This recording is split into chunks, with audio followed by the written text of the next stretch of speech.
right here on this video. At GrooveFunnels.com/upgrade, you're going to be able to, for a very limited time, get lifetime access to our entire suite of products. There's over 17 different products for you to be a professional digital marketer and e-commerce marketer.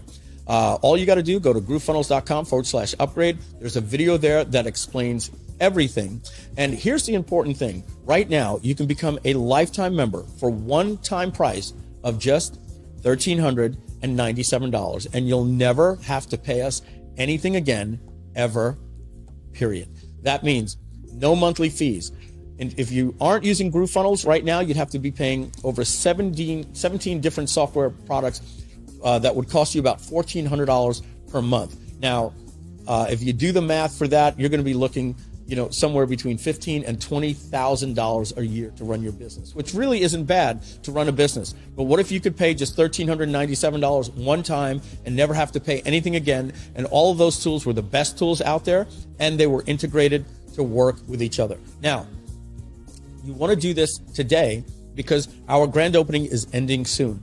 And we don't plan on keeping this lifetime option available forever. The reason why we're doing it is right now we are creating more products, and this is kind of like an extended Kickstarter. So you're going to become a backer and a charter member and a lifetime member by paying one-time payment of $1,397. Now, if that's a little bit too much for your wallet right now, don't worry. We also have a 6-pay, a 12-pay, and a 3-pay plan for you to make it a little bit easier. Just check that out at GrooveFunnels.com/upgrade. Remember, do this now because this offer is expiring, and after that, our prices will be going to $299 a month or $3,600 each and every year for what you can get right now for one-time price, lifetime, for just $1,397. Remember, once you pay that, you'll get access to everything, and you'll never make another payment to us again for anything ever, period. All right, GrooveFunnels.com/upgrade. Thank you very much.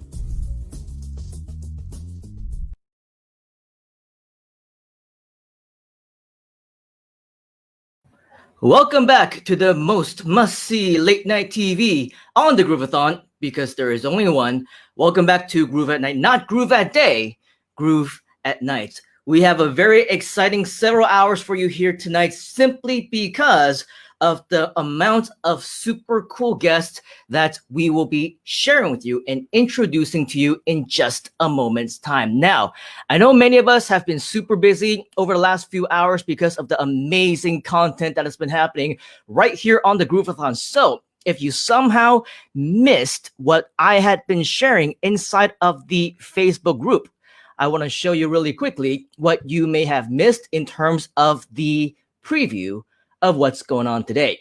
Now, of course, today we're going to show you some really cool stuff. If you are here for the very first time, welcome. If you somehow missed us yesterday, we had the Tony Robbins of Asia. Make sure you watch back to see who that was and what kind of extreme value this gentleman has shared. Today, we're going to be sharing with you more about the power of multi-tier affiliate marketing. We're also going to be sharing with you energy and self-healing for overcoming crisis, which is perfect for times like this.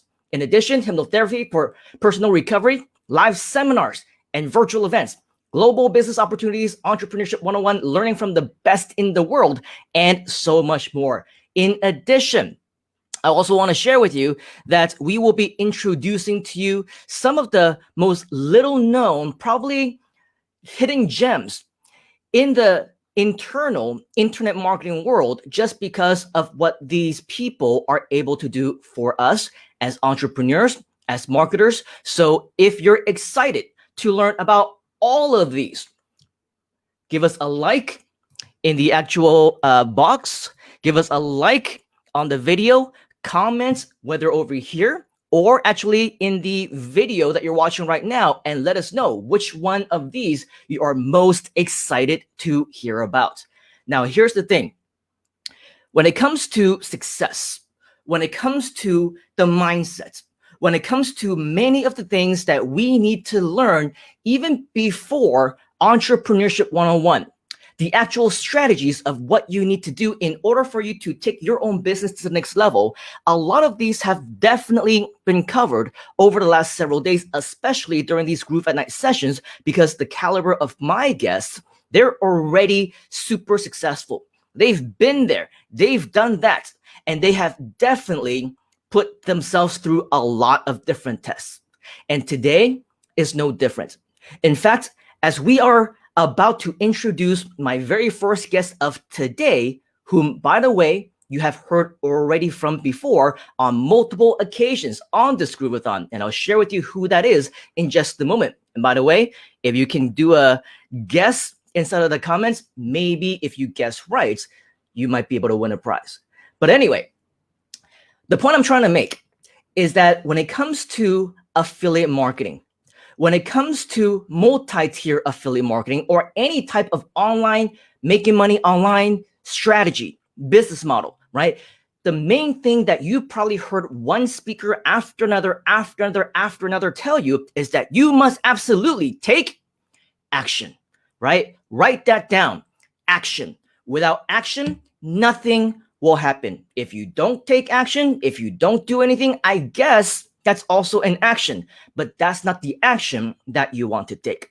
Now, undoubtedly, you may have known that, of course, for me, and I see that. Thank you, Oliver, for sending me a friend request. I get a lot of friend requests these days. If you can do me a favor, whenever you do send me a send request, also accompany that with a message, okay? A DM, a PM, whatever you want to call it. Let me know that you are part of the GrooveFunnels family, because I can click through. If I can find it in this brand new Facebook layout, the number of friends that I have is now exceeding over 1,000. And there are many people whom I don't know, whom I have never connected with, who probably are just a whole bunch of spammers or whatever. And so I don't easily just accept friend requests, because I want to make sure that we have a true, genuine connection. So if you want to be friends with me, definitely either like my page on Facebook, subscribe to my channel on YouTube, or if you want to send me a personal friend request. Before, back, I don't know, a few months ago even, people could not send me friend requests anymore because Facebook said you have too many friend requests.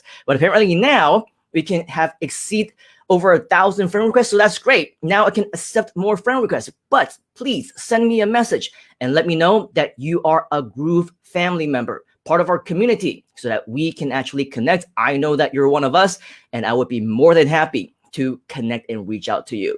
Going back to what we were talking about, taking action, right? Hope you wrote that down. Taking action.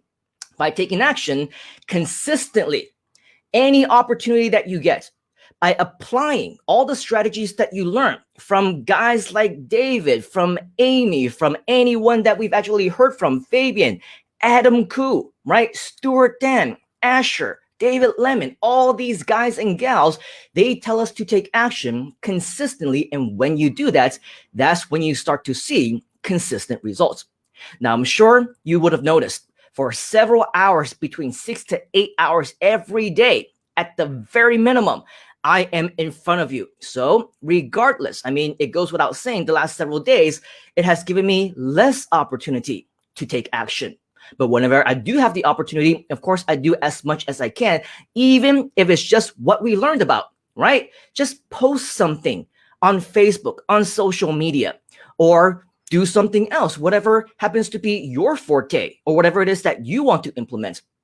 It's been a few days since I've actually applied anything. It's been a few days since even my last Facebook post. But as you can see, we are just past 12 a.m. here in Malaysia. And so if I go to my Groove dashboard, you can see that regardless, even though I did not take any action, right? Maybe I would have still gotten some results, whether it's active, whether it's passive, we don't know. But as you can see, we just passed 12 o'clock. It is now 12:09. And of course, in the US, it's also 12:09 a.m. as well. So right now, it is the 15th.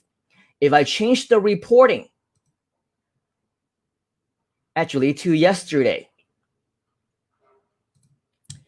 you will see that, of course, I'm not going to be the one to brag that I got a lot of results. I'm not going to be the one to brag that I get a lot of leads, prospects, people who are signing up for the free account, right? Because I haven't actively been promoting. But as you can see, I did get 3 transactions which means 3 total signups. And out of those 3 signups, 2 of them actually upgraded, which means that for the day, without doing much of anything, we had almost $1,000 worth of transactions. And it's all because of past, previous, or current efforts. So is it difficult for you to do something like this? I would say no, right? But that's just me. If you find trouble to post something, to figure out what to say, to actually take that first step to sharing, then that's that hurdle that you need to overcome. But the best part, as we all know, about GrooveFunnels is that it's not just based on your own individual efforts.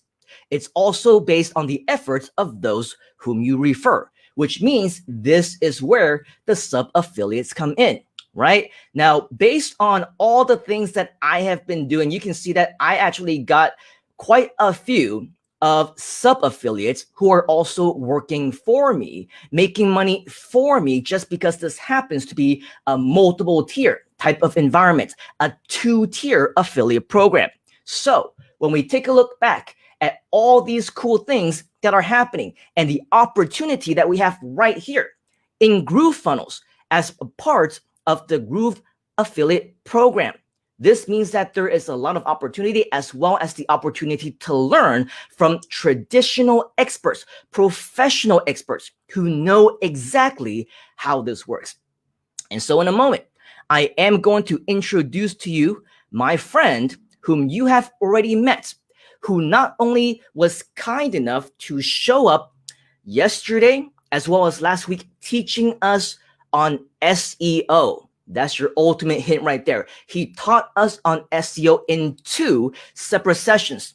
But in addition, if we paid attention to his expertise, to his bio, to his area of specialty, we would have also learned that not only is Mr. Jerry very good at digital marketing, not only is he the king of SEO, and not only does he have his own agency, but now, as well as previously, I don't want to say in his past life, because something tells me that he still continues to do this, he's actually been very, very good at direct sales marketing.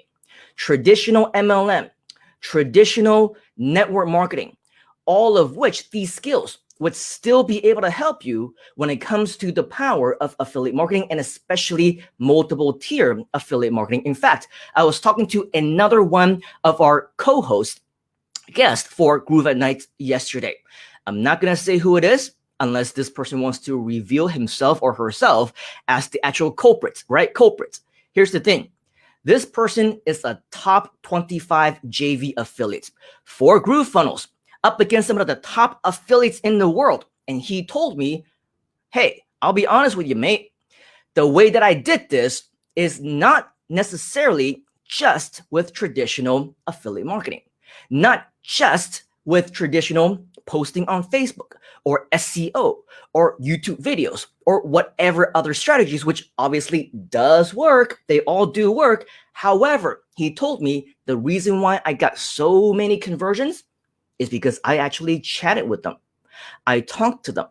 I actually had a conversation, right? And this goes to show that traditional sales still absolutely works. It's still effective to this day, regardless of what business model you want to get into, regardless of what you want to do, what you want to sell, promote, even if it's something for free, such as a free GrooveFunnels account. These skills of sales, very important, especially with the opportunity to have multiple tiers, to have sub-affiliates. You're essentially, whether you like it or not, you are growing a team. You are going to be a leader. And so with all of these different kinds of leadership types of advice, I've seen his slides. He just sent it to me moments ago. You are going to receive gold in what you're about to learn. And so what I want to do right now is to show a really quick video to introduce my good friend so that you will see just how effective he is, the big stages he has spoken at, the small stages that he has spoken at. So small, it's the size of this room, perhaps, maybe twice as big, I don't know. But regardless, this just goes to show no matter how high and how big you go, you can always come back down and share with those whom are closest to you in a much more personal level, such as what we're doing right now. So let's take a look at this really quick short video. I believe it's about 1 minute long.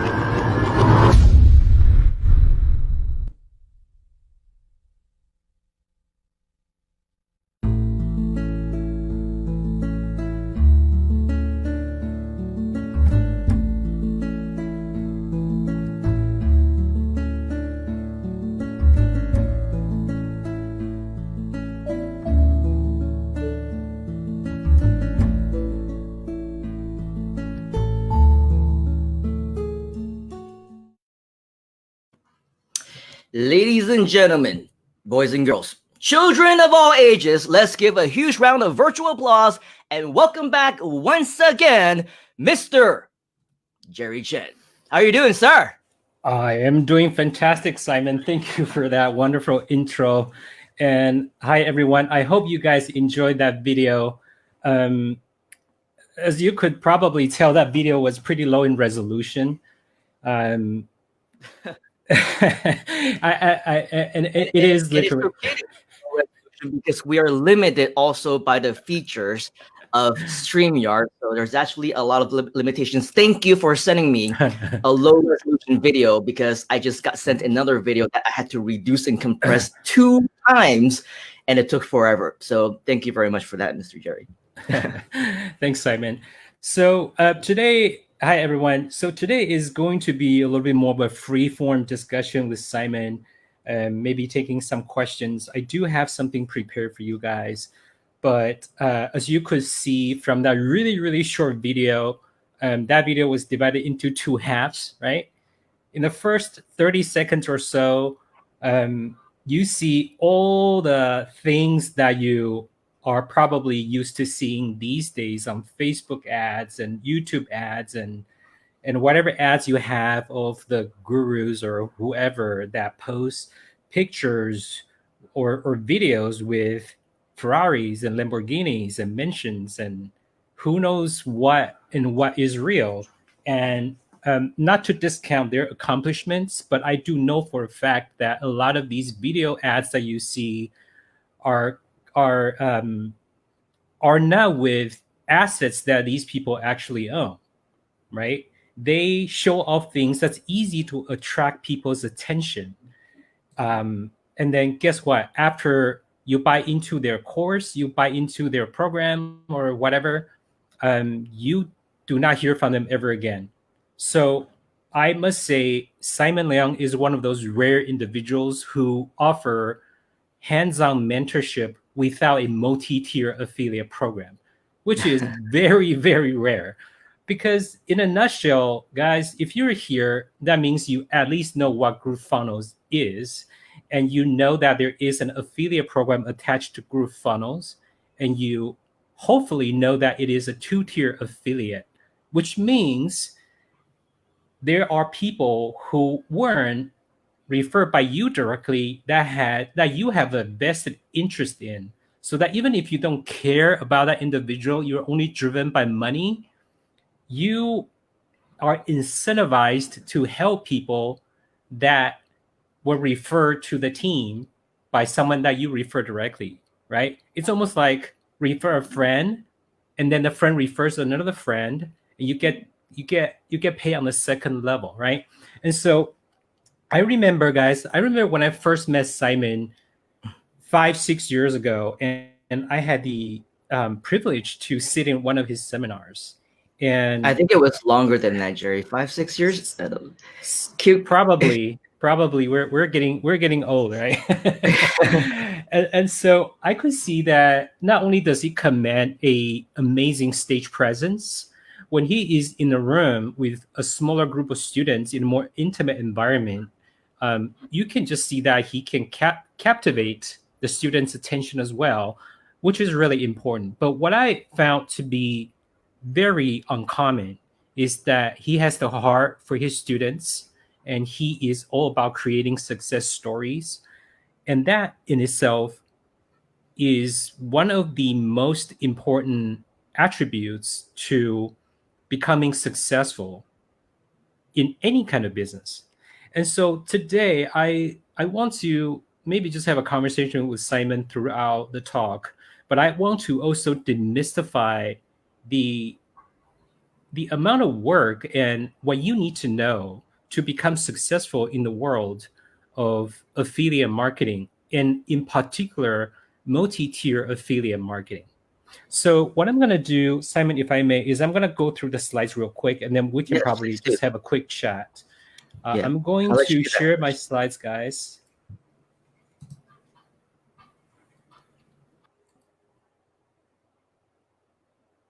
So what we're going to talk about today is what I call the 3x3 formula to becoming successful and to creating profitable compensated communities.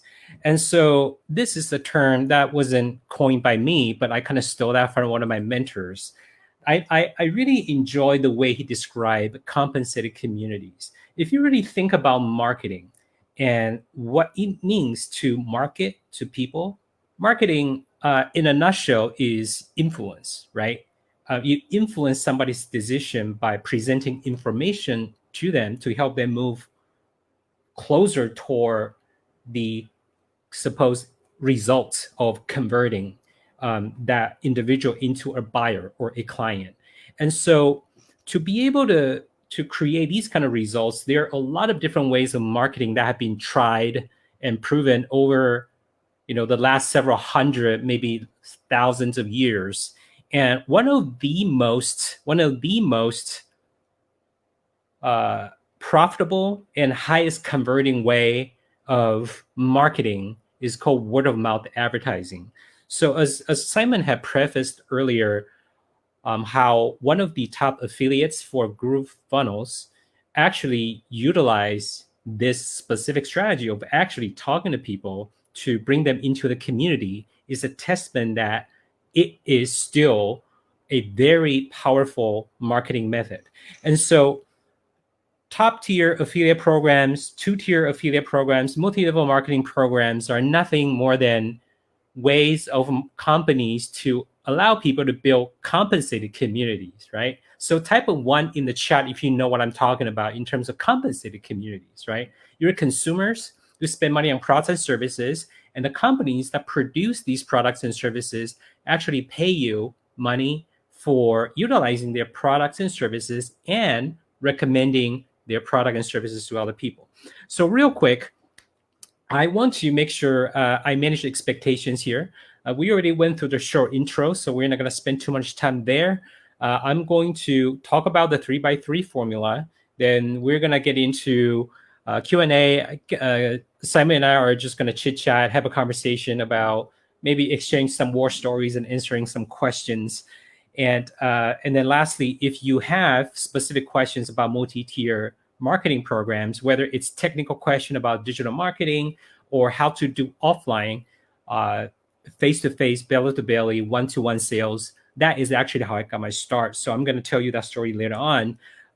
You already saw this last week. If you haven't already, I just want to make sure I share this with you just so that you understand who you're listening to. This is not tooting my own horn. I do want to make sure that I respect your time so that when you are paying attention to me, you know that I come from experience, you know that I come from mistakes, which is part of the experience, right? And you know that I come from years of perfecting and improving my craft. I come from years of really working hard. It's not about looking at the results I have now, right? Everybody is an overnight success until you peel back the layers to see how many years they work in their business to become the master that they are today, right? And so, in a nutshell, I am a former rocket scientist. Literally, I used to build rockets and spaceships and commercial airplanes for a company called Boeing. I had since retired from engineering in 2009. I became a professional SEO in 2004. but I have been in multi-tier affiliate marketing since 2004. So coming on 16 years. I actually just passed my 16-year anniversary in September. I run a digital marketing agency in California, specializing in SEO.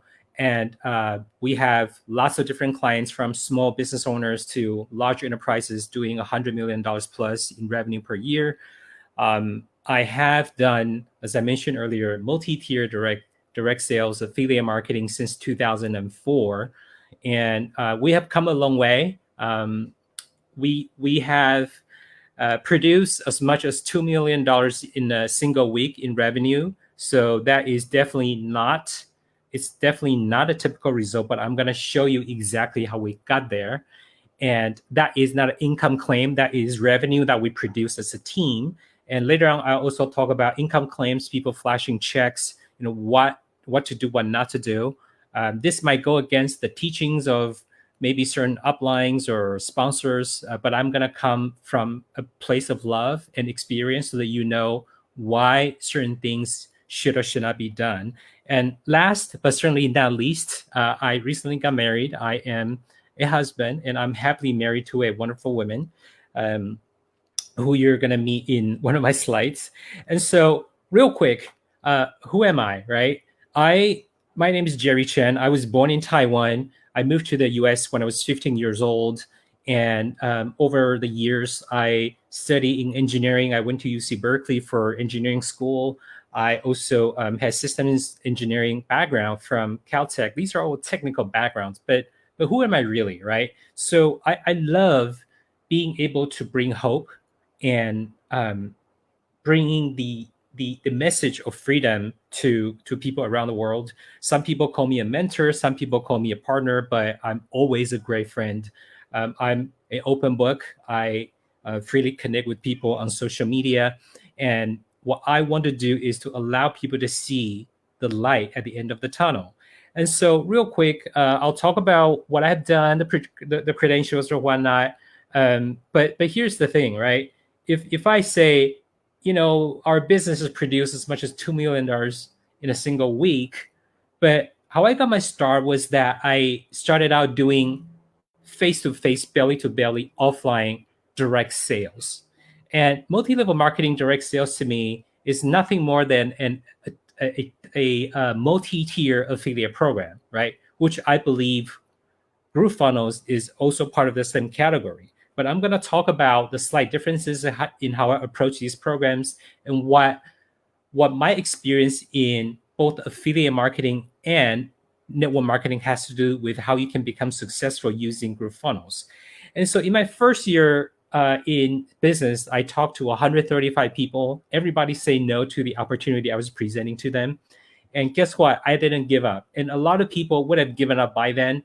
I've seen some screenshots in the GrooveFunnels back office of people feeling frustrated that they sent emails to a bunch of people, or they got a lot of people into their pipeline. They got people who signed up for the free program, but they did not convert into actual upgrades, right? So that is the kind of mindset you need to have, is how do you tweak the process so that you eventually get to the point where you know how to convert, right?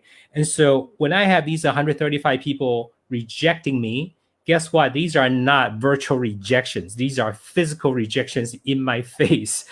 These are people who literally say no to me in front of my face. These are people that are closest to me, including my mom, my dad, my sister, my girlfriend at the time, my best friend, who is still my best friend today. That's what friends are. They can say no to my opportunity. We're still friends.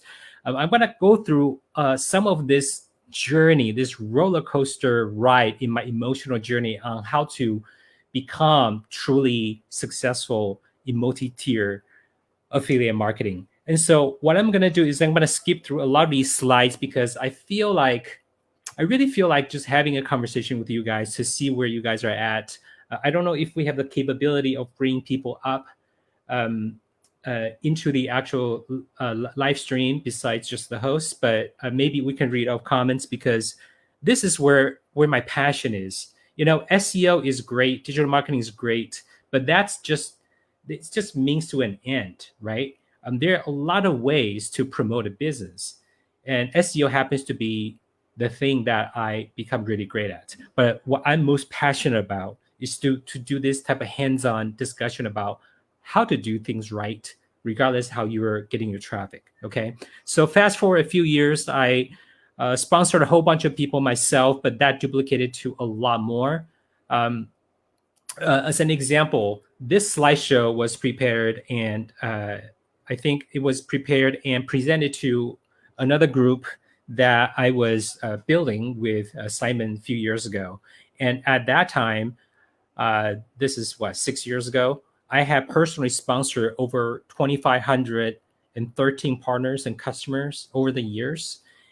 Yet I'm still here doing face-to-face, one-on-one sessions with people simply because there is no business opportunity. There's no people that is too low for me to reach out personally. Even though, at a push of button, I can reach tens of thousands of people, or even hundreds of thousands of people with a click of a button. I still pick up the phone and call people, right? And it's important to remember that, especially in this day and age where it's so high tech, but it's not so high touch anymore. So the high touch approach actually becomes your edge, if you will. And so what I'm going to show you real quick is just some photos and screenshots. But you see, all of these results are here to give you an example, right? To give you an example of somebody who is an immigrant. You see, when I first moved to the United States, I didn't speak any English, literally. I was great with writing maybe an essay or completing an exam, maybe like second grade level, but I did not speak English at all. If you're in the States or you're from the States, you probably heard of companies like Target and Taco Bell. I remember when I first came to the States, I saw Taco Bell at the street corner. I had no idea what they are. I saw Target commercials on TV. I had no idea what they are until one day I was riding my bike and I rode past a Target store and I told my mom, look, there's that store that we saw on TV. I had no idea how to order food at any restaurants. I can only point, right? I can point and I can point number one, number two, number three. You see, I went from somebody who did not speak any English to becoming a great student of the language, to immersing myself in understanding how to have great command of the language, to be able to then present business information to people who are native speakers, to then eventually get on stage and then teach and train and share my story in front of thousands of people, right? If I can do it, you can do it. It just takes some commitment. And so I have partners from lots of different countries. This is probably all information that may or may not make a lot of sense to you. But the point is, if you're on this webinar right now, there's a reason why you're here, right? You do not have to be in the same opportunity that I'm promoting. But for GrooveFunnels, for example, you can promote this to anyone in any of the countries that are listed on this page right here, right? In USA, in Canada, in Japan, Taiwan, Korea, Hong Kong, Singapore, Malaysia, Indonesia, Philippines, China, Australia, UK, Czech Republic, and Russia, among others. And so what does this have to do with the 3x3 formula? Well, the 3x3 formula is exactly what I used. It's exactly what I teach my team to duplicate to tens of thousands of people around the globe. And just to show you a quick screenshot, this is, you can pay attention to the dates. This is from a few years ago, but I want to make sure I show you relevant information. This is a team that I built along with Simon a few years ago with a very large network marketing company. We did really well with that company. We even helped the company get on NASDAQ and become a public traded company. Now, the 3x3 formula is what allowed us to produce results like this, right? So you can see from March 29th onward, we just enroll new people every single day. We literally just enroll new people every single day. We got hundreds of pages like this. And this team eventually duplicated to over 20,000 people. And in the top week, we produced over $2 million in sales revenue as a team, not as a company. And so you see, guys, just quickly to show you who these people are, these are the people who made it possible, right? I'm just one person amongst these giants of hungry entrepreneurs like you guys are. And so let's dig right into, I'm going to skip through these slides. I'm just going to dig right into, hey, before I dig into the slides, I'm going to show you this right here. So this is Simon, and when I met him a few years ago, I got to spend time with his family, have really fun memories of our past meetings and parties and all this. And so, guys, the 3x3 formula is real simple. And it's so simple that when I share this with you, you're probably going to think, how is this even possible? Well, it is really that simple. Do not overcomplicate it, okay? So basically, multi-tier affiliate programs has 3 components to a great multi-tier affiliate program. And there are only 3 things you have to do as your daily activity to become successful. So 3 components of a compensated community powered by multi-tier affiliate program. Number 1 is you. Number 2 is your offer. And number 3 is your team and the system. So in a nutshell, if you think about anything that you promote as a marketer, right? It could be your own offer. It could be an offer produced by other people, right? It could be a physical product offer. It could be a digital product offer. Like GrooveFunnels, for example, it's a digital product offer, right? So in a typical affiliate program, what you would have to do is you would have to become an affiliate. And then you would have to promote that offer as an affiliate by yourself in order to earn commissions. So most of the time, you don't have help, right? The company would offer you maybe some promotional tools, maybe banners, maybe pre-produced funnels or videos. Maybe they have sales letters. Maybe they have email swipes that you could use. But at the end of the day, think about it this way, okay? You really have to think about it this way. For anybody out there who has ever been an affiliate for a single tier affiliate program, type a 1 in the chat box so we know who you are, okay? If you've ever promoted a affiliate program that has single tier commission only, you feel like you're a lone ranger, right? You feel like you're on an island. Like you have to do things on your own. And so you go buy courses that teach you how to do SEO, right? You go buy other training, you hire a coach who may or may not be experts in your field, but you are desperate to find help because that's your shot, right? And whatever your shot is, that offer, trust me, there's always another offer that's going to come along, right? And then you are going to think about, the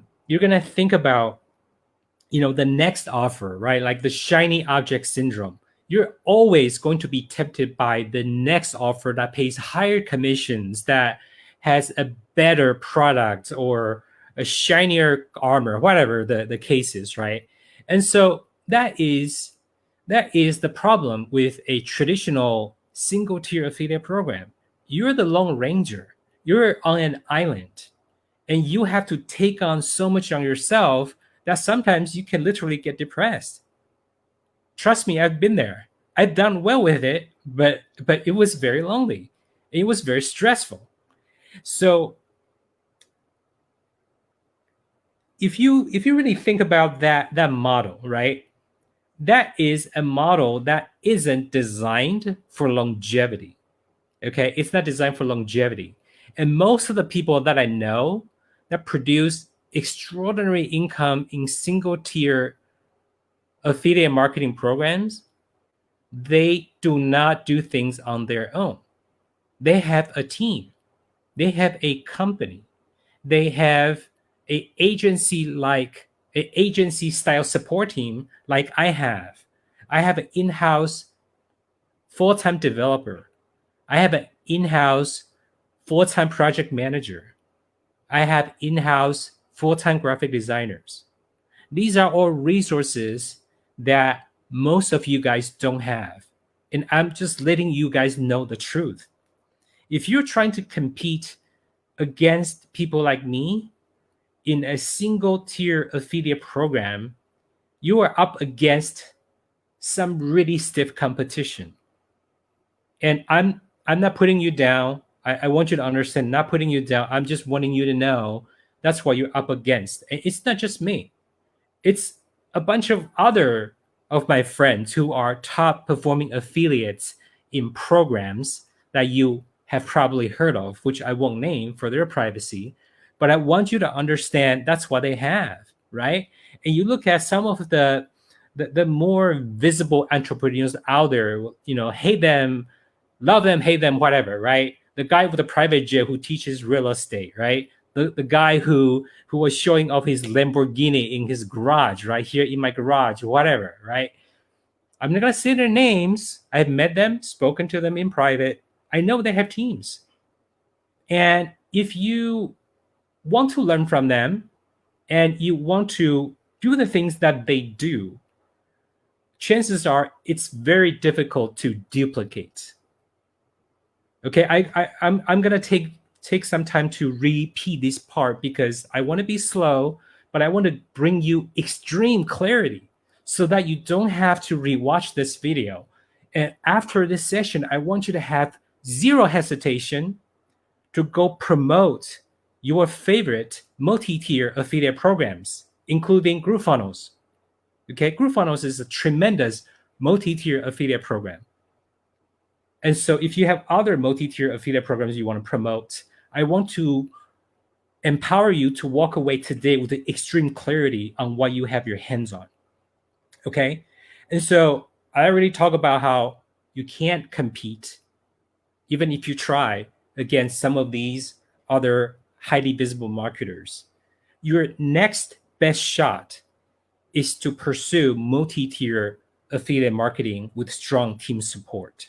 So the third component that makes multi-tier affiliate program unique is your team and your system. But does every team have a good leader? Does every team have a good system, right? That becomes the natural question. And so it's a twofold question here too, right? Let's just say we're all part of GrooveFunnels as a larger community, right? So on top right here, I'm just going to point at this right here. So this is me, okay? This is me right here. Top, bottom, right-hand side right here, this circle is GrooveFunnels. So this red circle represents Simon Liang, right? Who is my referrer slash sponsor slash upline slash whatever you want to call him. So I'm part of his team. I have access to him. I have access to his training and his resources. I have access to all of the information that is made available to me by him. Also, all of the resources made available to me by GrooveFunnels. So this is a twofold question because you see the two variables here. The offer is consistent, right? The offer doesn't change. The promotional tools provided by the offer owner, Mike Filsaime, GrooveFunnels, and his partners remain consistent. But the variable here is you, or me in this case, and another variable is my team. So if my support team in the system is the same as everybody else on Simon's team, right? And then there are two people from his team talking to you, Mr. Prospect or Mrs. Prospect. How is that prospect or you, the prospect, going to choose whether you're going to join me or another person from the same team, right? So that's the little secret, which I'm going to touch on later, as to how you can really capitalize on the biggest secret in multi-tier multi-tier affiliate program. Okay, and so I want you to pay attention here because this is what's so unique. So I've seen how Simon put together his mentorship group, his mentorship program, so that he can take people by the hand, so to speak, not physically, right? Everybody's in lockdown right now. We can't do that, but we can do this virtually, right? So this is what makes it unique, right? Because you see, now Simon has a vested interest, not just in me, but in the people that I refer as well. And as I said earlier, he already does that to begin with, even if it's not even if it's not a multi-tier program. Now he has an added advantage, an added incentive to do that. Okay. And that's what made it so unique, right? So the point is, if you can't compete against the top marketers who have resources you don't have, multi-tier affiliate programs give you that unique advantage, that unique opportunity to leverage the resources that they have and produce possibly even better results than they do, because the compensation plan designed in multi-tier affiliate programs is exactly why you have an opportunity to even go beyond the results produced by the people who refer you. Okay. And I know that there have been lots of people who have outproduced me in my own business, which I am glad to do, which I'm proud of doing, because when I can create more success stories, that means there's less work for me to do down the road. It's going to bring me recurring income. So let me go on to the next part. Oops. Look, guys, I'm going to show you this right here because we're live. So you don't have to be perfect to make a reasonable amount of money. This is my presentation from last week. Actually, I think, yeah, from last week. And I took it and I tweaked it to make this presentation. So just wanted to poke fun at myself and haha.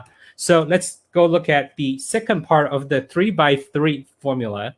So there were 3 components, right? 3 components. And if you were paying attention, maybe type in the chat what those 3 components are, okay? If you're paying attention, you're one of the good students, right? So then, after you understand the 3 components, there are only 3 action steps. Repeat after me. Only 3 action steps to create powerful and massive duplication.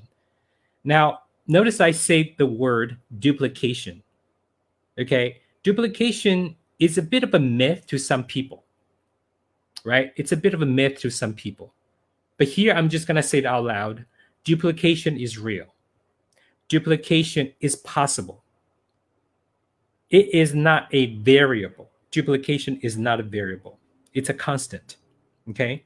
What is a variable is a decision. It's not a duplication. Make sense? So, for example, in most cases, if I say, hey, do you have a cell phone? Can you dial your phone to call someone? Yes. That action is 100% duplicatable. But what is not duplicatable is the decision to press the call button to talk to someone. I want you guys to understand the difference. SEO is very unduplicatable. Okay, SEO is very unduplicatable. But what I'm going to show you next, the 3 action steps, they are massively duplicatable. So duplicatable, as a matter of fact, I use this 3-step system to not just train my team. This 3-step system came from another friend of mine who runs a training company who used this 3-step system to duplicate his business to over 40,000 people in a matter of 2 years. And he became a #1 income earner of his company. And then he later on started his own network marketing company. That's how crazy, massive, duplicatable that process was, which is what I'm going to show you right now. Okay, so pay attention now. 3 steps. Number 1 is you want to connect with people. Number 2 is you're going to share the offer. Number 3 is you're going to start people either as a customer or as a member on the team. That's it. It's extremely simple, guys. It's extremely simple. And you want to do this 70% of the time. Okay, this is what I mean. You don't want to spend 70% of your time doing SEO, right? What you want to do, and this is not me recruiting you, this is me telling you facts, okay? What you want to do is, if you like SEO, link up with SEO experts like myself. If you want to do paid ads, link up with somebody else who's a paid advertising expert. Work with them in a multi-tier affiliate program of some sort to enjoy the benefit of the resources that they have, so that you can focus on these 3 action steps. You want to connect with people, and then you want to share your product. You want to share your opportunity with these people. And then you want to get them started either as a customer or as a team member. Super simple, right? So how did I know about GrooveFunnels, right?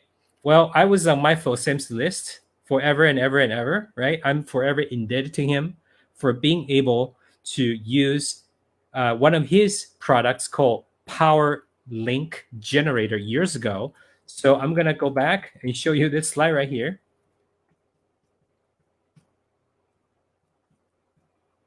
The 2,513 partners and customers I was able to recruit up until 2015 was the direct, I would say it was the direct result of my personal efforts and using Mike Filsaime's Power Link Generator. So that's a shameful plug for Mr. Mike Filsaime on his own platform. He literally changed my business forever. So hopefully I'll get to speak to him soon about how thankful I am to his products. So let me go back to this slide right here. So this is the second part of the 3x3 formula, 3 action steps. Okay, 3 action steps. You want to connect with people, you want to share the opportunity, and you want to get them started on something. You want to do this 70% of the time. I'm going to keep repeating this until you have this seared in your head, because this is all you have to do to produce results. Okay, these are the money producing activities you must pursue every single day. Spend 70%, if not 80% of your time doing this. Okay, don't be fixated on a lot of the training that you see out there, including some of the great training produced by the people who are guests of the Grooveathon, including the training that you receive from me for SEO. If it is not productive for you in your business, do not follow what I taught in SEO. Do something else that's more productive for you. Okay? Please type a 1 if this makes sense. Okay? I'm going to break this down a little bit further, and some of you might be shocked to learn how simple this is, right? You might be shocked. So I'm going to break this down for you a little bit more. Let me unpack this a little bit more. Under each of the action steps, you really only have 2 options in each of the 2 steps. Number 1, connect with people, right? You see, you only connect with 2 types of people, right? Either it's people you know or people that you don't know. You see, a lot of times we use fancy terms like warm market and cold market and hot and warm and blah, blah, blah, blah, right? If you really just peel back the layers, there's really only 2 kinds of people. People you already know or people that you don't know.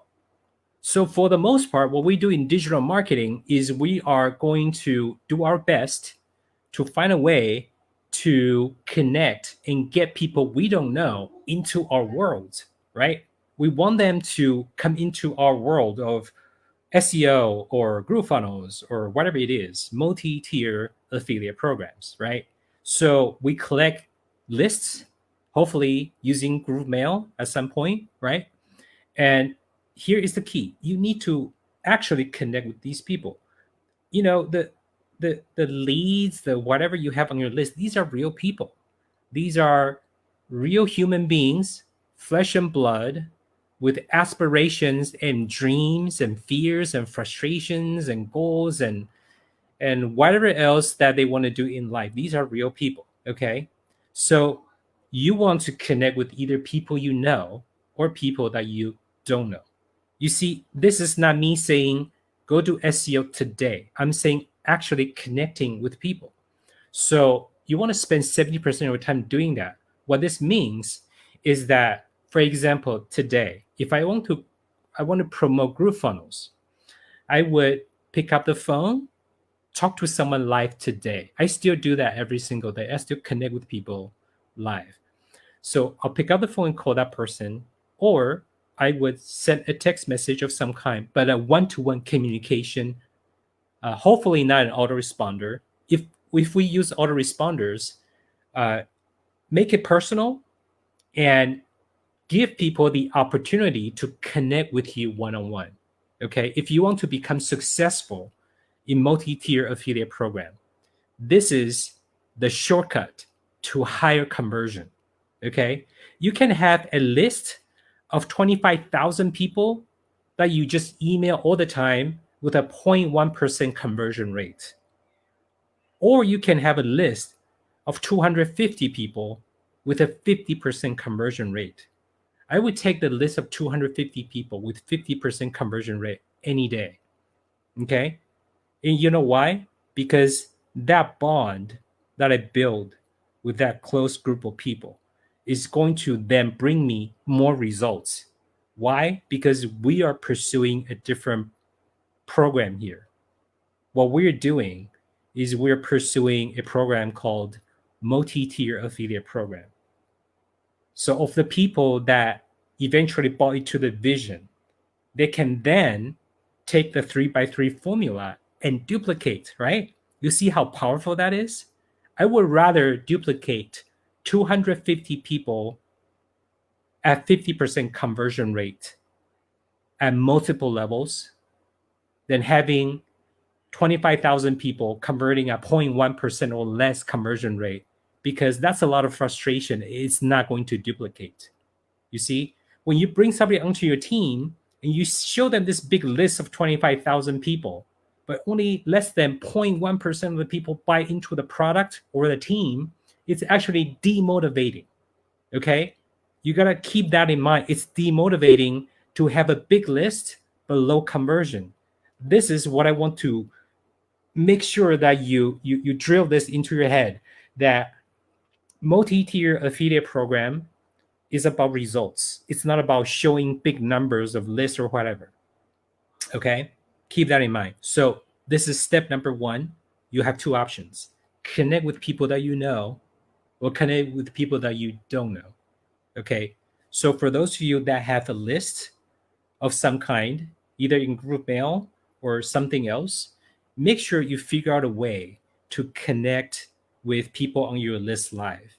If you have people on your list that knows who you are, but you don't know who they are, please make an effort to connect with them, to get to know them a little bit. It's going to pay you huge dividends. All right. Step two of the 3x3 three-step action plan here, right? You want to share the opportunity, so to speak, right? And so you either do an in-person presentation or you do a digital presentation. In this case, for GrooveFunnels, we have a digital presentation, right? We have videos. We have actually we have videos. We have lots and lots of videos, right? And because of COVID-19, we don't get to do in-person presentations so much anymore, right? But in a nutshell, if you can just change this into a one-on-one presentation, right? One-on-one presentation versus maybe digital group presentation, right? One of two ways. You can, like right now, we're doing a live webinar. So this is more of a digital presentation in a group format. If I'm talking to you one-on-one, then I would maybe have a slightly different variation of the opportunity pitch, but I would be able to spend more time with you, okay, to figure out what questions you might have about the presentation, to customize a little bit more. But in a nutshell, you only have one of two options. You do it one-on-one in person yourself through Zoom, or you can do a group or pre-recorded presentation, okay? The last step is you want to get these people started. Either you sign them up as a business builder or you register them as a customer. So GrooveFunnels make it literally, I don't want to say impossible because anything is possible, but they make it so irresistible to just become a free customer anyway that I don't see how you can face any rejection about promoting GrooveFunnels as an example, as a multi-tier affiliate of this program. Okay, so that's pretty much it. That's the three-step program. You connect, you share, and you get them started. Okay, it's really that simple. So all the results that I showed you previously, and when I bring Simon on later on, he, as we start to talk, you'll hear his perspective on what I just shared and the actual experience of building a team together in a multi-tier affiliate program, how these kind of things actually evolve. And when you keep things simple, that is really the best policy. All right. Now, you might be thinking, um, how can it be that simple? How can it be that easy? Right. We hear this all the time. And I consult with direct sales companies on a corporate level. I consult with top leaders from different direct sales, multi-level marketing companies on a personal level, and I hear a lot of these questions, and sometimes people are shocked to see how simple this is. And in their own rights, the people and the companies I consult with produce great results in their own rights as well. So the question then becomes, why would they want me to come in and share my perspective with them? It's a legitimate question. It's a legitimate question, right? And here is the reason why they would hire me. And here is also the reason why I'm sharing this with you today. Companies, business owners, there are so many different kinds of companies, so many different kind of business owners. They work hard to produce results that they have. They're always chasing this elusive goal, this elusive result, right? I don't want to say success. Yesterday, we heard from the Tony Robbins of Asia, right? And if you're on that session, that was a killer, man. I was listening to the whole talk. I don't know if Simon knew that I was listening to it, but I was listening to it. It was so good, right? When you start assigning labels, right? And this is why companies hire me and leaders hire me, and why I'm sharing this with you, because I share this same thing with them too. When you become successful in certain things, when you have a lot of resources and results, you sometimes start to lose sight of what you have your hands on, including forgetting who helped you to get to where you are today. It could be forgetting that you were once a student and you became a teacher of other students, and all of a sudden you turn around and you want to bite the hands that once fed you. You become ungrateful because you lose sight of who you are, because you're blinded by your success. And that is the fastest way to lose your team. And that's the fastest way to lose leaders as company owners. And so as I share this with them, they were shocked. And they told me this can't be that easy. And you know what? They were right. Because there was that missing ingredient, that I promised you, that secret that I promised you I was going to share with you earlier, right? Type of one if you still remember what I said I was going to share earlier in the presentation, right? I promise you I'm going to share with you that one giant secret, okay? That secret, you ready? Drum roll. Is this. It's personal development and leadership. So you might have heard a lot of people say, leaders, right? Are you a leader? I'm going to recruit a leader. Like, what the heck do they mean they're recruiting a leader? What the heck does that mean by saying, Jerry, you're a leader?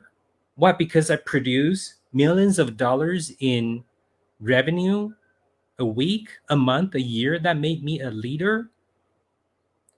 So if I bring my talents somewhere else to another company, are you no longer going to recognize me as a leader? Do you guys understand where I'm coming from? This is the secret sauce. It's leadership. It's personal development. If you're a leader, you're always the leader, right? You look at professional sports, it's the same, right? You look at all these great players, they go from team to team to team. Are they any less of a player? Are they any less of a leader? Are they all of a sudden, you see, like fans, right? Professional sports fans, that's like the most obvious case of people turning on the supposed leaders of their organization once they jump ship to another team. And that is the reason why I'm bringing up this exact point. And this is the secret that leaders, and companies pay me thousands of dollars for that you got within the last 50 minutes or so. It's the 3-by-step formula and this secret here. So what comes next is how you want to become a better person each and every single day. How you want to become a better leader each and every single day. You can watch more videos by Simon, by David Lemon, by Mike Filsaime. You can sharpen your personal skills. Okay, you can sharpen your personal skills. You can become a better version of yourself, right? You can produce better results. But again, results are results. Whether it's success or failure, those are just labels, according to Mr. Koo from yesterday, right? And so focus on that, right? I want to read off a quick quote. Some of you might have heard this before. Some of you might have not heard this before, but I want you to pay attention. This supposedly was a poem inscribed on the tomb of a Anglican bishop at the Westminster Abbey in England. And the title of that inscribed poem is Change the World. And this is what he said. He said, "When I was young and free, and my imagination had no limits, I dreamed of changing the world. As I grew older and wiser, I discovered that the world would not change. I shortened my sights somewhat and decided to change only my country. But that too seemed immovable. As I grew into my twilight years, in one last desperate attempt, I settled for changing only my family, those closest to me. But alas, my family would have none of it. And now, as I lie on my deathbed, I suddenly realized if only I had changed myself first, then by example, I would have changed my family. And from their inspiration and encouragement, I would have been able to better my country, and who knows, I may even have changed the world." And so that is extremely powerful. And what does that have to do with what we are talking about? GrooveFunnels, multi-tier affiliate program, right? It has everything to do with GrooveFunnels and becoming successful promoting GrooveFunnels, becoming successful using GrooveFunnels, because GrooveFunnels has the capability to allow you to run and create your own multi-tier affiliate program. David Lemon has a full tutorial on that. You can reference that later.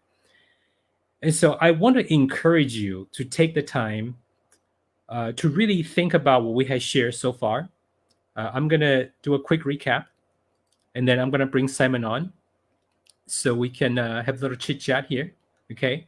The 3x3 formula, 3 components, 3 action steps, right? The 3 components are you, your offer, and the last component is your team and system. All right. So besides becoming a better person, a better version of yourself, that last point that I made was this, right? You focus on personal development so that you become a better version of yourself, and then you become a better leader. As you become a better leader, your team becomes stronger, because once you become a better team leader, then you become somebody else's team here. You see how that duplicates? This will then feed off of your energy and your leadership, and everything that you do and everything that you are becomes this. It becomes your team culture. That's what will then drive duplication. Okay. So that's the three components of multi-tier affiliate marketing. And some of you might be shocked, right? You probably thought I was going to talk about SEO or how to buy ads or, right? And if you already logged off, too bad. Hopefully you come back and watch the replay, because this is the golden nuggets, right? You can go buy all the SEO courses and all these other courses out there, but very few courses talk about this, okay? And then the 3 action steps that you want to pursue every single day, spend 70%, 80% of your time doing this, is you want to connect, you want to share, and then you want to get people started. All right. So the 2 options under each of the steps are talk to people you know or people you don't know, right? You want to connect with them, and then you want to share in person, one-on-one, or do a group or digital presentation. And then lastly, you want to get them started as either a customer or a business builder. In some cases, you want to ask them for more referrals. It's that simple. And if you know digital marketing, all that does is that allows you to have more people to connect with. Nothing less, nothing more. That's exactly all you have to do.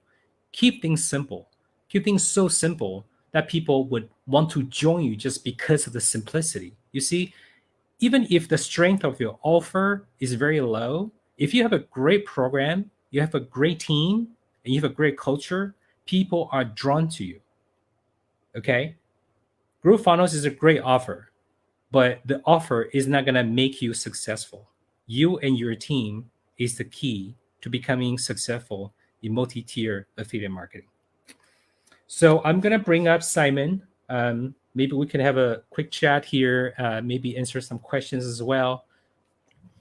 I don't think you understand the kind of value that you have just gotten. Mr. Jerry Chen is the guy that big companies fly all the way halfway across the world to speak to their members. They pay for the entire trip just for 1 hour of his time to share the kind of content, the kind of leadership strategies, team building techniques that he just shared with you right now. He is the guy who is close friends with some of the top network marketing company owners in the world, and as such, also being featured on big stages with 10, 15,000 people or more as one of the featured speakers. Now, don't get me wrong. This is not a network marketing session. It's not about MLM. It's not about direct sales.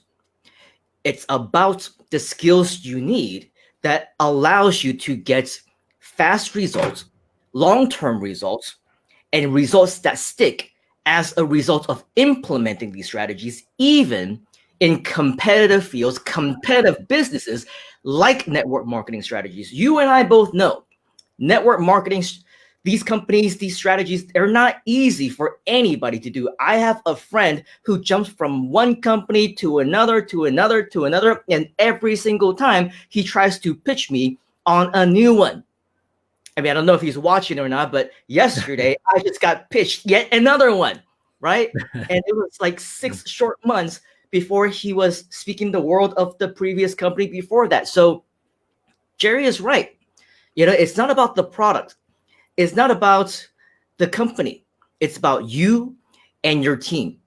And the most important thing that you can do is you need to be a believer of the product. You cannot be the person who jumps from one company after another, because regardless of how much you believe in that product, in that company at that point in time, well, remember, it's not just you, right? It's you and your team. How quickly are you going to lose the trust of people that you've built? The so much work and training that we've done to build up all those people before us, right? To be able to overtake a lot of the businesses, the coaching, the training to represent you, right? And Jerry made a great point earlier. What about all those people that you previously taught, who you trained from the ground up, whom, they're no longer grateful and forget their roots, forget who they learned from, right? These are all things that we will continue to go through in our lives. And I think that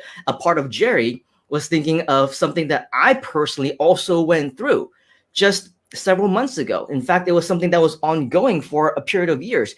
And it's all a matter of connecting with the wrong people. It's all a matter of finding out who these people are too late, right? And so when it comes to all of this, again, it's not about network marketing. This is not an MLM session. It's about something that is required of you that will make you successful in this multi-tier affiliate program within GrooveFunnels. Because if you don't even have this as the fundamentals, you will not succeed. And that's why it's so important for us to believe in the product. Believe in the product so much. For example, we know that GrooveFunnels is going to help people. It's going to change lives. And you believe it so much that you say, if I do not share this, I'm actually doing these people a disservice. I'm actually preventing them from changing their lives. I am preventing people from taking that next step that they need in order for them to turn their lives around. You need to believe in the product that much. And if you don't, you're just after the almighty dollar. You only want to do this because you want to jump from one company after another because you see the opportunity. It's not for you, right? This business is not for you. This product is not for you. This company is not for you. Make your money elsewhere. Because if we said it once, we said it 1,000 times. You need to care about your customers, your team, your clients. If you evidently do not believe in the product, it means that you don't care about your people. You're just only trying to make money. And so everything that Jerry has shared in terms of connecting, sharing, right? Not selling, not promoting, sharing, because you're literally sharing what you feel personally is good for them, will help them, will bring value to them. And when you go into that with this mindset, you will become successful. And that's with every fiber of my being, believing that GrooveFunnels is ultimately something that I would also endorse in that way. And Jerry mentioned, right? We worked on a lot of projects together. We've been on a few different even network marketing companies together. In fact, we even co-wrote a book together. I don't even remember if you remember that, right? But yes, there's all these things that we've done, but it's not because of the jumping from one opportunity to another. It's because at that point in time, we know that it was good for us and good for our people at that point in time. And when we did, we put in 1,000%. The book that we wrote, that Jerry contributed, is as a result of our efforts to build that team. We built many funnels at the time. In fact, we used a lot of different third-party tools, that some of which we also had to invest in separately. And get this, all those tools are now integrated within GrooveFunnels. And so I'm talking about automated webinars. I'm talking about emails. I'm talking about websites, landing pages, right? I'm talking about how to generate leads, not talk to a single person and still have them automatically go through that funnel all the way until the end and still persuade them enough to be excited to join our team. You can't do that with just plain old sales strategies. You need to care. You need to have the right products, and you need to be the right leader. And this goes full circle in what I talked about in the introduction of Jerry, right? Whether you like it or not, you need to be a leader. And a leader is not just some rah-rah guy or gal who speaks on a stage and is able to motivate people because their charisma is so attractive, right? A leader is somebody who actually cowers down to the level of their teams. And they say, we're in this together, right? Not coronavirus style, we're in this together. We're in this together as in we built this team together. You are me, I am you. We are a team, and we do everything as a team. That is true leadership. Not saying because that person is that person's referral or that person is 2 levels down, so I don't get anything, right? So I'm not going to do anything. I'm not going to teach them. No, that's not being a team. That's not being a leader. The beauty of GrooveFunnels as a 2-tier affiliate program is that it tests your leadership. It tests who you are. Because if I refer Jerry and Jerry refers somebody else, right?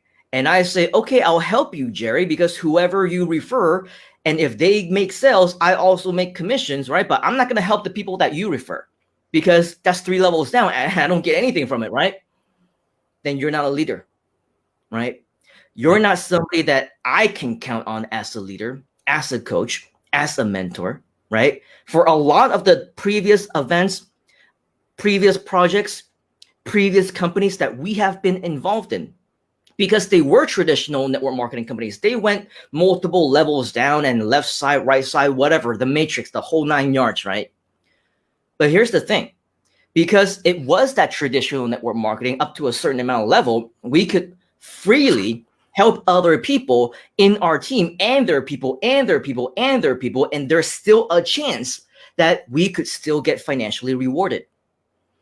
And so when Jerry said that, you know what, you can create your own masterminds, you can create your own bonuses, you can create your own training that only your team can get as an incentive for other people to join you and your team. That's an amazing idea, right? Because at the end of the night, we also still need to differentiate ourselves from everybody else. Why should people join you as opposed to everybody else? But this GrooveFunnels affiliate program, this 2-tier affiliate program, tested me. Initially, if you recall, Jerry, I said, you know what, for everybody who joins me, right, I have my own mastermind group, right? I have my own Facebook group where I will personally give them my personal attention if they needed my strategies, my tips, my courses, or whatever else.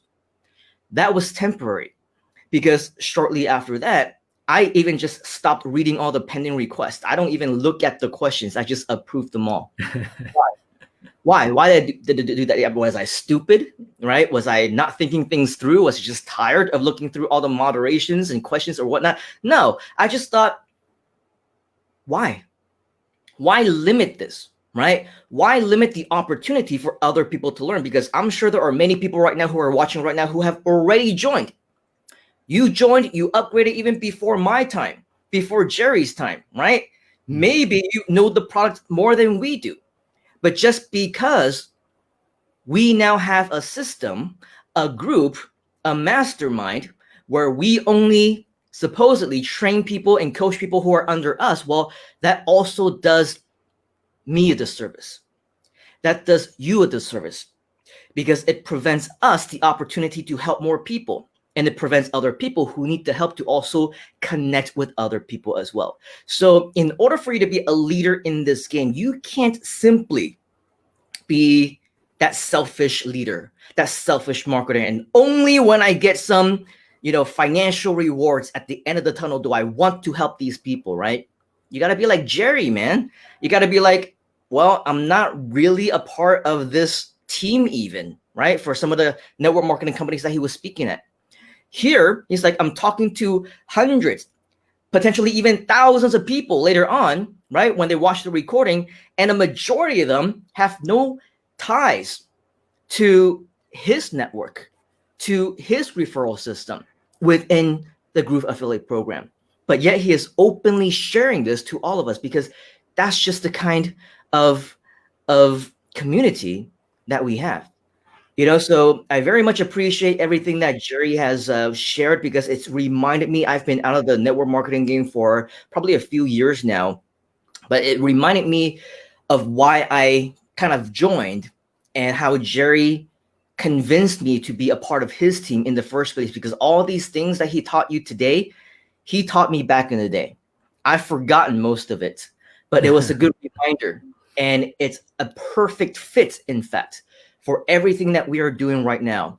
So I thank you, Mr. Jerry, for all that you have shared with us here, and for that reminder, because I feel like there's so much more that we can be learning from you as well. Thank you for the generous compliment. And Simon, I actually have a question for you. I've never been, let me just use the term guru very, very loosely. Okay. So guys, if you're listening to this live or in recording, please understand I'm not using the term guru to put them down. I'm just using it to describe a business model. Okay. So if you remember back when I first met you, right, I saw you and Andy, a friend of ours, speaking at they're like the gurus, right? So here in the States, most of the internet marketing gurus back in the day were Caucasians or Black or whatever. Like you don't really see Asians, right? So when I first came across Simon, we didn't know each other. I saw him at a hotel. He was presenting on stage as the guru, as the featured speaker, along with another Asian dude who is a friend of ours. And so I took a peek inside, and I was like, "Wow, good for you guys!" The two Asian dudes teaching all these white people and Black people and Mexican whatever, right? Like, in the States, it's very multicultural, very multi-ethnic. So my question for you is, coming from that perspective, right? You're the teacher, you're the trainer, you're like the person that everybody looks up to, right? To then, when you start building a multi-level marketing, direct sale, network marketing, whatever you want to call it, type of organization, did you feel that you had to make any kind of transition from your perspective? Because when I've met you, I felt you already have the attributes and the qualities of a network marketing leader, but I don't know if internally you have to make some kind of switch, because it's really sort of a different attitude, if you know what I'm trying to ask you. Mm-hmm. Absolutely. So just to point that out, right, that was probably back in 2008 or so. So it's definitely more than 5 or 6 years since we that's right. first 12 years crossed paths or whatnot. But that's a very interesting question, because to me, the skill of being a coach, the skill of being a trainer, the skill of knowing what you know and then sharing that and being a leader is pretty consistent, right? You're working with people who want to learn from you. You're working with people whom you want to groom. But in a regular classroom environment where you're teaching students, in a regular consultation environment where you're working with clients, or even when you have one-on-one sessions with different people who want to learn from you because they've paid you for your time or whatnot, it is definitely very different than leading an entire team, because you're not just teaching them how to succeed in the business model of their choice. You're not just teaching them how they can get to the next level in their own business, whether they're a real estate agent or they're a doctor or they're a local business. They also want to be an affiliate marketer and they can promote whatever they want or whatnot, right? The thing is, in network marketing, very similar to when we are doing what we're doing now within GrooveFunnels, right? Everybody is promoting the exact same thing. Everybody is promoting the exact same products that we all believe in, right? And so this does put your leadership to the test, because whether you like it or not, and whether you think about it or not, all these people under you, right? And they're working with you, and supposedly we're supposed to be a team, right? But whatever it is that they do, their successes, they could relate back to us. But at the same time, to them, right, they see each other as competition. Mhm. So that puts us into a test, right? Yeah. How do we teach the same thing, use the same motivation, and get everybody excited to promote the exact same product when they're all competing against each other? And I'm sure you know how this feels like, not only in network marketing, but of course in SEO, right? After you start teaching SEO for a while in the same class, after a day or two, right, the questions start to pop up. There's like 50 of us in this room, dude. You're all teaching us the exact same thing, right? Right. There's only 10 spots on the first page of Google. Who's going to get the first page? Who's going to get that first position, second position, third position? Of course, there's many answers to that. It depends on how much effort you put into it. It depends on how much work you put into it. It depends on how well you've implemented strategies, right? But ultimately, it also depends on that person individually, right? It depends on the keywords that they have chosen. They need to learn about keyword research. And if they understand keyword research, they would know that they're actually not competing against each other, right? They would be competing against themselves, essentially. They would be using different keyword terms so that they're not even competing against each other. They're looking for terms, they're looking for words, right? Keyword phrases that are not competitive, right? All these strategies involved. And in network marketing, MLM, multiple tier affiliate marketing, is the exact same thing. Yes, we might be all going after the exact same product, but at the same time, you are your own self, aren't you? You have your own clients. I have my own strategies.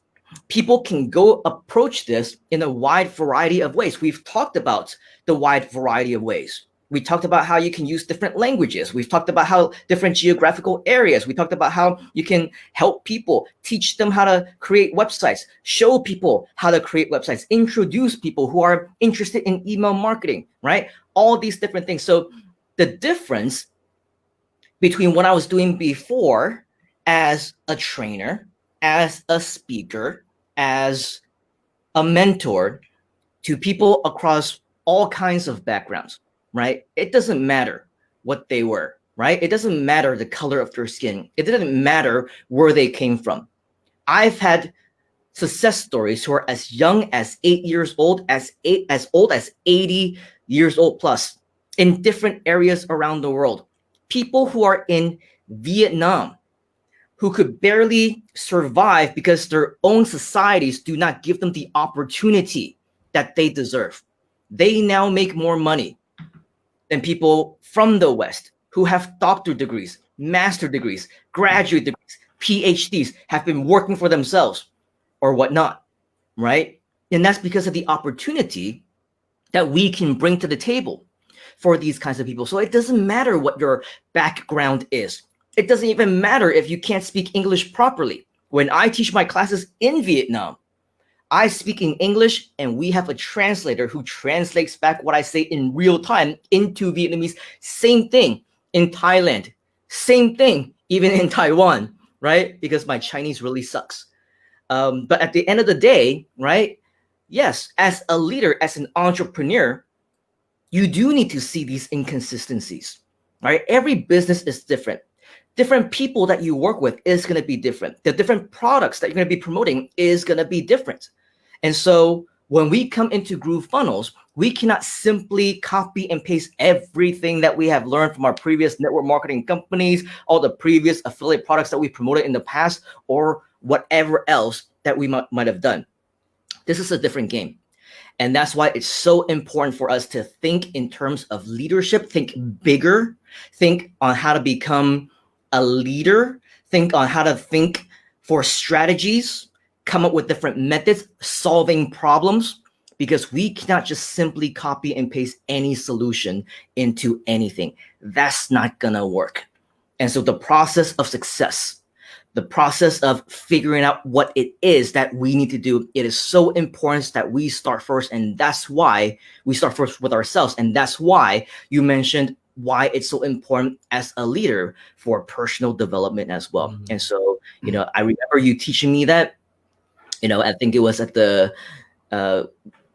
G Hotel or G Tower, right, at the rooftop, that late In night Malaysia. conversation. And yeah, and it stuck with me up until now, and throughout all the different projects that we have been a part of. Yeah, so definitely, I think becoming a leader, and you're very familiar with that as well. Doing different things, working on different projects, working with different people, even is going to take a different approach for every single one of those. Awesome. And I also want to maybe ask this question. It's been brewing in my mind, but I think some of the viewers, either live or maybe watching the replay, would be thinking about is multi-tier affiliate marketing is about building a community, right? Similar to network marketing, direct sales, multi-level marketing. So earlier we were talking about how sometimes people, their ego, their heads can get like really big or whatever. They kind of lose sight of what has transpired in their journey. Mhm. On the same, I guess, on the flip side of the coin, there would be some people who never grow up, so to speak, in a business kind of way, that they're like your raving fan, so to speak, but they never grow out of their current self, right? And so there might be people who just love your training, love everything, but they never do anything. They always feel like they're shy, and this happens in any business, right? But particularly in, I think, in multi-tier affiliate marketing and direct sales, where we, we almost like we have this duty that we have to help our team, right? It's not even just out of the goodness of our hearts. It's almost contractual in a way that because we're right, like literally, You're like, responsible for them, yeah, right? you're responsible in a sense that you're responsible to be that leader. You're not responsible for their results, You're right? responsible to do at least your own parts, right? Correct. And then And- for what they do, whether or not they take any action, I mean, we're not their daddies and mommies, right? We cannot breathe right. down their neck and make them do things. But for us, if we can take responsibility to do our parts, then at least we know that we've done our parts. We kept up with our end of the bargain, and that's not to say that we're just gonna say, hey, I did my part, I did what I was supposed to do. Now you're on your own, right?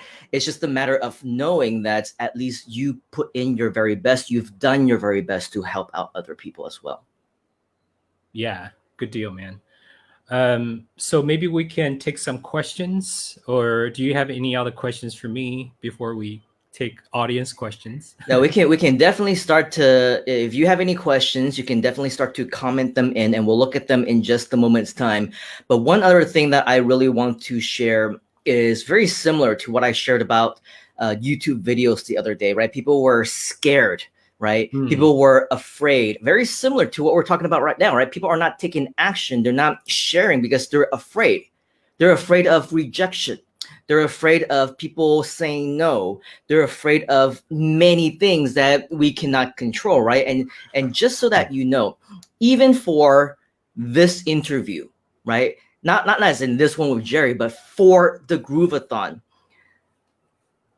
it's definitely an effort to reach out to people and to say, hey, do you want to be interviewed? Do you want to give a session, right? Because the people that I know, people of influence, they're traditional marketers, entrepreneurs, success people, right? And they usually, when they get invited into interviews, it's usually an opportunity for them to pitch their products, right? Or to brand themselves. It's difficult to find people like Jerry who would do this out of the kindness of their hearts, literally now, because he's not pitching you nothing. He's part of our community. He's sharing openly with the different things that, of course, he usually charges people money for. So I expected a lot of rejections, even though I see this as an opportunity for them, and those who actually come on board, they see it as an opportunity as well. I mean, we got over 200,000 people in the GrooveFunnels community, right? And plus so many more who could be watching us live as well as on the replay. So I see this as an opportunity, but I can't tell you how many people I thought were cool, right? They either did not respond, right? Or they said no flat out. They didn't see anything in it for themselves. they saw it as something else, right? Maybe they thought that it was that they needed to promote the product, or they need to be a user, or they also need to upgrade first, or whatnot. They don't, right? Not everybody is like Jerry, who is a part of the community. We also have guest experts who are not a part of the community, or not yet, but they came in anyway, still with no expectations of anything in return. So I also went through a lot of rejections. And so when I talked about YouTube videos, I said, you know what, just do it. Shoot for 100 videos. Probably 99 of those 100 videos are going to absolutely suck, right? They're going to be embarrassing for you to watch later on. But the more that you do it, the better you become at it. And once you find that one video that works, the other 99 doesn't matter. Same thing with these interviews. I asked so many people, only a small handful actually said yes. They come on, but of course, because they are so super cool and excellent, even after one session, it wasn't enough. Even after 2 sessions, it wasn't enough. And that's why this is the 3rd time you're seeing Jerry, right? And on the same note, with an MLM product, with a network marketing company, and with GrooveFunnels, not everybody is going to see the value of the product. Just like how when people said, hey, can I check out the live stream first before I decide if I want to be on your interview? Can I check out the product first before I decide if I want to promote or whatever? I send it to them within a few seconds. Thank you very much for your offer, but I'm going to have to pass, right? I got that. More than one occasion. Do I feel defeated? Do I feel like, oh, I shouldn't do this anymore? I shouldn't ask anybody else because I'm so scared that I'm going to get rejected again? No, that's silly. Who cares what other people think, right? I think Tom Beal the other day, he's like SW, SW, SW, SW, and it was some will, some won't. So what? Someone's waiting, right? For me, the way I learned it was some will, some won't. So what? Who cares? Right? And so the who cares part is not SW, but that's what stuck to me. Who cares? They say no. What do I think of it? Their loss. It's their loss, right? They don't know what they don't know. The same approach when I do my whole spiel on live events, I present my opportunity to attend my class where, by the way, 100% guaranteed results. Ask anybody, any other so-called trainer out there, who else can guarantee this, right? But still, for some people, it's still not good enough for them. Their loss. Some will, some won't. So what? Who cares, right? So with GrooveFunnels, I know that this will help people. And that's why you must believe in the product. You must believe it so much that you feel like if you don't at least tell them about it, you are doing them a disservice. But if they say no, at least you've done your part. You've done your best. And so just like your first 100 videos, shoot for your first 100 rejections. Fail, but fail forward. Get rejected, but get excited and more motivated every single time. Don't let that define you. When they say no, it's not your fault. It doesn't mean that you failed. It doesn't mean that you didn't do a good job. It means that there is still someone else who's waiting for you. It means that you've just used that as your practice. You've just used that to contribute towards your first 100 rejections. Go for it. Keep going for it. And shoot for 100 rejections before you actually step back and take a look. How many yeses did you get in the process of getting those 100 no's? Because I guarantee you, it's not going to be the first 100 people that you talk to and everybody's going to say no. There will be some people who see the opportunity. There will be some people who share the same vision as us. You will be surprised, just like I was, the kind of people who said yes. And you will be surprised, just like I was, people whom you thought would know better, but said no. It's just all a part of the game, right?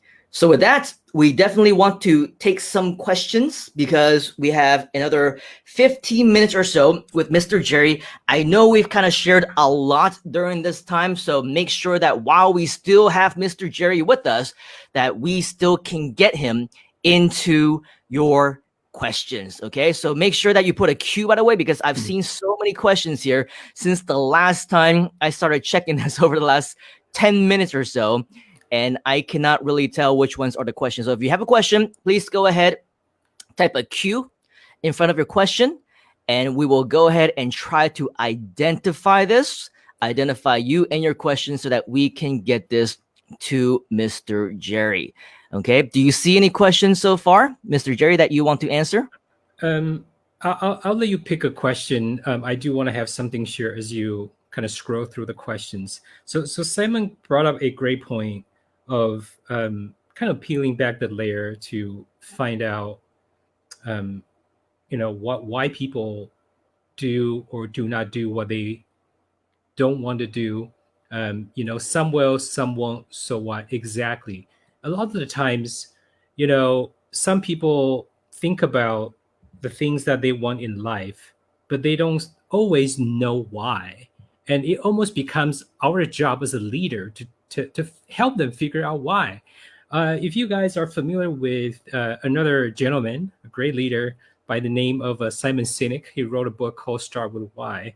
He talked about the concept of the golden circle, and on the outer edge of the circle, so the most outer layer is the what, the second layer, the middle layer is the how, and then the center, the core, is the why.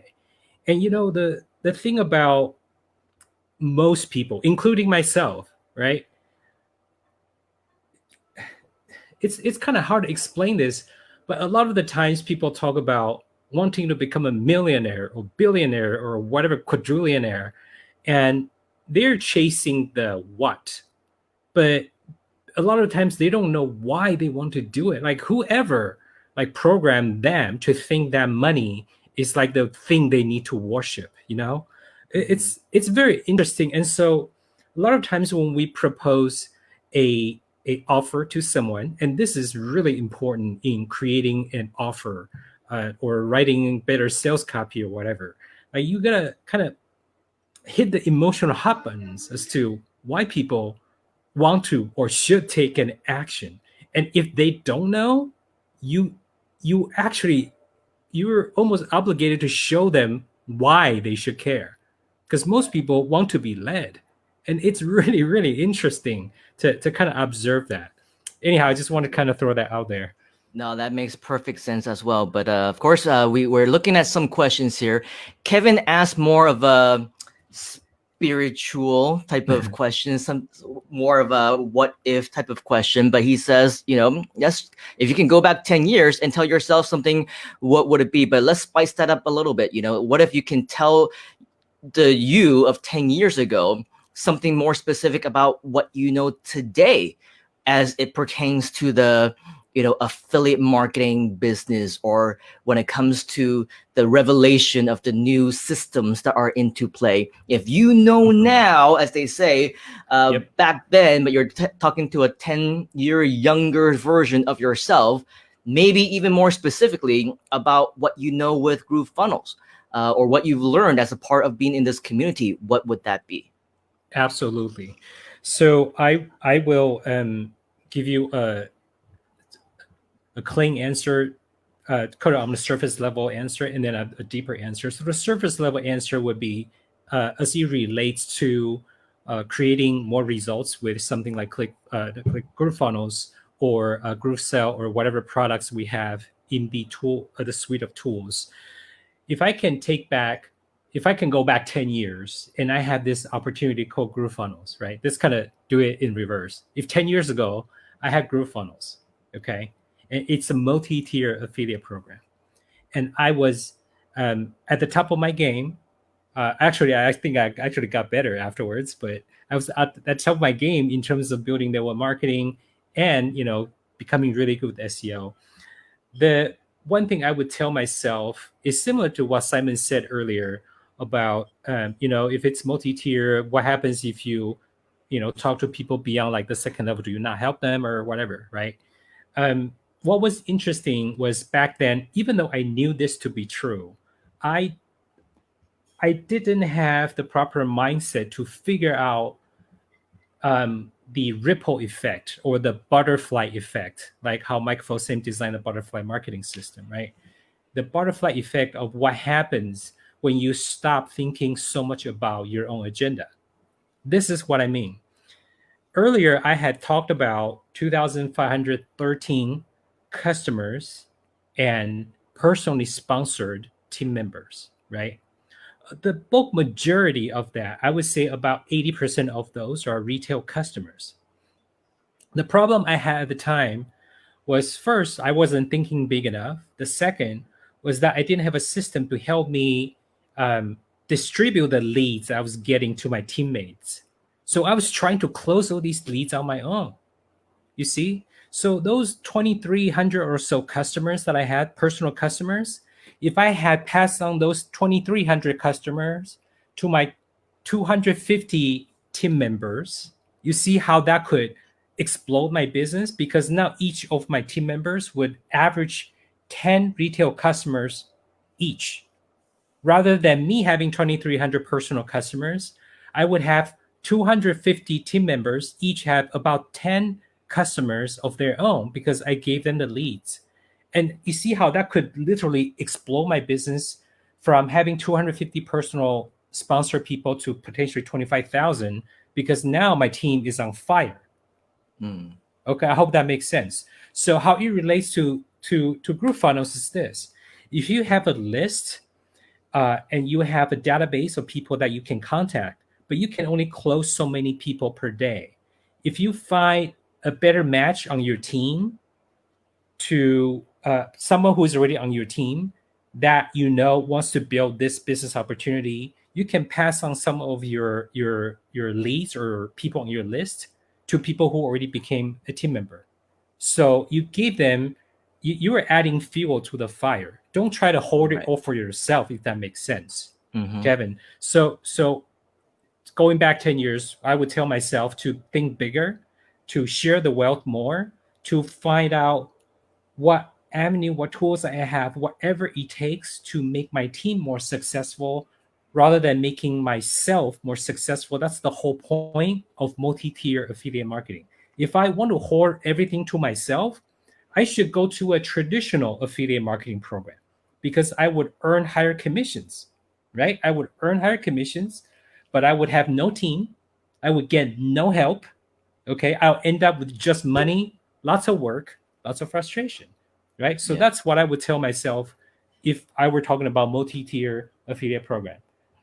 A second answer is I would hire myself a really, really good attorney. And I share that story with Simon. I'm not going to share it here publicly, but if I could go back 10 years, I would go back 20 years and hire a really, really good attorney to give me advice. As soon as I start a business, because that is really the kind of protection that you would need when you start making some money. Wow, very awesome. Of course, you'll also tell yourself about GrooveFunnels, and maybe we'll get a 10-year head start, and now GrooveFunnels will be ours. Right? That's right. That's exactly why when Simon first shared with me, I was casually thinking about it, and I started watching all the videos, and he started promoting it, and he started promoting it from the corporate standpoint, and he started doing training videos for the company. And I was like, wow, this must be big because Simon is jumping with both feet. And that's when I started paying attention. Awesome. So you're at the right place, folks. Omar is asking, would a digital workbook, an audio program, and a video course be a good system? I already have these created, just need to put them into GrooveMember. So I'm assuming the question is, would these be a good system as part of a bonus, perhaps, for a team? If you want to give your team a bonus for joining you under the GrooveFunnels 2-tier affiliate program. Okay, Omar, if you can clarify your question, I'm just going to go ahead and give you some answer, but hopefully I'm answering the right question. So yes, on the first question, a digital workbook, audio program, whatever, these are all good as part of a system. These are all components of this system. These are all dead things, if you will. Okay. If you're offering this as a bonus to your team members, that's fantastic. But here is what I must remind you. Without your personal presence and leadership and influence, your bonuses will only be outdone by other people's bonuses at some point in time. You're the only piece of the puzzle that is irreplaceable. Everything else is replaceable when it comes to the bonuses you're giving out. Trust me. Just look at this Grooveathon. It's a living, breathing testament to what I just said, right? If you put out a team bonus that isn't nearly on par with the Grooveathon of 14 days of 24 hours a day training, like, think about it. How are you going to compete against that? You can't. Like, I can't even come up with any way that I could ever compete against something like this as a bonus for a launch. You see? Okay, I hope that makes sense, Omar. So Yeah, you need crazy. to make sure you put yourself in the equation. You should be in the equation somewhere, somehow. It does not mean that you should work 24/7 like these Grooveathon. Okay, I am just saying your presence is important. It doesn't mean that you should be the guru. Let me put it more simply. Your presence, your charisma as a leader is what's going to cause some people to want to join you. Then your job is to then become the best version of yourself, and then you groom up the next level leaders so that they eventually can become the best versions of themselves. And then at that point, you can start to fade into the background more and more. So it's a leadership factory that you're involved in terms of multi-tier affiliate program. Okay, you're building a team. GrooveFunnel is a community, it's an offer, but by and large, you are building a team that is directly influenced by you as a leader. Wow, awesome answer. And as we wind down the last few minutes, this is a perfect segue into our very last question. I think Wolfgang is one of many people who are also wondering the same thing. As we wind down, do you have any parting words for us? And of course, let us know how we can get in touch with you, follow you on social media. What's the best way to reach out and get in touch? Yes, absolutely. I have already shared this in previous sessions. Guys, please bear with me as I just built the page literally yesterday, doing about 20 minutes of work directly from GrooveFunnels. So I built those pages. It's the same page, groove.withjerrychen.com, groove.withjerrychen.com. I am going to add my contact info there, my social media profile links. I'm going to make sure I fix the presentation slide links on that page. I know that both links are going to session 1 currently.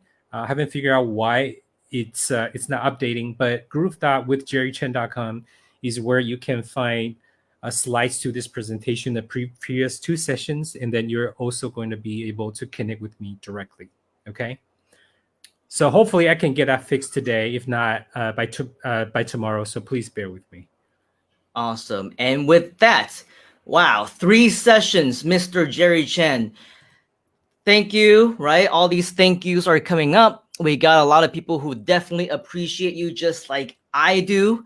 Not only did you come, but you came 3 times to share with us a lot of different content, which I am sure is definitely unlimited in terms of its value.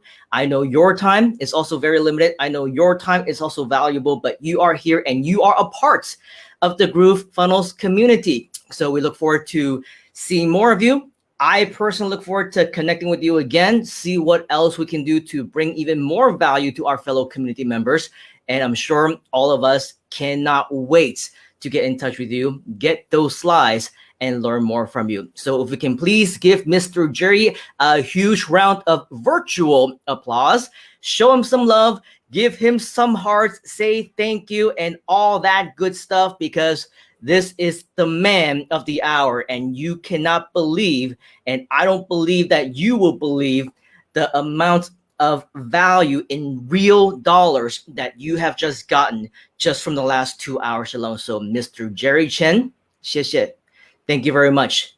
Thanks, Simon. Thanks, everybody. We look forward to seeing you again. Ciao. Likewise. All right, that was Jerry Chen. Amazing or what? Now, of course, we are just getting started here on Groove at Night on the Grooveathon, because up next, we have some very exciting additional content for you that, again, goes way beyond just becoming an entrepreneur through strategies, through techniques, through training. Because what many people don't know is the power behind a lot of your energy, of self-healing yourself, and all these different secrets towards metaphysics is one of the biggest reasons why the biggest internet marketers in the world are successful. The biggest businessmen and businesswomen are also successful, because at the end of the day, it all starts right up here. And very soon, I will introduce to you one of the top metaphysics in the world as well. And she is going to share with you some really spectacular information. So stay tuned for that. But first, we're going to share another 3-minute video that you will see from Mr. Mike Filsaime himself, the CEO and founder of GrooveFunnels, so that you will know exactly what this company and its products are all about. We will be right back. Hi, my name is Mike Filsaime, CEO and co-founder of GrooveFunnels, and we hope you're enjoying this Grooveathon. And now would be a great time to learn more about GrooveFunnels and the GrooveFunnels upgrade. So first of all, if you're watching this on something like Twitch or Facebook Live or YouTube Live, and you're wondering what's going on, you want to check out GrooveFunnels.com. We have the best software on the planet for digital and e-commerce marketers, and our software is free for people to get started with no credit card required. Now, if you're a little bit more than a newbie, or you know that you will be a professional one day and you're looking to make a full-time income online, you really want to look into our upgrade. So right now in a new tab, you should go to groovefunnels.com/upgrade. Or just look at the link right here on this video. At groovefunnels.com/upgrade, you're going to be able to, for a very limited time, get lifetime access to our entire suite of products. There's over 17 different products for you to be a professional digital marketer and e-commerce marketer. All you got to do, go to groovefunnels.com/upgrade. There's a video there that explains everything. And here's the important thing. Right now, you can become a lifetime member for one-time price of just $1,397, and you'll never have to pay us anything again, ever, period. That means no monthly fees. And if you aren't using GrooveFunnels right now, you'd have to be paying over 17 different software products that would cost you about $1,400 per month. Now, if you do the math for that, you're going to be looking, somewhere between $15,000 and $20,000 a year to run your business, which really isn't bad to run a business. But what if you could pay just $1,397 one time and never have to pay anything again? And all of those tools were the best tools out there, and they were integrated to work with each other. Now, you want to do this today because our grand opening is ending soon. And we don't plan on keeping this lifetime option available forever. The reason why we're doing it is right now we are creating more products, and this is kind of like an extended Kickstarter. So you're going to become a backer and a charter member and a lifetime member by paying one-time payment of $1,397. Now, if that's a little bit too much for your wallet right now, don't worry. We also have a 6-pay, a 12-pay, and a 3-pay plan for you to make it a little bit easier. Just check that out at groovefunnels.com/upgrade. Remember, do this now because this offer is expiring, and after that, our prices will be going to $299 a month, or $3,600 each and every year for what you can get right now for one-time price, lifetime, for just $1,397. Remember, once you pay that, you'll get access to everything, and you'll never make another payment to us again for anything, ever, period. All right, groovefunnels.com/upgrade. Thank you very much. Welcome back to the most must-see late night TV talk show host right here on the Grooveathon, and that is right here at Groove at Night. Now, if you think that anything that we have learned so far from any of our guest speakers is any indication of our commitment to your success, as they say, you haven't seen nothing yet, because I'm sure that you agree when I say that, hey, if you're going to be successful in business, if you want to do well in your ventures, it takes so much more than just the right tools. With GrooveFunnels, you have all the tools that you need. It takes so much more than just the right strategies, because also right here at GrooveFunnels, you have all the training from the best internet marketing experts and business experts that you need as well. But in addition to all of that, as I mentioned before, if you don't have it all right up here, if you don't know where you're going, if you're not in tune with your spiritual self, a lot of times that is also one of the biggest reasons why people fail in their businesses. So all the tools in the world, all the best mentors, all the best training in the entire world that you already have your hands on may still not be enough. And that's why we are here today. Of course, especially for my sessions, I want to give you the very, very best. I want to give you everything that you need in order for you to completely kill any negative energy around you and positively be able to do everything and anything that you put your mind to. And that is why my next guest, very exciting, is the master of Chinese metaphysics. Believe it or not, she has over 10 years of metaphysics and healing experience. Not only has she successfully immersed herself into the eastern side of the world with that practice, but as well, the Western practices as well.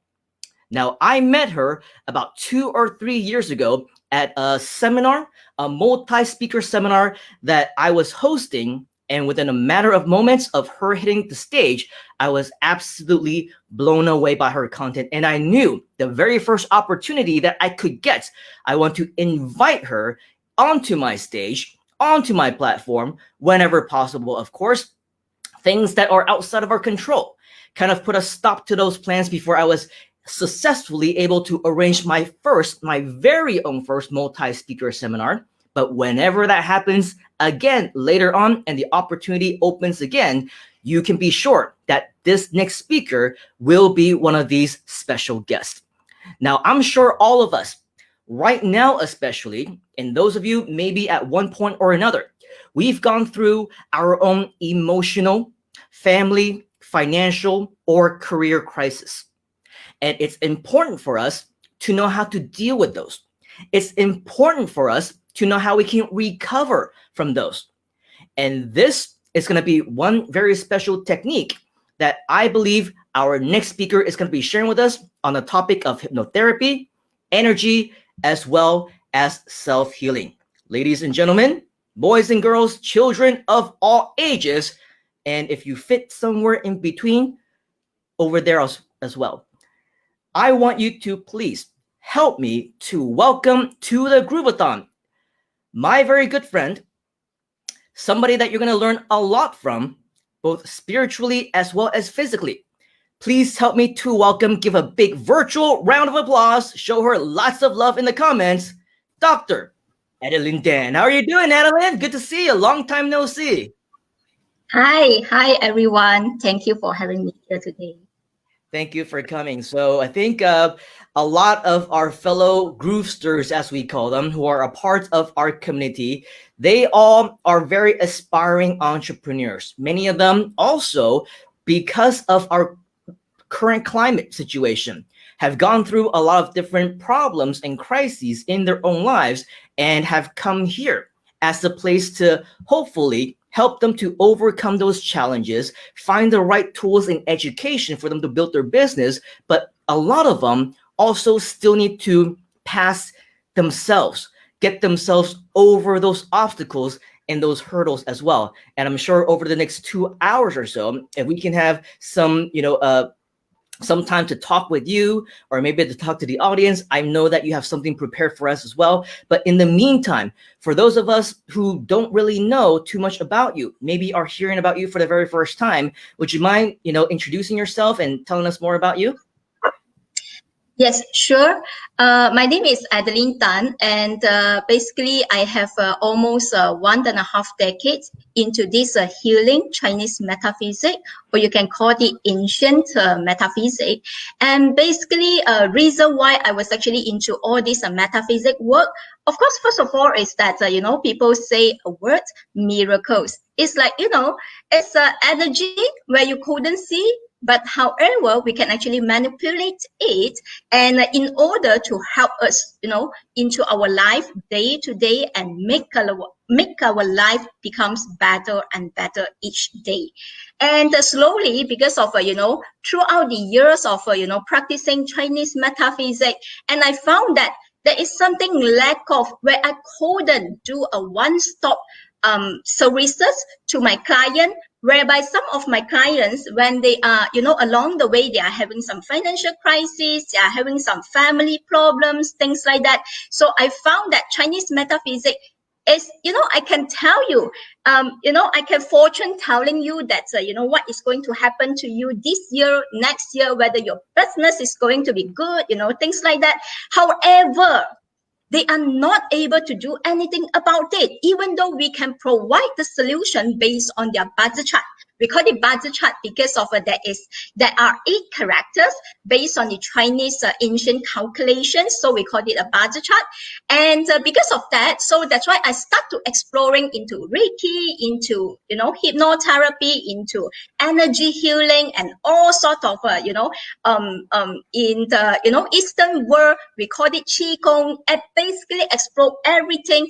And finally, I found one thing, whereby you wanted to heal yourself. Generally, you have to actually know how to manipulate your energy. So that is the reason why now I am actually emerging the Chinese or the Eastern part of it. And right now I emerge together with the Western part, which is actually hypnotherapy or energy healing or whatever you call it. So I put both together in order to make it as a one-stop service for all my clients, in order they can actually improve their life, and in order to make their life become better and better each day.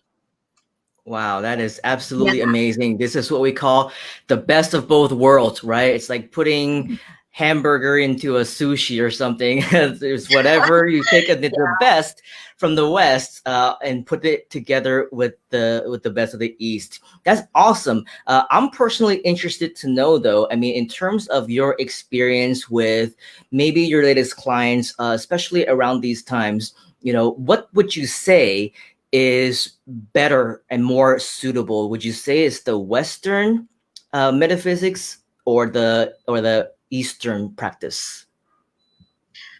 Okay, so generally, if we are to talk about the Eastern part, we have this Chinese metaphysics, all right? And as a lot of people know, in Chinese metaphysics itself, right, mainly known or more popular known by the people will be the Bazi, okay, perspective. And when we talk about Bazi, basically we will actually take, normally people will ask, what is your year of birth? Okay, your date of birth and your hour of birth. So from there, we can actually translate into the chart, where for Earth, it's actually basically based on this mathematical calculation. Then we can tell what is, what sort of life the person will be enjoying, whether your life will be a grade A life, grade B life, grade C life, or grade D life. All right. And so at the same time, when we talk about the your own Bazi is not good enough, so that's why there is another subject under the Chinese metaphysics. We will have this feng shui. All right, and feng shui also using the 5 elements, and also map the external energy into our energy, because each of us individually, we ourselves inside our body, there is a mini universe, I call it. All right, and external the environment, we also do have this, the universe, which is actually govern the platform of the entire platform of this planet. All right. And based on this external and the internal energy, we will align it. All right. In order we can maximize the best energy from the external form into ourselves, in order we can change our life. All right. Wow. And at the same time, maybe some people over here, you will actually know about, hear about this, we call it Chiman Dunja, and some other I Ching method or whatsoever, which is actually for the purpose of divination. So this is, I call it the eastern part of it. However, the other side, which is the western part of it, right now, and mainly that I'm actually using will be on the energy healing, where actually some people will be very familiar with Reiki, with hypnotherapy, with psychology, all these things where we talk about. And just now I mentioned, in the Chinese side, we have this energy level within ourselves, which is governed by our own bazi, and also the external form, you call it feng shui. And in the western side, we have this energy level where actually we can manipulate if you know how to. And generally, I put this together in order to maximize someone. And let's say, what if someone, their energy is super low today or tomorrow or 1 year later? How do we actually, manipulate this? So of course, there are many other methods. So, but basically, generally, later in the session, I'm going to share with all of you, if let's say today, you are not going to see a practitioner today, so what you can do for your own self. So that is about the Chinese side, the Eastern, and also the Western side. Wow, that's very awesome. Actually, I'm excited to see that. So from what I understand, you have some thing on energy and self-healing that you want to share with us today. Can you tell us a little bit more as a quick preview before we let you go into your presentation? Oh yes, of course. My pleasure to share about this, because when we talk about energy, when we talk about self-healing, first of all, we actually will have to talk about our own energy level. Everybody, we are governed by energy. Say example today, whether are you happy or whether are you sad today, or maybe you look at someone today, the person, you can feel that, the person energy level is, relatively low, and the person is angry, or whether the person is sad, So all sorts of emotions that we talk about is basically refers to energy. All right. And, one individual to another individual, we can basically feel our energy one to another. All right. So that's why in Chinese, we have this saying, one person from this category of energy, normally that's how they will be attract, the similar energy to their gang or to their category. All right.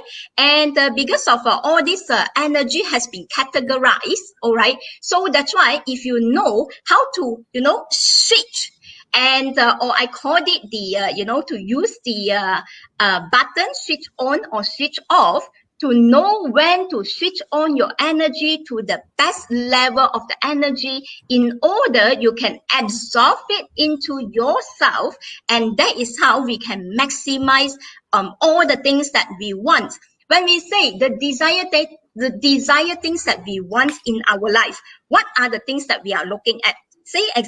For example, right now, maybe someone, they actually wanted to attract a good partner in their life.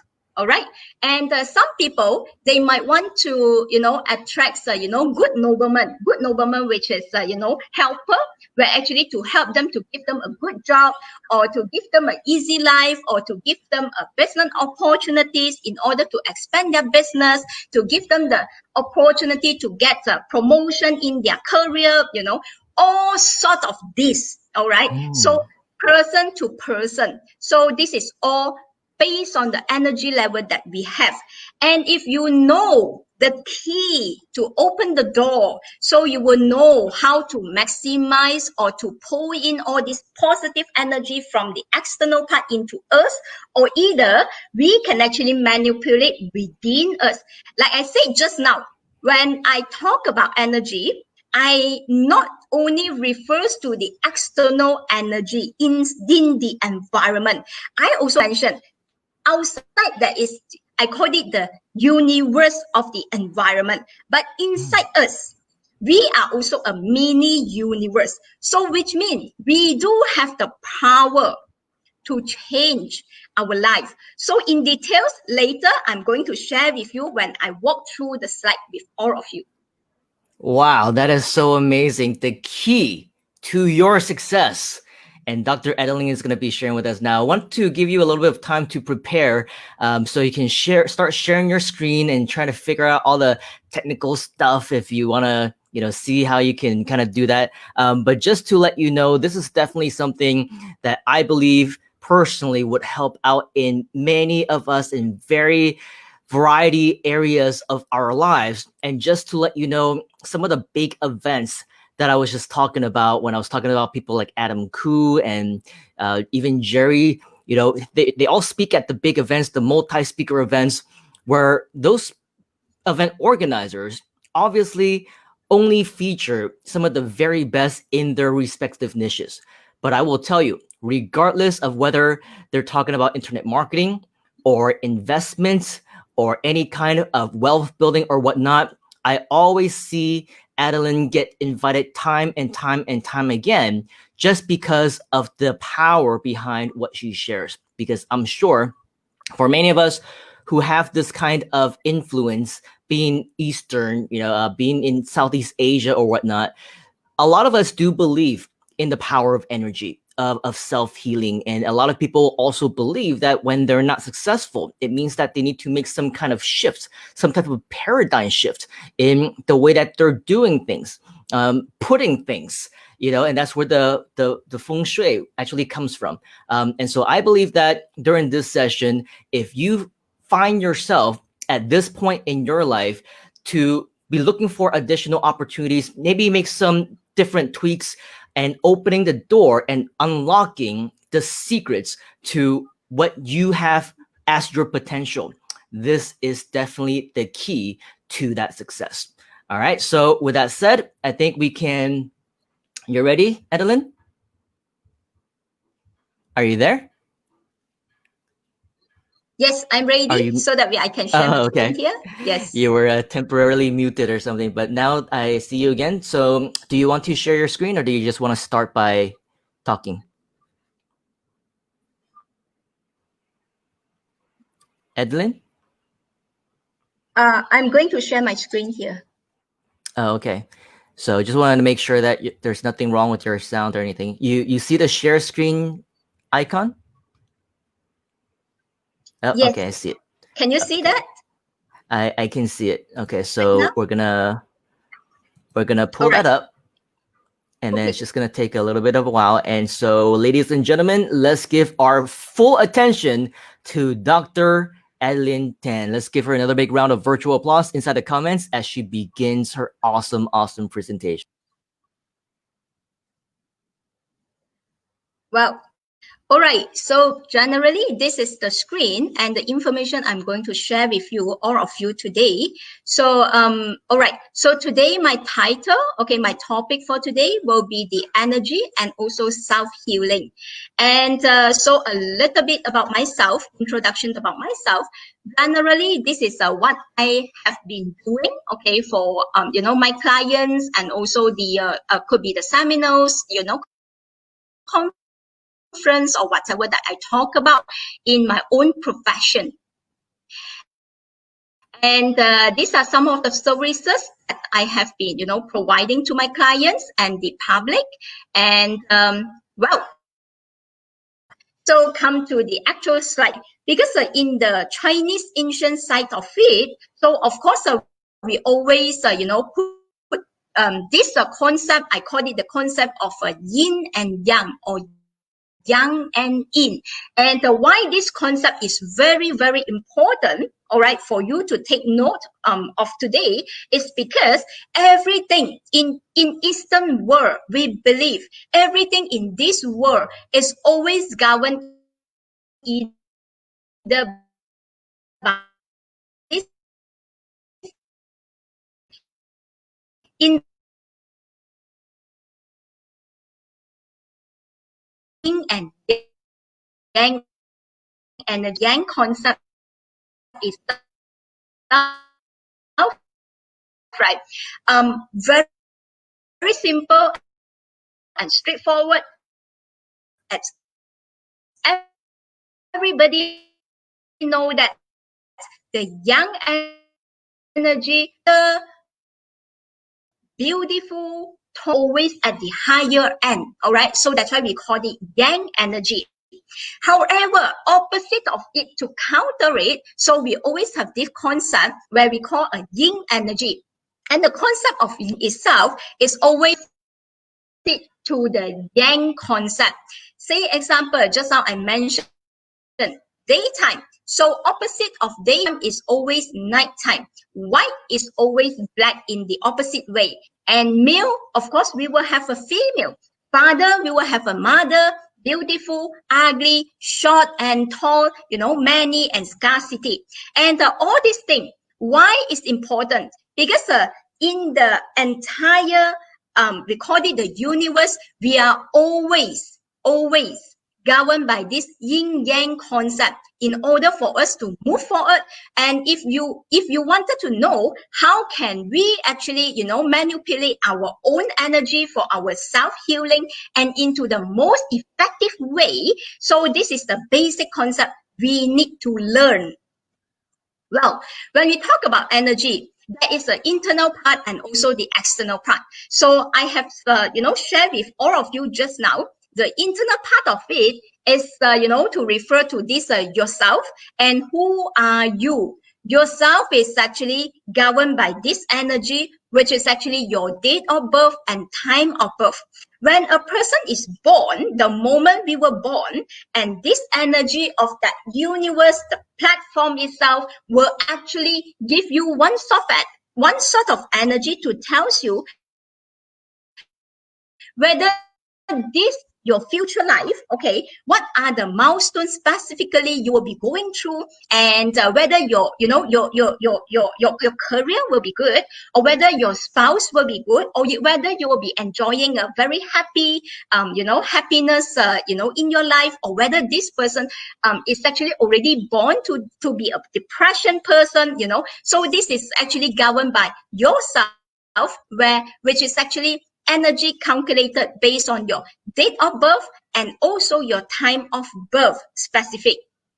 However, the other part of it, where I called it the external part of it, so after you know that you yourself govern yourself as the mini universe within you, and there is another force where actually we will not be able to manipulate, or we are not able to to grasp a hold of it, which is actually known as the environment energy, or the universe in the environment. And now we need to know in the Eastern Chinese metaphysics, we always talk about feng shui, feng shui, feng shui. I believe many of you have heard of these words called feng shui. And today's society, I believe not only the Eastern people know about it, even including the West people. There are also many of them comes all the way to all throughout the world, where actually to learn about this, Chinese metaphysics or feng shui related method or technique. And these two parts, when we talk about the feng shui, which is the external environment, anything where you see, where you live, or where is your office located, all this environment externally, it will somehow has the amount of influence into your life. So that's why today I'm going to share with you how are we going to emerge or to align our internal internal energy, right? So when we talk energy, so I have mentioned the words, okay, the words of alignment. So of course, if one thing that you have aligned, then you will have the option one. When things are aligned, energy is aligned. So of course you will feel harmonious. Okay, you will feel harmony. What do I mean by harmony? Harmony means that you do anything in your career, in your day-to-day dealing with your spouse, with your children, with your loved one, with your family members, with your colleagues, everything will be smooth sailing. However, if let's say right now, I do not have this proper alignment of the external to my internal energy, you will find that you will actually going through a disaster life. All right. So which means when the energy not aligned, so that will be a fighting, okay, between the internal part and the external part of it. When the energy is fighting each other, when they go against each other, so what is going to happen? Of course, very clear. Everybody know. When we fight, of course, we will feel sad. We will be, punished. We will be, we will feel very sad, about us.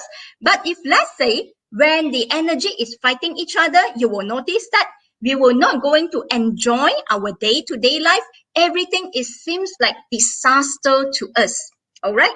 So that's why in this context, how are you going to measure your own energy? So that is very much important because every time when we talk about yourself, you, he, she, or whoever you talk about, as long as it's a human being, we are governed by this, the energy of a date of birth. So that's why to ease you, I will let you, all of you, to actually go through with me this simple calculation. All right. Why I say simple? Because it's just a mathematical form where to add up your year of birth in order to know whether your life gua. Because when we wanted to know very specific about your own energy, we need to know whether this life gua, what is your life gua? And your life gua will tell you about everything about yourself. And before we can actually align the energy into your house or into the environment, regardless your house or your office where you are working right now, so we need to identify what is your life gua. All right. And you will notice that above here, I put the words for male. So if you are male, all right, if you are male, all right, so you have to follow this screen. And if possible, try to snapshot, take a picture or snapshot this later. At least you can actually, do this not only for yourself, for your loved one, for your children, for your enemy or whoever. All right. And this, for male, if your year of birth, okay, will tell you the answer. First of all, the cutoff point is February 4th, okay? Because the reason why we take February 4th, because when we talk about energy in the Chinese calendar, every cutoff energy for the new year or for the following year is always February 4th, okay? And let's say what if today you are born in the year of, 1979, okay, 1979, and your year of birth is actually before February 4th. Say, take an example. It could be 1st of January 1979.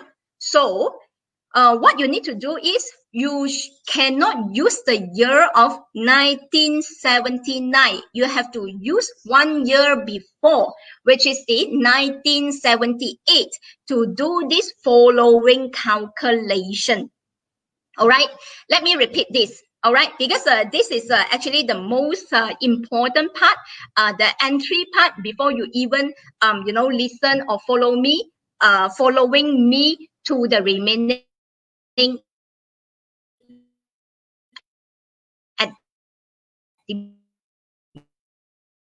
back of the slide, okay, of our born in the year. Okay, let's say example now here. This person is born, a male born in the year of 1954. And the date of birth is after February 4th. Then you have to use the calculation based on 1954. 5 plus 4, all right, 5 plus 4 equal to 9, and you take 10 minus 9 equal to 1. Then your life gua is 1. All right, your life gua is 1. But what if you are born in the year of 1954, but your date of birth is before February 4th? Say example, 1st of January 1954. Then we will not use 54 or 5 plus 4. We will use the year of 1953, which is 5 plus 3 equal to 9, and 10 minus 8 will be 2. So the person life gua is 2. All right, follow me. And if you are male, all right, there is a remark here. If you are male, your final number here equals to 5. If you are male, we will assume your life gua is 2. All right, so you have to keep this number with you, and we are going to share in details why this number is important. All right, so we move on. If you are a female, all right, and the cutoff point again is February 4th.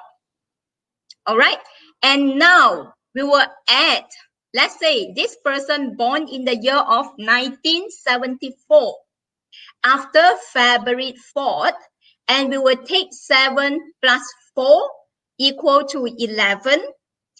11, 1 plus 1 equals to 2. And for female, we will use the final number plus 5 equal to 7. So for this female, your life gua is number 7. All right, follow me. So what if the person is born in the same year, 74? However, the birth date is January, say maybe 9, all right, January 9, and then we will take 1973, 7 plus 3 equal to 10. 10, 1 plus 0 equal to 1, and 1 plus 5 equal to 6. All right, so that is how we calculate the life gua for the female. Meaning to say, if you are male, you will take 10 minus your final number equals to your life gua number. But if you are female, we will take your number, the final number, plus 5 equals to your final number. So if your final number here, again, is, say example, equal more than, 1 digit, then we will add up again and equals to 1 final number. That will become your life gua.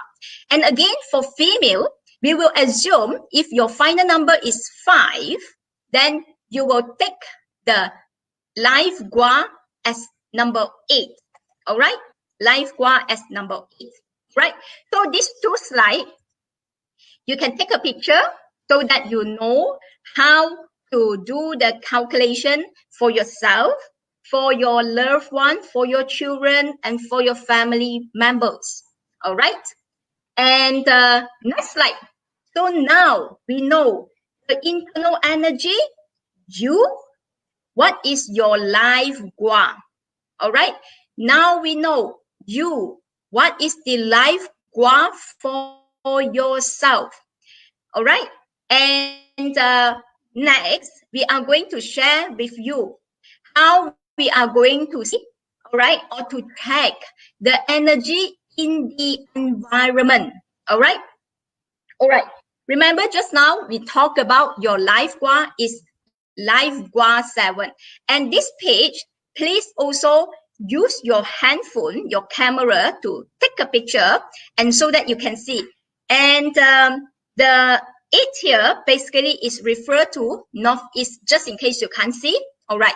So now this page itself, all right, this page itself is important for you to later identify each of these sectors inside your house.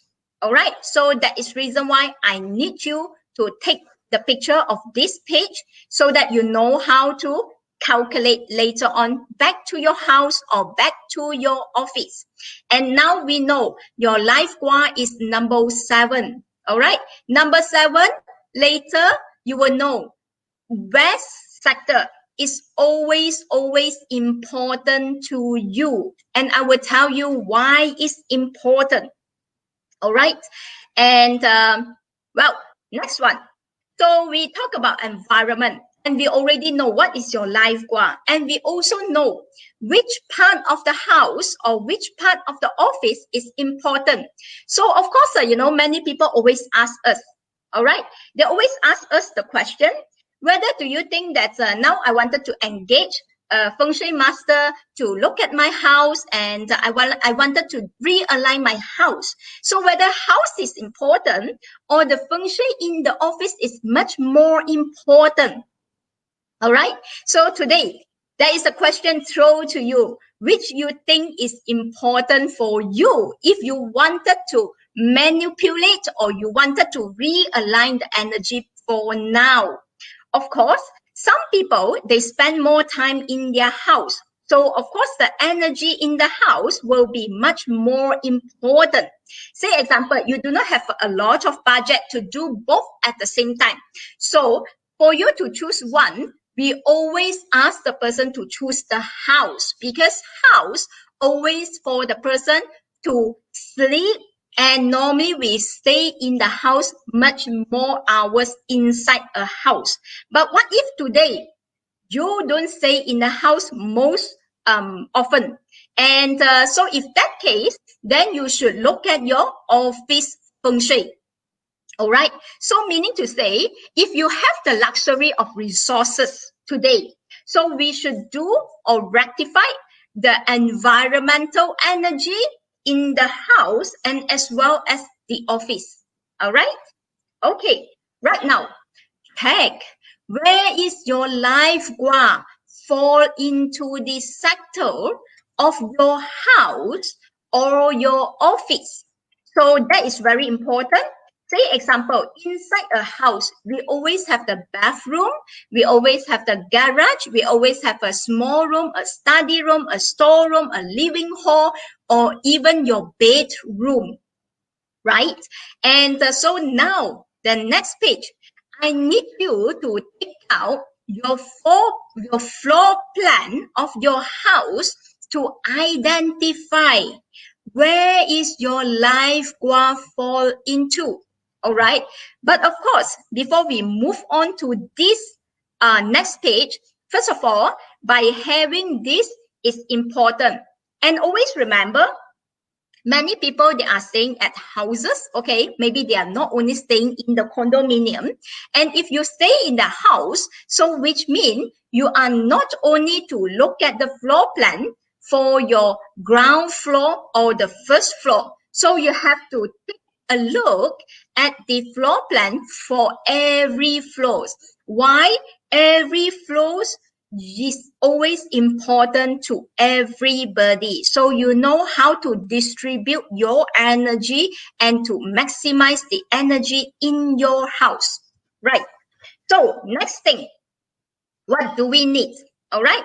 So on top of your floor plan or your house, so you stand in the middle of your house and you put your compass and to measure 8 direction in your house from the center of your house. All right. I repeat, from the floor plan or from your house, then you take the compass. All right. You take the compass and you stand in the middle of your entire house or in the middle of your floor plan, and you measure 8 direction. All right, why 8 direction? Remember, here we do have a 8 direction. All right, so that is reason why we need to measure 8 directions. Okay, so next one, once you got your north, south, east, west, then you will know this is your north, this is your northeast, this is your east, and this is your southeast. All right, and so on and so forth. And again, go back here. Remember, just now your life gua here is number 7. All right, your life gua here is number 7. So we know number 7 is represent west. All right, number 7 is represent west. So we know west, this sector is important for you right now. All right, this sector is important for you right now. Why is important? Because when after you have identified this sector in the west, we know that in this entire house, this sector of your west in your house, from the center of your house, this sector in the west is represent yourself. This represent you. All right, meaning to say this sector now in your house is represent you. All right, and the next thing we will have to check what we have outside the house, right? What is inside the house and what is outside the house? Both are important. I'm going to share with you in a while. Both are important.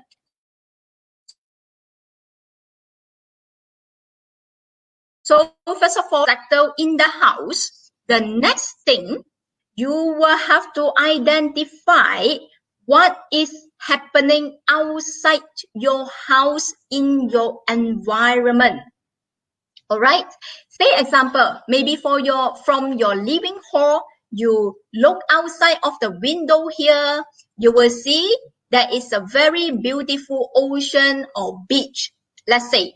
And or from your kitchen, you look out from the kitchen, you will see that is northeast, there is this mountain in the northeast sector. All right, outside of your house. So meaning to say mountain is there. All right, and let's say right now in the southeast sector, so if you go out of your house, that is your garden that you have decorated nicely in your house. And, let's say from this part of your house, when you look out from the southeast to the east, all right, and you see there is a big high power tension, or we call it pylon. Okay, pylon in your house. All right, so all these are important that you need to identify. Okay, or it could be a river, it could be a school, it could be a bright hall. When we talk about bright hall, meaning to say there is a big open space where it contains of the energy. All right, so that's called bright hall. All right, or it could be a temple, it could be a church, it could be anything else. When you look out from your house, what is in the environment from your house? All right, so 2 things you need to identify inside your house, whether is that a bathroom, is that the kitchen, is that the the garden, or is that the staircase, or is that the study room, or is that the living hall? And outside of your house, is that a mountain, is that a river, is that the ocean, or is that a pylon, or is that a bomba station, is that a police station? So all those things you will have to identify. All right, why those things are important? Okay, I'm going to share with you. All right. So again, back to this. All right. Now you know what is happening in your external environment. Could be your house, could be your office. And now we need to check whether the energy is aligned with your house or your office. When I say your energy, whether it's aligned, all right, aligned or either not aligned, all right, it's because, first of all, remember your life gua. And your life gua represent a sector in your house. All right. Second, what is inside of your house? Okay. And what is external form in the environment of your house? Then now we are going to tell you whether how we are going to align these two information. All right. Why all these are important? Because let's say now we go back here. Let's say right now, if you are to find that you are now life gua 7. West sector is very important to you. So now, what if your west sector happen to fall in to the staircase, fall in to your could be your your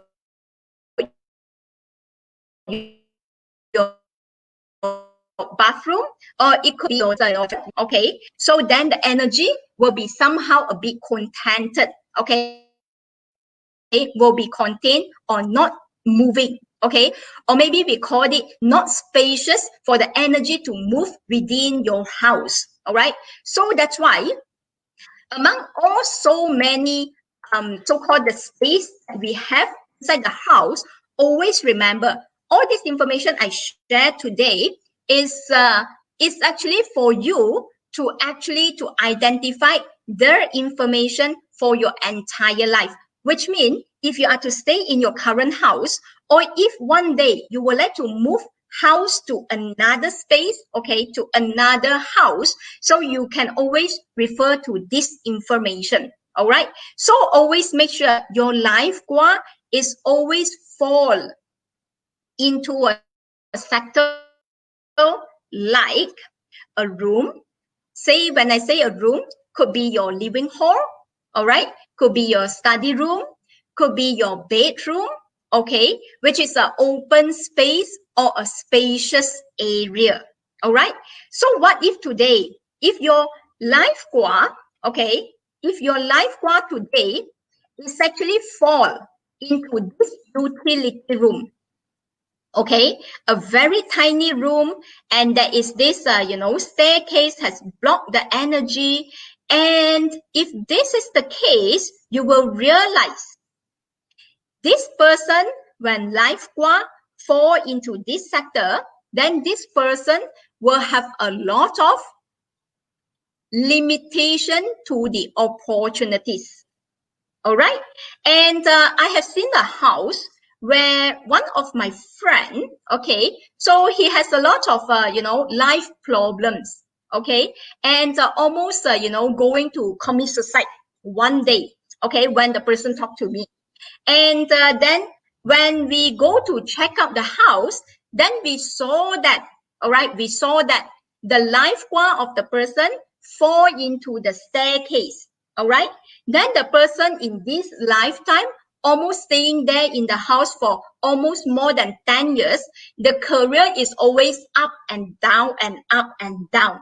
All right, what do I mean by up and down? Meaning to say the career life always is going up, then something good going to happen to the person, then the person falling. All right, and again comes to certain time when the person meet the opportunities in career, then comes again certain time the energy not good, and the person will actually have a downfall again in career. So that is where we call the person either could be the life or could be the opportunities in career will be going up and going down drastically. It's like a drama show that we always watch. Okay, so that is one of the reasons. So what if some people will ask, so is that true that if today my life gua, all right, is fall into the energy, or which is actually the the washroom or the toilet, so is that still good? All right, so if let's say you are to take this feng shui information to another further level of understanding, and we actually will classify again the energy, whether it actually belongs to the person, okay, whether a money making opportunity, or whether it could be related to a networking opportunity. So what if it's really true that the energy fall within the person, either networking or either the money making opportunity, so this will give limitation to the person. All right, or either the person will not be able to save money, or always in some people's life, right, they always have these unexpected expenses in their life. Say example, we met a lot of clients, so they always come to us, so they say, why I always not able to save money, or I put it into another way. A lot of people always ask, why every time when I save money up to like 10,000, 20,000, then things might go, went wrong in terms of the electrical appliances, or it could be to my car or anything. Then, I need to spend the money to fix all this problem. All right. Meaning to say their life capacity for them to save the money always limited. All right. So if the person money making opportunity fell into the sector of bathroom, the toilet, so normally they will have this kind of unexpected unforeseen, unexpected expenses. So meaning to say, every time come to their life, okay, when they are able to save up to 5,000, 20,000, or certain amount of money, then it will be unexpected expenses that they need to spend the money. So then their money will fall back to the square one. All right. So we met a lot of all these, statistics, and that's why, if possible, try to either keep the place, okay, minimize usage of that if there is a bathroom, okay. Of course, the best is don't fall into a good sector, especially money making sector. Always not to see fell into your this washroom or either bathroom. All right, so otherwise then the person normally will have this kind of issue. Or some people even worse, they actually will encounter the financial crisis issue as well. All right. So what if today the person life gua is not fall into the utility, is not fall into the staircase, is not fall into this the toilet, but it is actually happen to be the mid room. Why I say mid room? It could be very small. The energy is always not ventilated. So meaning to say, this place happen to be is your is your personal life gua, your life gua sector, okay, for that. So meaning to say, you will see yourself always will be close-minded. When I say close-minded, meaning the person always will not be able to foresee, okay, things happen in the future, or will not be able to see 5 years, 10 years down the road, what am I going to do, things like that. And that's why it's always remember, if when you wanted to move into a new house, always remember to check, all right, what is the personal life gua. Always good to make sure that your personal life gua to fall into the spacious and with open space, with windows and a good ventilation, good energy flowing area. All right. So now, come back here. So now, after we know that, whether, in life, why it's always, cost you something, not so smooth sailing in our life right now. Okay. So with all these things, how are we going to later, to tackle and, wanted to, avoid all these, negative vibes. So I'm going to share with you what will be the solutions later. All right. So before we move on, this will be one of the additional information to add on to it in order to tell you why some people, right, besides having a good sector or a bad sector in their house, at the same time, they are always fall into depression, anxiety, which is actually always don't feel happy, some people, you look at them, they are always 24 hours and 365 days, they are always happy-go-lucky.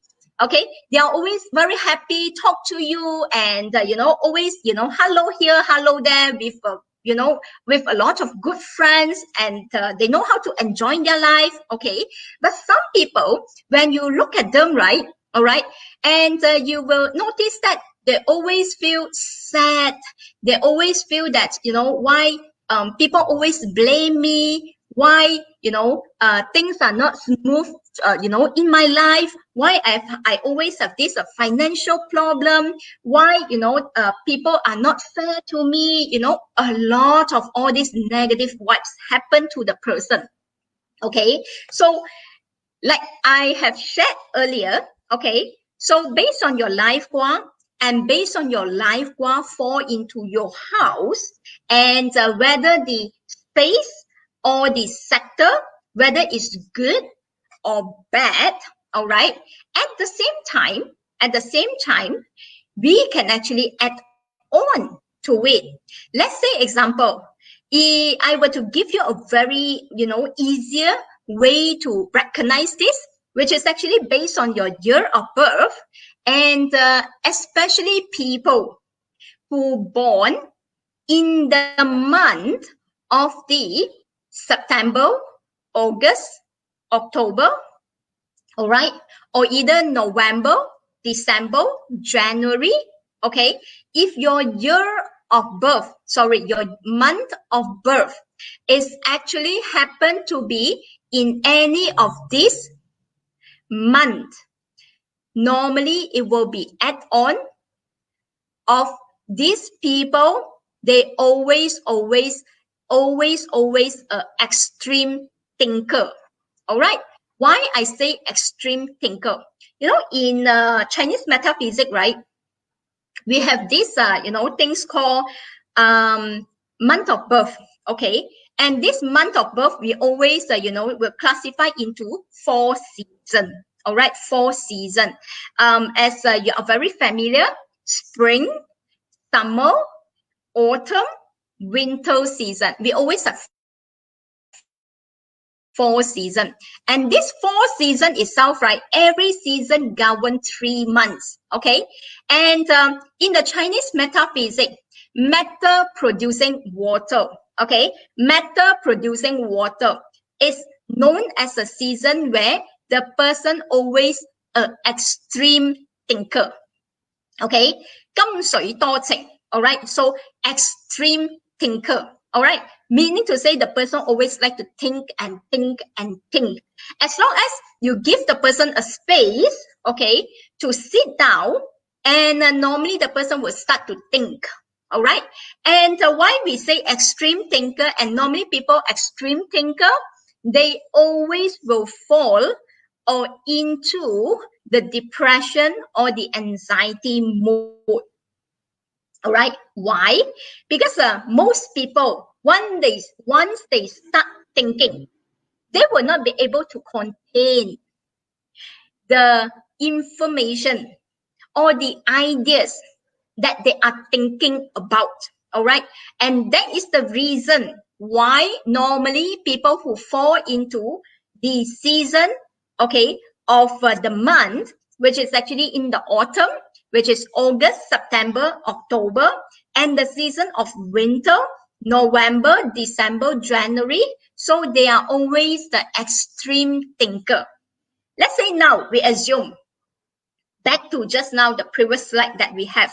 If the person right now, the life gua happen to fall into the bathroom or the staircase, and at the same time on top of it, the person also born in the season of the autumn and also the winter season. All right, then normally this will lead the person always to think extreme way, and it will very easily to lead the person into a depression mode. All right, into a depression mode.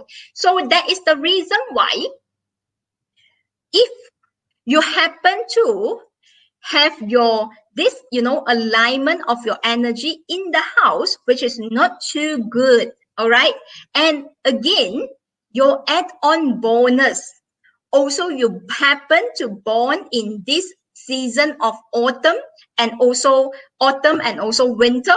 So remember, later following page, especially meant for you. All right, especially meant for you.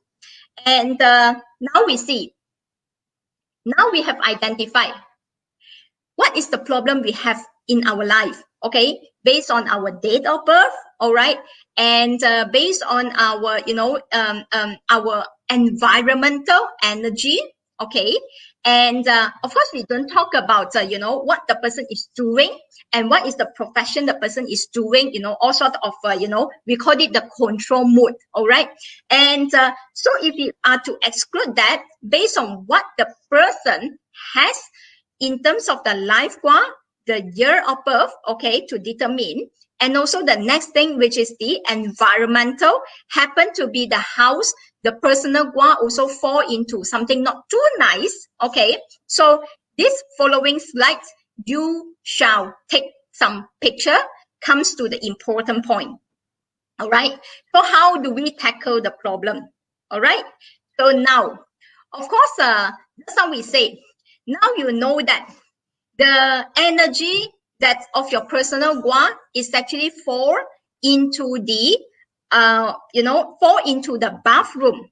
So you know that now bathroom is extremely important for you, all right, to talk about or to analyze your energy, and it will influence your energy whether you will have a smooth sailing life in your career, in your relationship, in your family dealing. Now, plus your energy or plus your your inside your bathroom or your washroom is very dirty, that you normally don't maintain a good energy, or you normally don't clean your toilet time to time, okay. So in this case, meaning to say your energy, yourself to the environment is now messed up, okay, is now messed up. Meaning to say, in this scenario, this house, the more you are staying, the longer you are staying in this house, okay, that your personal life gua happen to fall into this place, and it will give you extreme disaster in your life, okay.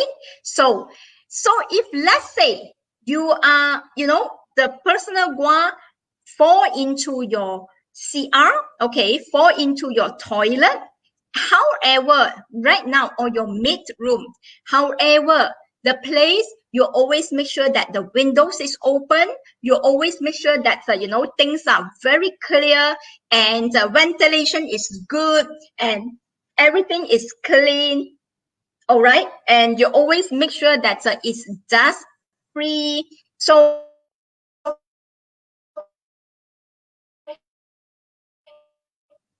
in the scenario of option one, you will not encounter the extreme disaster in your life, okay, you will not. encounter the extreme disaster in your life. But what if under this scenario, okay, under this scenario that we know, we wanted to actually add on additional bonus point and make our life even much easier. All right. So what do we need to do next? Okay. So you have to make sure the environment in your house, okay, always has to be in a very tidy and neat manner. Okay. You can have, many things in the house, but everything is arranged properly. Everything is arranged neatly. All right. Everything is arranged in a very clean and a dust-free manner. Okay. So this is first condition. All right. And the next thing, we go with this, a little bit further. Okay. In order for you to, have, plus point solutions, okay, to your house. What can we do? All right. So this is actually a 罗书 chart. We talk about. If you are doing feng shui, you will know that this 罗书 chart, right? And of course, I share something easy for you to understand, and you can grab immediately. All right. What are those information? This 罗书 chart originally,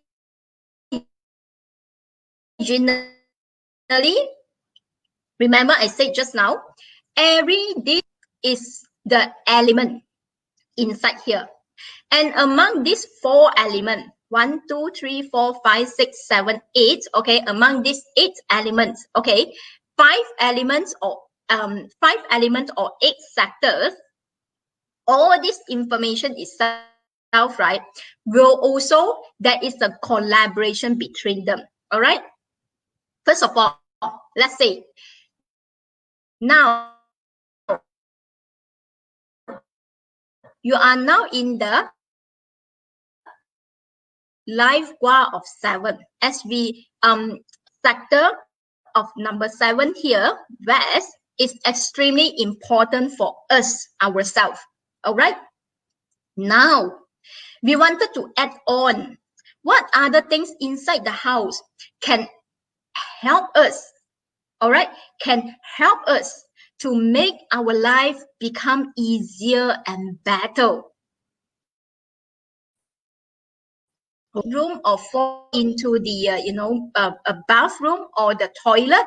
So now, how can I make use of other place or other direction or other sector in order to help myself? There are 2 methods.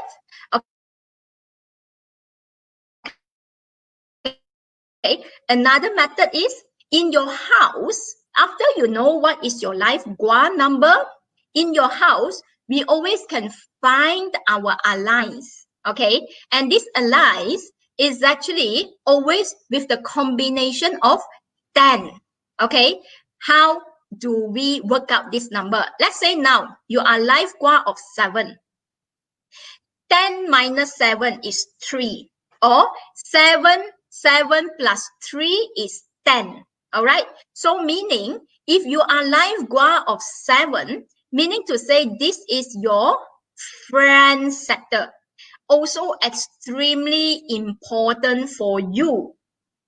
Meaning to say this is also the sector where you need to take care of this sector in order to make sure it is always clean, dust-free, and to boost your friends or networking opportunities. All right. Do you follow me? Now you are life gua of 7. Okay. Now you are life gua of 7. And to find your allies sector, always is 10 minus 7 equal to 3. or 7 plus 3 equal to 10. And this 7 and 3, each sector of 3 is the important sector for you to build your network or partnership. All right, follow me. To build your network and partnership, meaning to say, now you wanted to actually, to build your business. All right, you wanted to do something where actually you wanted to expand something that you are currently doing, and you need the network to help you. All right, how do we go about it? So you can look for this method, which is the combo of 10, in order you can make sure this area in your house is clean, dust free, less items, objects in this sector, in order that can help you and give you the best ever network or friends sector or networking sector. All right, so this is one method. All right, and now you want to have more, okay, to expand more, that you can actually make more money right now. All right, so there's another method that in the Luoshu chart, as we have, in the Luoshu chart, based on this 8 direction, every pairing of this color, where I have paired it over here, that's blue and blue, red and red, this gray and gray, and this green and green. Okay, 4, 9, her 2 number, 2, 7, her 2 number, her 2 number of 6, 1, her 2 number of 8, 3. All right, so this is one pair, this is one pair, this is one pair, and this is one pair.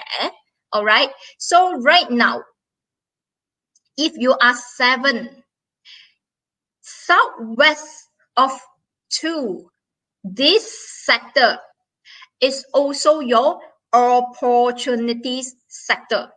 All right, this is also your opportunities sector. So meaning to say, this is a very important sector that you need to take care of.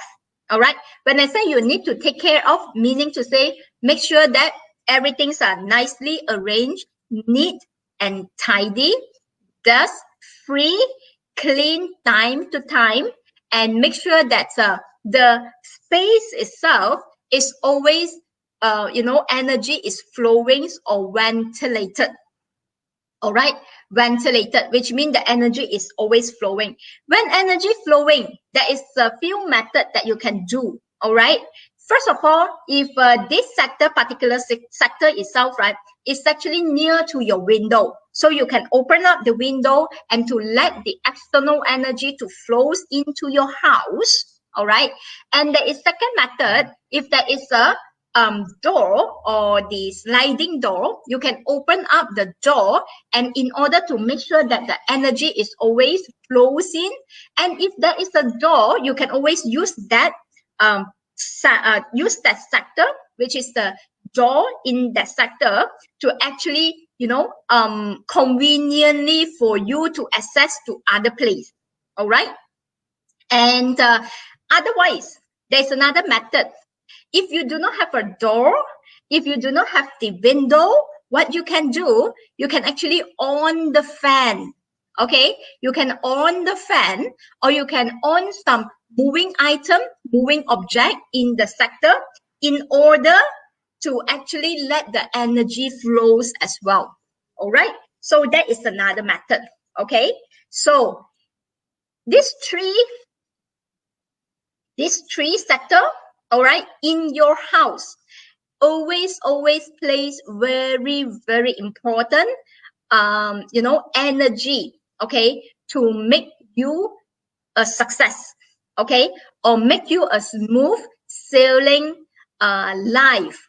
All right, but of course, on top of it, all right, if one day you have the opportunity, so there is every month and every day the energy also will flows in a star, and to take precedent, and to make the energy either far better for you, or either it will be far so-called negative vibes for you, to actually bring you some disaster as well.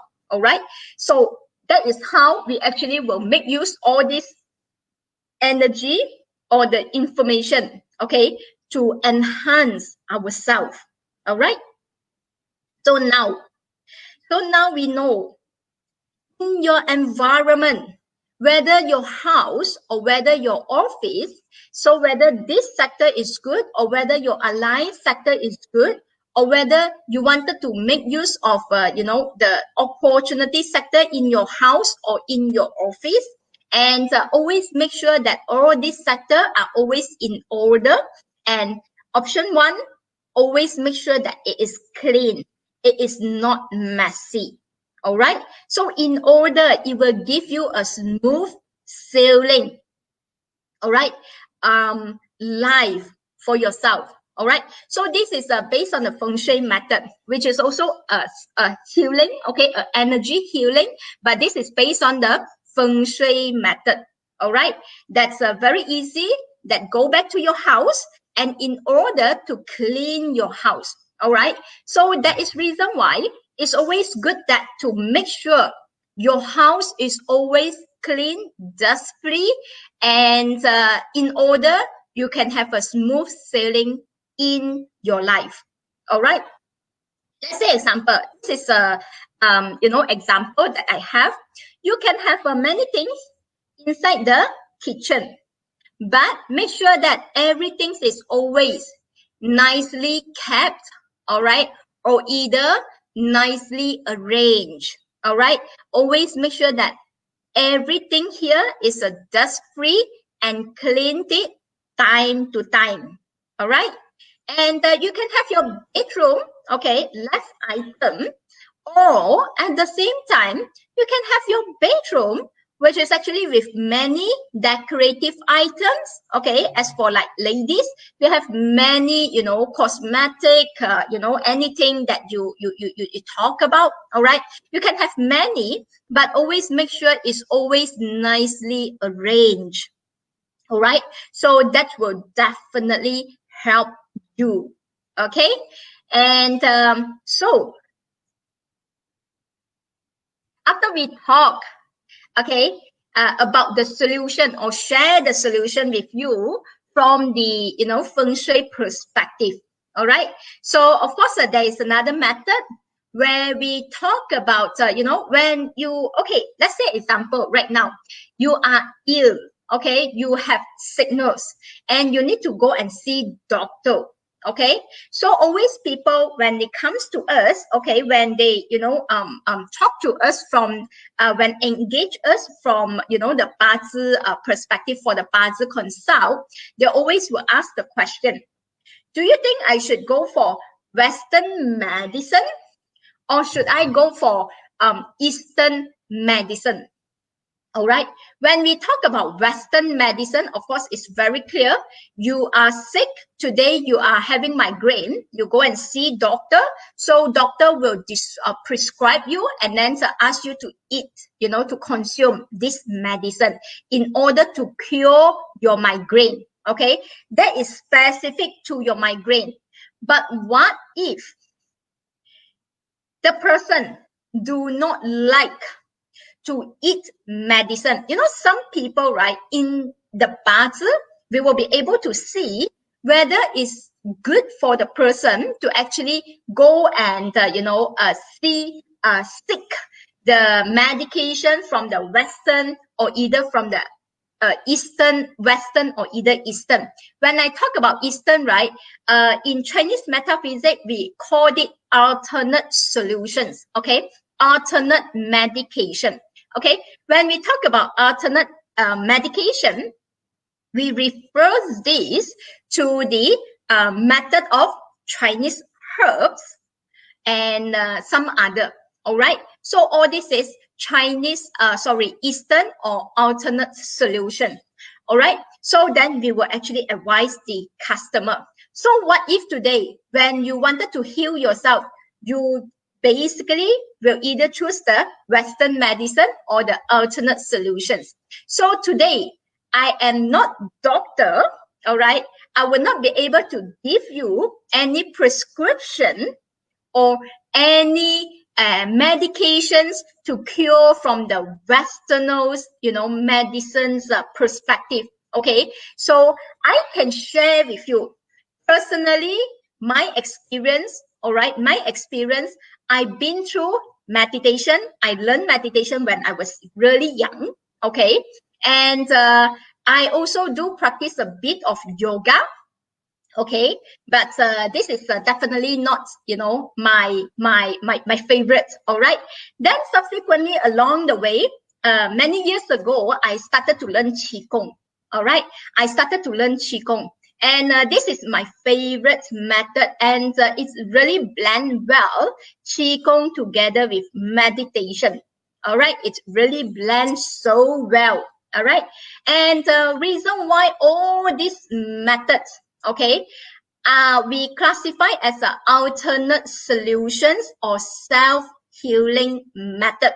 Reason being, all these methods, we are trying to recognize the energy inside our body, and we know how to manipulate the energy within the body in order to bring up to the good level.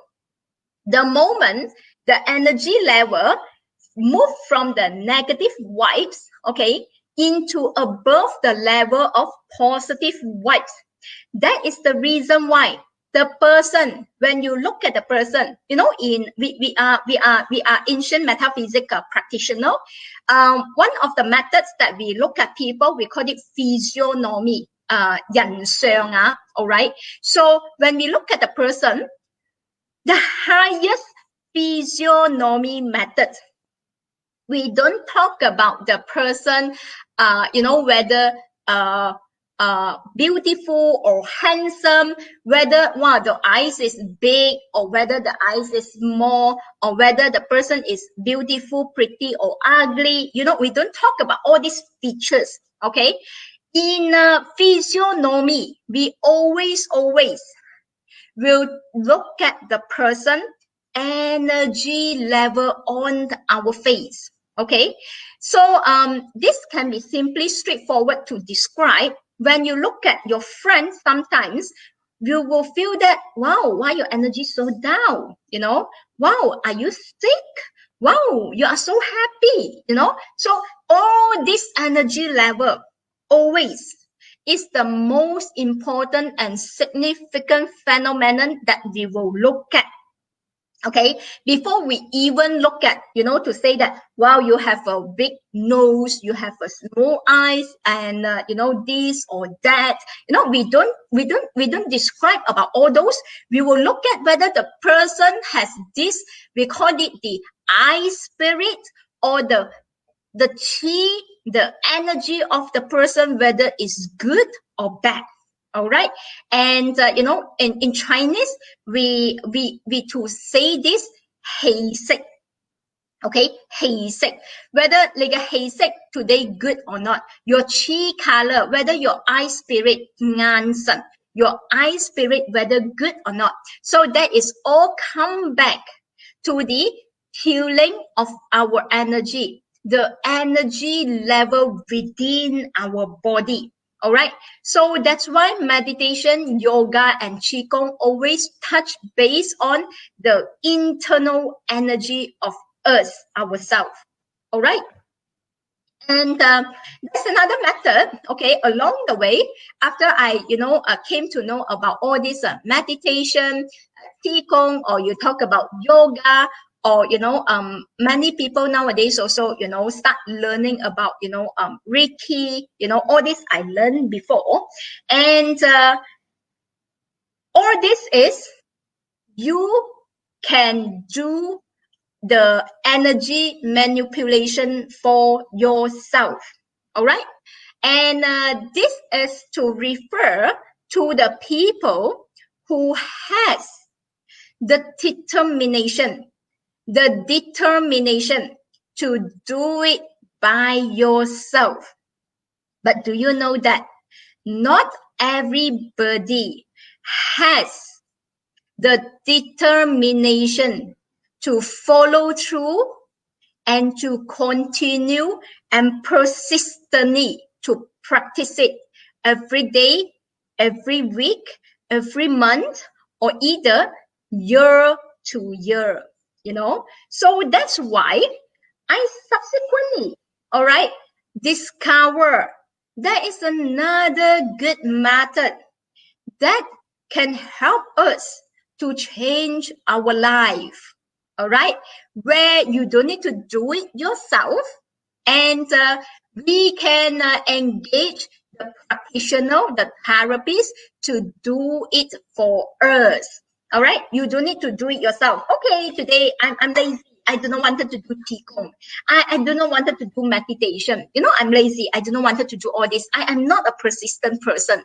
Okay, so what can you do? It's another method, self-healing method, and this is a hypnotherapy method. Why this method is so powerful that I would like to actually share with you here today, okay, where I classify this under one of the method of alternate solutions, because you know I have doing Bazi consultations and feng shui consult for so many years. I have met a lot of customers, okay, and come to a point, I also do have the bottleneck where I found that I give solutions to my clients. However, they are not able to follow through the solutions that we give to them or we provided them. And so, you know, they are back to square and they are not able to change their life. You know, when we say change our life, you know, people always say this, said is always easier than done, you know. So meaning to say, I can tell you 1,000 solutions based on your bazi, could be your feng shui, could be this, could be that, to realign everything in your life. However, not everybody would have the luxury to change their life. I'm not sure whether do you agree, but being a practitioner in metaphysics, all right, and I have been, I have been actually doing many consults in the past.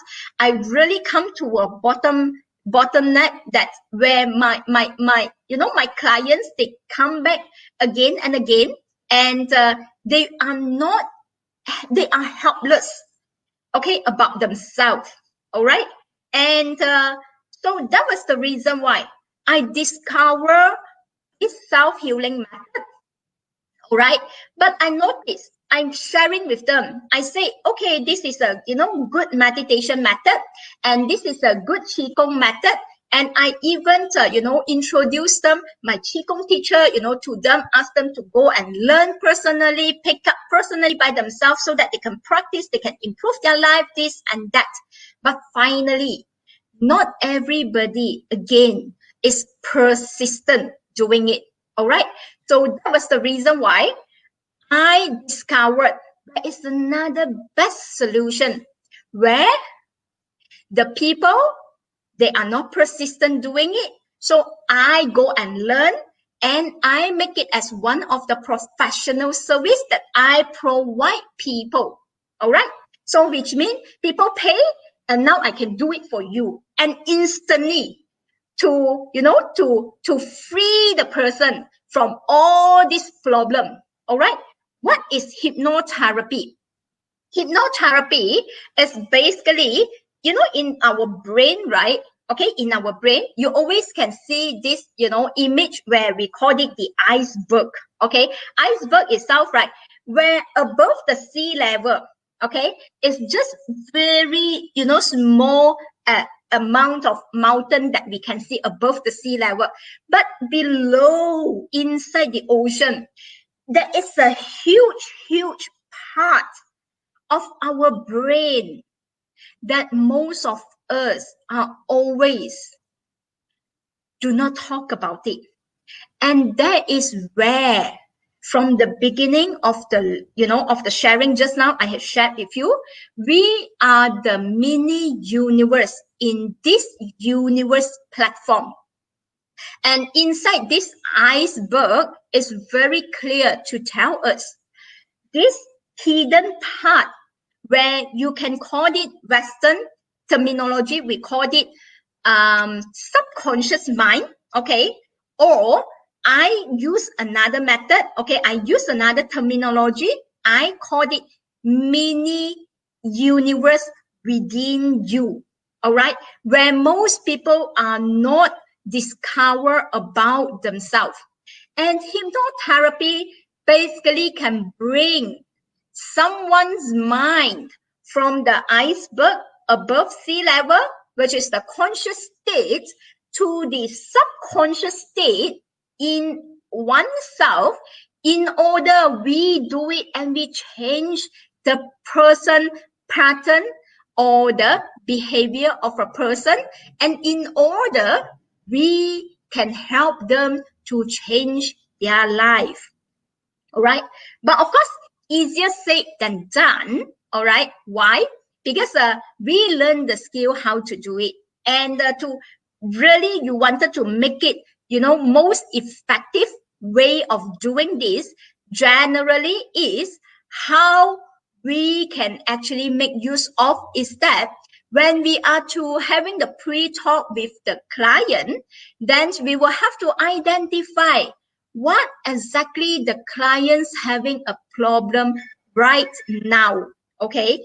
And because of that, that's why we will be able to actually so-called capture this part in our life, all right? So now let's see, if let's say now today, we do not have, you do not wanted to go and engage a hypnotherapist to do this method for you. What we can do, we can actually do it for ourselves, all right? We can also do the therapist, okay, hypno for ourselves or on ourselves. But how do we do it? Just now, like I said, right? The universe, we have a mini universe within us.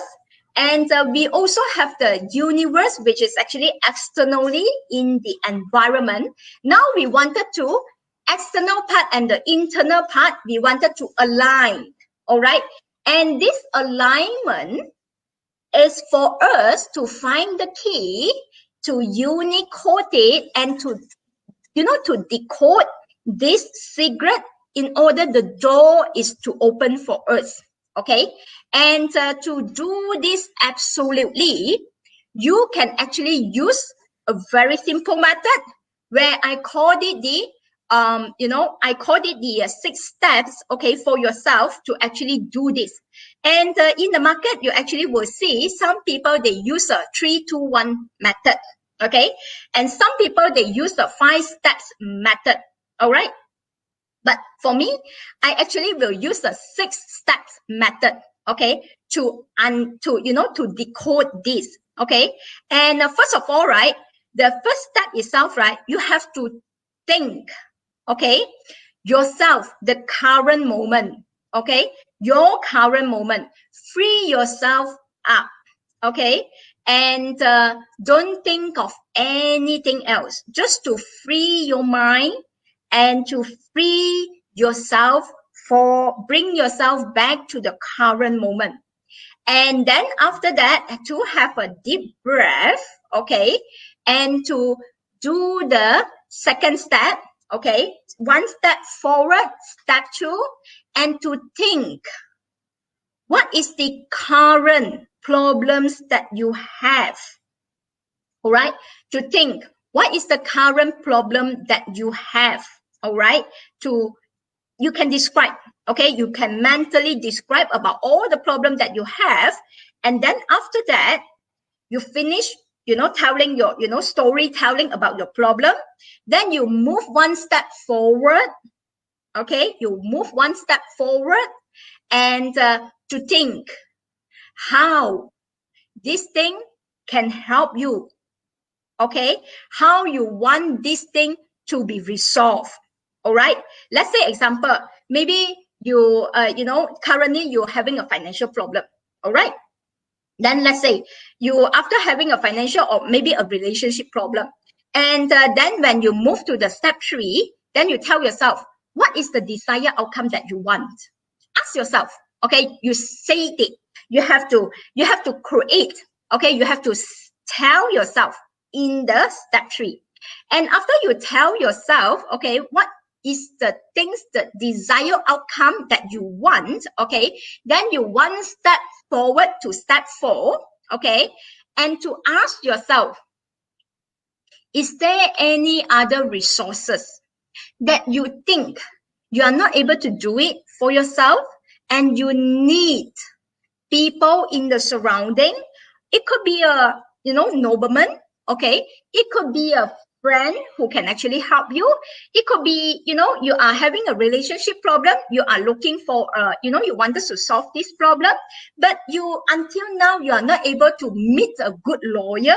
Okay, so then you are lacking a good lawyer. Okay, so in the step 4, you think you need to meet up with a good lawyer. Let's say that will be a limited in your resources that you want, and you do it now.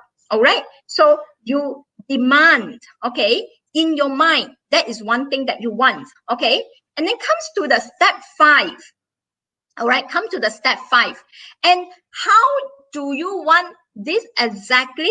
You are combining all the resources that you wanted to resolve, okay, and to tell yourself exactly what this thing, you put all resources that can help you.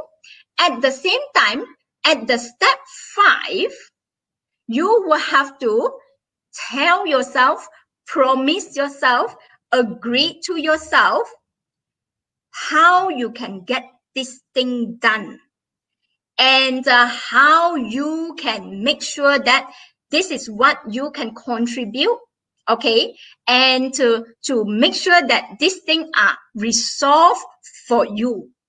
All right, and how you can actually to make sure that this is the problem that you have. Okay, maybe let's say example, just now you want how the lawyer can do for you. At the same time, in this step, okay, step 5, what are the things that you can do? Maybe you can actually start engaging the people, or maybe you're already knowing 1 or 2 person can actually help you. You make the call, and you do what you can actually help to do yourself to contribute to this problem. Okay, and make sure everything's done, and you also imagine, okay, about the situations that you can actually settle it, and comes to the step 6, which is the most important. This is the time you have to connect to your higher self. All right, some people some people they call it higher self, but some people they actually call it the inner voice, and some people they actually call it the universe. Okay, so regardless what you wanted to to describe this, okay, but basically I call it higher self. All right, so you can actually connect to your higher self, and ask your higher self, connect with your higher self, and ask your higher self to give you what is lacking that you wanted the universe, your mini universe, to tell you how exactly this thing can help you, and give you a inner voice, and to settle the problem, to perfect the problem, the solutions that you have. All right, and the number 6, step 6, okay, step 6 basically is a connection to your higher self. Okay, where some people at this point, they will be able to hear a voice, an inner voice to tell them something. Okay, some people will be able to see a picture in front of them, and some people, they actually will feel some emotions during this point. Could be, crying, could be anything else. All right, so as long as you can feel the message coming from within or from anywhere to tell you what is lacking in you and what can make you feel better, and what is the internal connection to your higher self that you need to do in order for improving your life in the future. Okay, throughout these 6 steps forward. All right, and that is where the time you are able to unlock. All right, you are able to unlock, all right, or to align your mini universe to the external universe, and to open up the door within you. Some people, right, they can, some people, they are very rich. They could be very happy, with whatever that they have, and all that.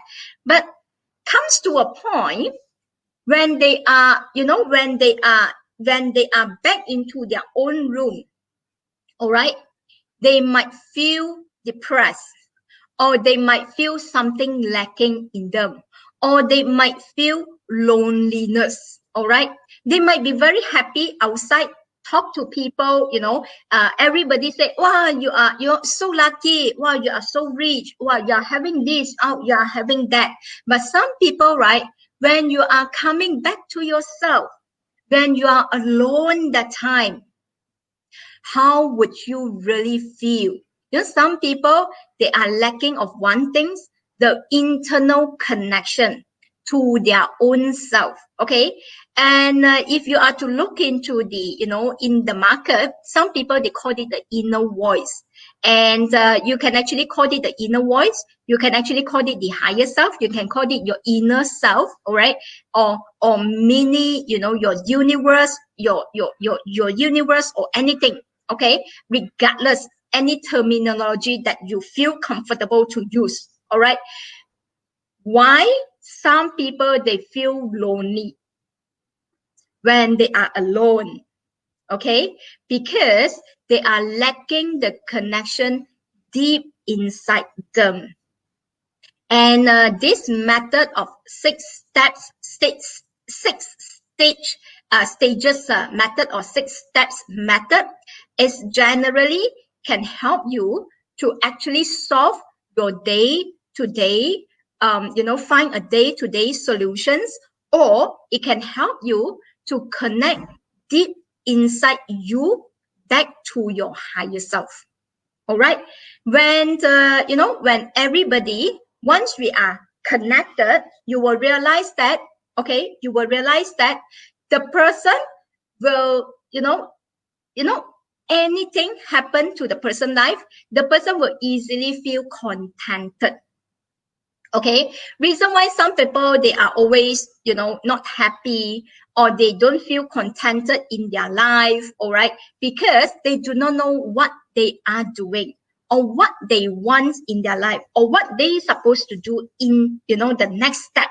Okay, so this is a method where actually to help us to find ourselves, and where are you, which is actually from internally, your mini universe just within yourself. And most people, they only see outside, but they always forgot to look back at themselves and to talk to themselves. That's why nowadays, right, there is a very famous statement. Most people always talk about this: give yourself some me time.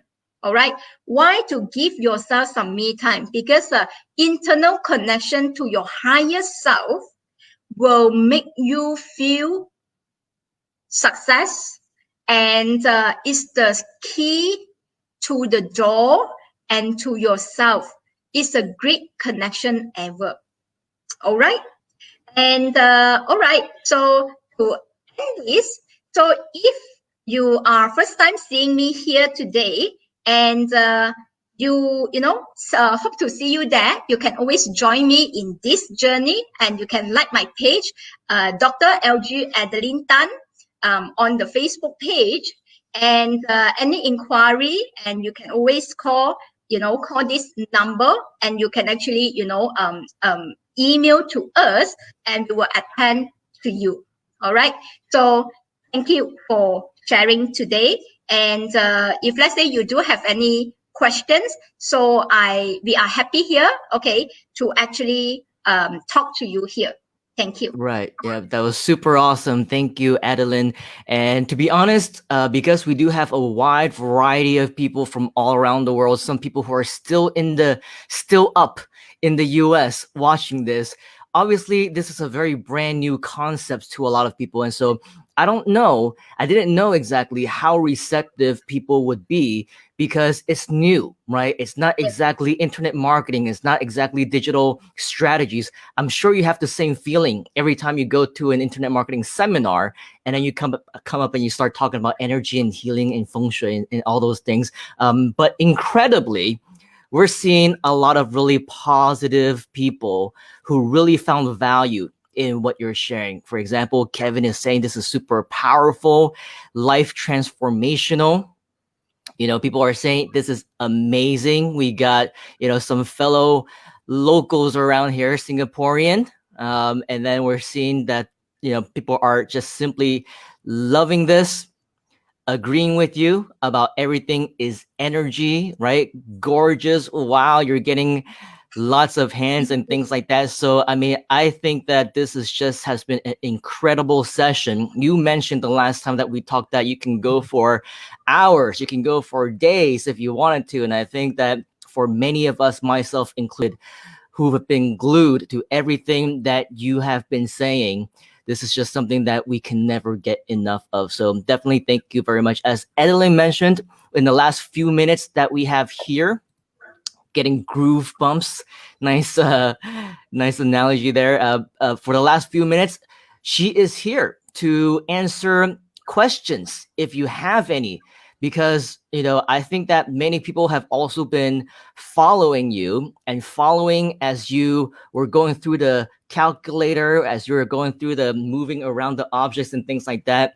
I mean, I'm starting to see even some questions coming in already, and I don't even know how many of these questions we have time for. But Omar is asking, I just used the LifeGua calculator, and it said that I am a LifeGua 9. Is that rare? Oh yeah, correct. So if you are already have a LifeGua calculator, because out there in the market, there is many calculator available. So you can actually use the calculator, and they say that it's your LifeGua 9. So meaning to say, this is not rare, because like myself, my husband is also a LifeGua 9. So which means you are having exactly the same information, sharing the same information as him. Yeah. So, and LifeGua 9 is always a person who is, always wants to be, outstanding, and you always, hyper, you are always energetic. So that's why the self sector is very, very important to you. So make sure you take care of your self sector. Interesting. Awesome. Yes. Thank you for answering that. Peter is asking, is feng shui, is it different for everybody, or is the general principle pretty consistent? All right, it's a good question, because in feng shui, right? Because feng shui is no longer so-called new in the market. So if you are to follow some of the feng shui master out there, practitioner, you will notice that some people, the information, the methods that they teach, okay, they share, is a permanent information. When I say permanent, which means like those information I shared just now, I'm trying to use a permanent method, which means you are moving to any house. This is always fixed for you, and in order to benefit you forever. But there are some methods, okay, out there the master are only using the every month changing information, every year changing information. So we are from the Chinese community, so very very popular that every year, wow, next year is the this year is the year of a rat. Okay, so we have to do this, do this, do this. Which animal sign is good? So those are, we call it the annual year information. But just now what I have shared is the permanent, consistent information is for lifetime. Oh, okay. Yes. Interesting. Yep. People are so excited. Thank you for your info. Always intrigued and wanted to learn this. And of course, their opportunity came today. We have people who are all the way in the US who cannot get themselves to go to bed just because of the awesome content that you have been sharing. And so, a lot of people are just so amazed. You're getting hearts and love everywhere. Hypnosis is so powerful. People are saying, wow, I'm all ears. It's so crazy. Yeah. So okay, let's take one more question then. It says Kevin is asking any food or nutritional things that you recommend. All right. This is also, we can actually talk from, two perspectives. If, for myself, right, I eat anything. Okay. I do not have, limit myself to just eat this or eat that, because my basic principle to live happily, we shouldn't restrict ourselves from just eating certain food. All right.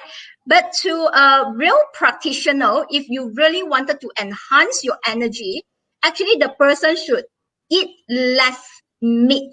Okay, that will be good. All right. Why reduce the intake of meat is because of, if the person eats less meat, it will make the person easy to connect, but doesn't mean that you cannot eat. I myself, I eat anything. I like to eat steamboat. I like to eat beef, because my husband from Philippines, they are always a beef intake, consume a lot of beef. So I eat anything. So whether is that really true that food will really make a difference? To me, is that the most important is that eat whatever that you think you like to eat. But if you really wanted to enhance a battle energy, you can always go for any food which is actually much more, consume less intake of meat. That will be the best. Right. Oh, yes. Very, very cool. Thank you so much for that. So as we close out then, Adeline, I think many people would love to learn more about you and, know how to get in touch with you. I know you showed your Facebook page earlier, as well as maybe some other social media. Would you mind reminding us how we can get in touch with you, and as well, any parting words of wisdom that you would like to share upon us? All right. Okay, myself, right? If you are really interested to follow me, okay, because I'm, sharing all this information, especially lately on the hypnotherapy, especially. So you can follow my Facebook page, where you can look for Dr. DRLG Adeline Tan, my name. Okay, it appears on the screen, and at the same time, you can also, correct. You can also check it out. The informations, related to all this, to end the entire sessions, I really, really wanted to tell you this. Always believe in yourself. All right. Because the confidence is always from within. It's not any other motivational speaker give you. It's always from within. And if you think that today you can't give your own confidence, so you can actually get the external assistance from the motivational speaker, from the hypnotherapist, from this, from that. But end of the day, everything is always from within us. So make sure that you are self-sufficient. When you are self-sufficient, you will be able to give a lot more to the world, a lot more to your family members, a lot more to your children, especially your spouse. All right. So as long as don't feel scarcity, okay, as long as you felt self-love, self-sufficient, anything can be from you. Always remember, you are the universe within yourself. The moment if you can align yourself and truthful to yourself and to align to the universe, anything you called it, anything you wanted is always, you can grab it just within your distance. Thank Wow, you. absolutely incredible. So with that, this is unfortunately our time together. I wish we had more. I've learned so much. We have so much excitement here.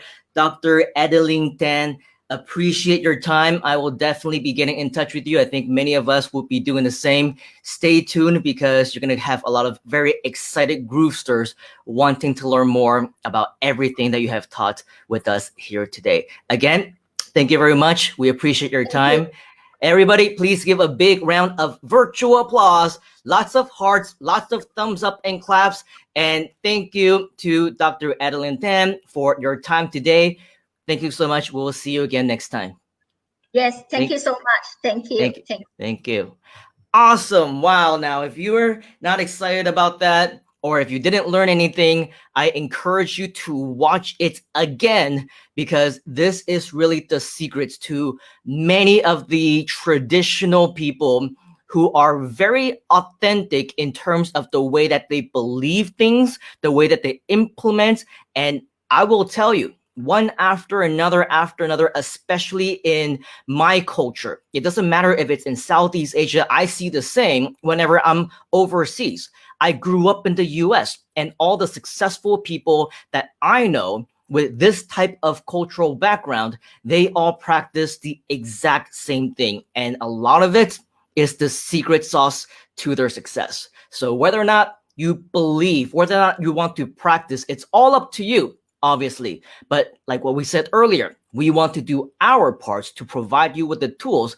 We will not let any opportunity, any last chance slip you by to have you achieve your success. So we make sure that we provide you with as much of this valuable content as possible.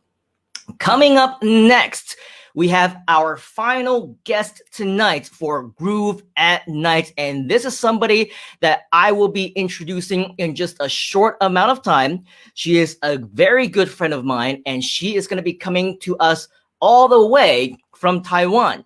But first, a message from the CEO and founder of GrooveFunnels, Mr. Mike Filsaime. We will be right back here at Groove at Night. Hi, my name is Mike Filsaime, CEO and co-founder of GrooveFunnels, and we hope you're enjoying this Grooveathon. And now would be a great time to learn more about GrooveFunnels and the GrooveFunnels upgrade. So first of all, if you're watching this on something like Twitch or Facebook Live or YouTube Live, and you're wondering what's going on, you want to check out GrooveFunnels.com. We have the best software on the planet for digital and e-commerce marketers, and our software is free for people to get started with no credit card required. Now, if you're a little bit more than a newbie, or you know that you will be a professional one day and you're looking to make a full-time income online, you really want to look into our upgrade. So right now in a new tab, you should go to groovefunnels.com/upgrade. Or just look at the link right here on this video. At groovefunnels.com/upgrade, you're going to be able to, for a very limited time, get lifetime access to our entire suite of products. There's over 17 different products for you to be a professional digital marketer and e-commerce marketer. All you got to do, go to groovefunnels.com/upgrade. There's a video there that explains everything. And here's the important thing. Right now, you can become a lifetime member for one-time price of just $1,397, and you'll never have to pay us anything again, ever, period. That means no monthly fees. And if you aren't using GrooveFunnels right now, you'd have to be paying over 17 different software products that would cost you about $1,400 per month. Now, if you do the math for that, you're going to be looking, somewhere between $15,000 and $20,000 a year to run your business, which really isn't bad to run a business. But what if you could pay just $1,397 one time and never have to pay anything again? And all of those tools were the best tools out there, and they were integrated to work with each other. Now, you want to do this today because our grand opening is ending soon. And we don't plan on keeping this lifetime option available forever. The reason why we're doing it is right now we are creating more products, and this is kind of like an extended Kickstarter. So you're going to become a backer and a charter member and a lifetime member by paying one-time payment of $1,397. Now, if that's a little bit too much for your wallet right now, don't worry. We also have a 6-pay, a 12-pay, and a 3-pay plan for you to make it a little bit easier. Just check that out at groovefunnels.com/upgrade. Remember, do this now because this offer is expiring, and after that, our prices will be going to $299 a month or $3,600 each and every year for what you can get right now for one-time price, lifetime for just $1,397. Remember, once you pay that, you'll get access to everything and you'll never make another payment to us again for anything ever, period. All right, groovefunnels.com/upgrade. Thank you very much. Welcome back to the most must-see late-night TV segment of the Grooveathon, because there's only one. Welcome back to Groove at Night. Not really at night, because for me, it is daytime, as you can see. But of course, for many people from all around the world, it is in fact nighttime. But not for us, because we are up during the day, we are up at night, just because of the amount of valuable content and the really cool guests that you get to meet every time that we're on. I'm sure you will agree.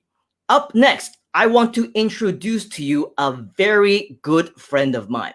Now, I've actually known her probably, if I remember correctly, ever since around 2008, if I'm not mistaken. But throughout all this time, we have been friends, and also it's because of her that I finally got to have the opportunity to share what I got to share in Taiwan for the very first time. Now, she is actually very, very smart. Don't get confused and don't get distracted by a pretty face, because she is one of the most intelligent entrepreneurs that I have ever met, just because I've seen her and I knew her ever since she was working for an events company. And before I knew it, she had her own and doing super fantastically, if that's even a word.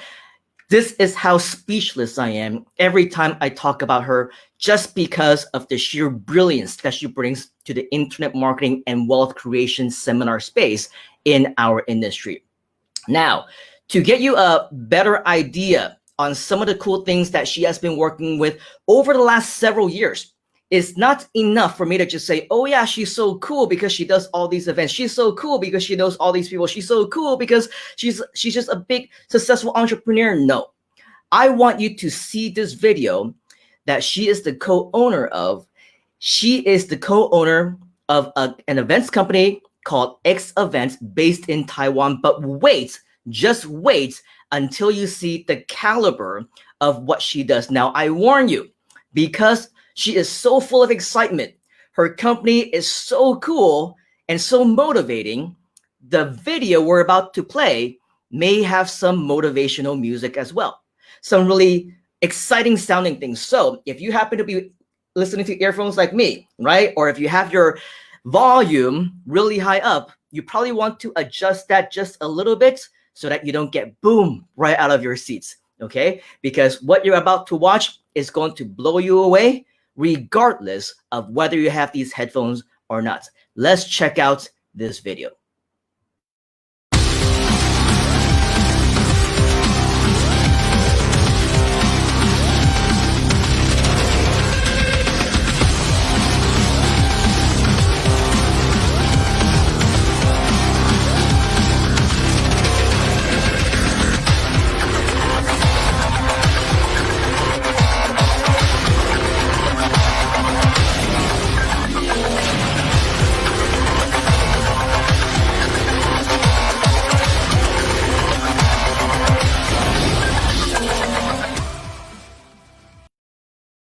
And dude, I ain't just talking about small events, small seminars, small conferences, or whatever. You just saw the caliber of the events that she throws on.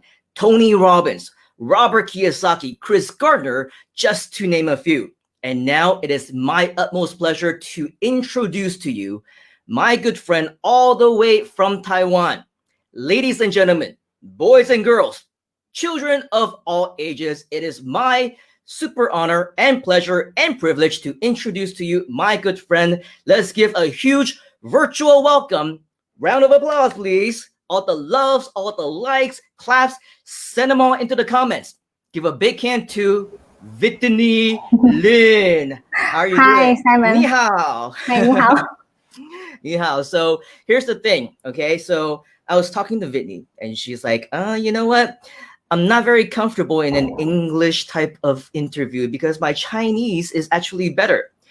And here's what I respect a lot about Whitney, because I say, you know what, it's gonna be cool. We'll just have a conversation. And even though she was not very confident, right, she still continued to go ahead with it. And she still fought through a lot of those obstacles and those barriers.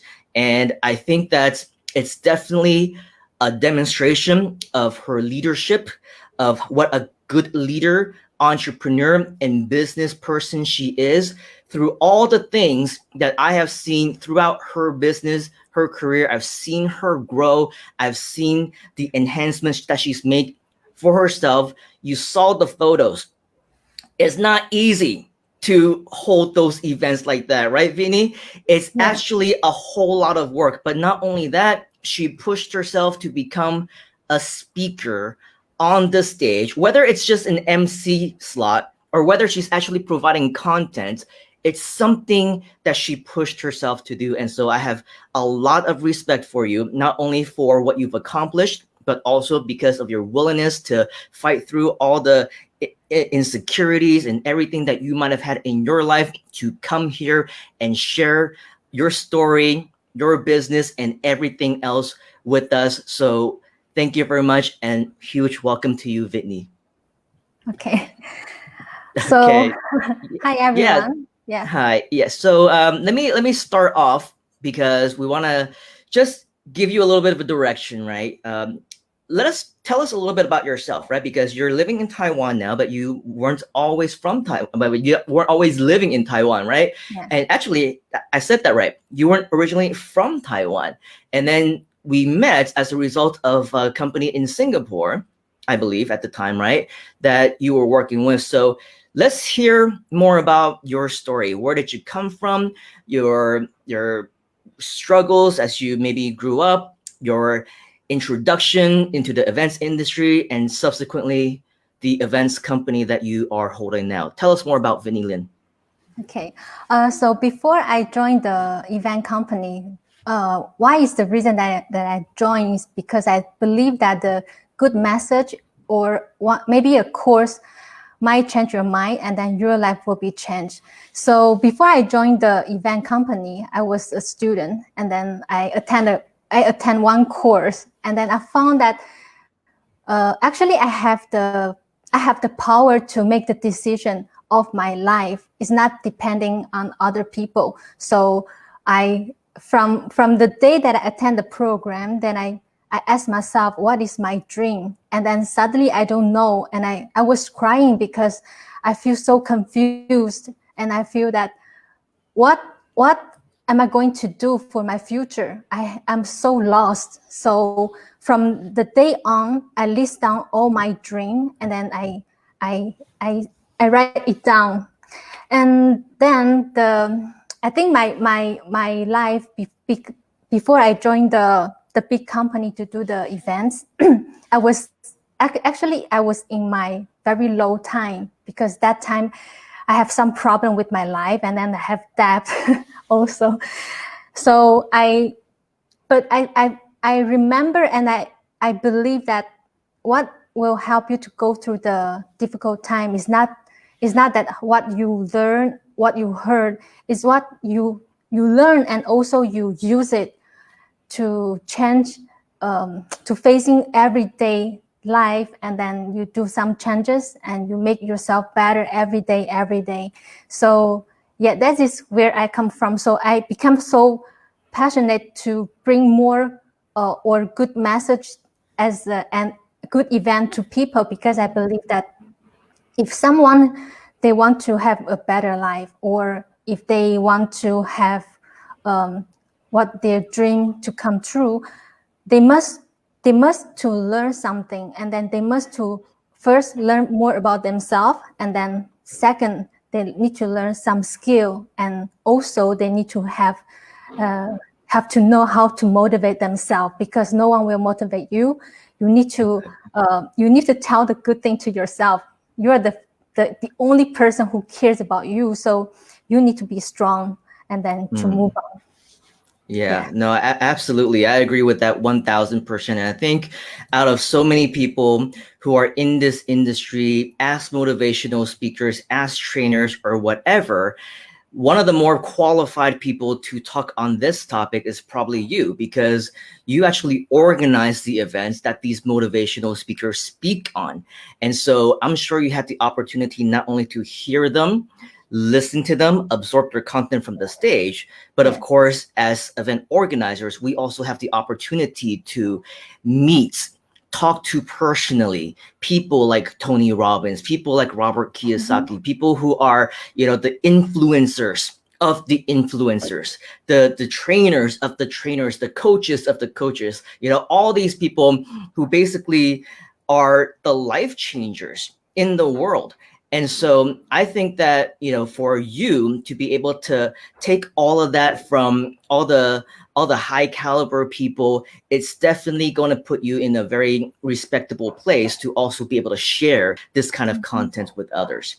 Now, going back to, let's say, the seminar industry, I know that when you first started out, you didn't start off as an entrepreneur. You didn't start off as a business person. In fact, when we first connected, you were the representative for me for another event organizer. And I believe probably during that time, you got to learn a lot from yourself, from your employer. You got to learn a lot about the business. What motivated you to actually moving out of Singapore back to your home country and eventually decide to continue with that line of business?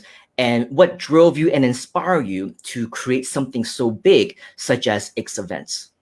Okay. Actually, before we met, I remember we met at 2010. That is the first time that we do the online internet marketing event in Taiwan. That was 10 more years ago. And then It was very new. The internet things was very new. So, But before that, I set up my company before I joined the company, and then I fell. And then I fell with with so many debt with me. And then I told myself that I need to learn. I can't just go and do and wishing that everything will be okay. So I know that I must to learn how to do the work. I must to know step by step from the bottom from the little thing to the big thing. And then after then, I start to work with the company from the lowest job, which is from the customer service, the job that no one wants to do. And then I take the job. And then also I do everything. If anyone come to me and say, oh, this is a problem I need to solve, and they give me the problem, and then I will always take it and then I will solve it. And then at the end, maybe I think 5 years after, then I'll become the GM PA, personal assistant to the GM. And then actually what we do is that we go to each country and we open the market, and then we set up the company, and then we train the GM and the team, and then we move to the next country. So I have been doing this for 1 to 2 years, and then one day in the night, I was sleeping, but I couldn't sleep, and I asked myself, I say, what am I doing? What is my passion? Because I felt that everything seems to be easy to me, and I want to know what is my limit. I want to do more challenge thing. So also I tell myself that I spend less than 30 days every year with my family. I fly all around the world. So is this what I really want to do for the rest of my life? Because I couldn't see my family. Like every year I just came back to Taiwan 30 days, total 30 days. And then I flew out to another country. Yes, I have a very good experience. Like I have seen all the big, I've seen many new things and all the international things. So I really appreciate that. But I feel that something in my heart, I want to spend more time with my family. And also I think I must do something more, not doing the things that is already very easy for me. I need to learn more. I want to make myself better. I want to get the improvement. So in 2014, that is the chance that I come back to Taiwan. And then actually the December time is my resting time. I will take leave for two months, actually 2 months, because during the years I am very busy and I don't take leave. So that is the time for me for rest. And then that is the opportunity, because my brother, which is my co-founder, is my partner right now. We set up this X event together. He always inspire me and encourage me to do something big, not to stay where you feel that you're very comfortable with the life. So during that time, I flew to fly back to Taiwan, and then we found that our partner are facing some problem with organizing events, and the events that he organized is smaller and smaller. He has some challenge also in the business wide. So that time that I feel that maybe that is the opportunity, not that I want to come back to Taiwan to set up the company. I just don't want that event, the good event, just cancel, and then in the future we don't host that event in Taiwan anymore. So I go to my boss and I tell her that I think if the partner don't want to do this business, maybe you can give me a try.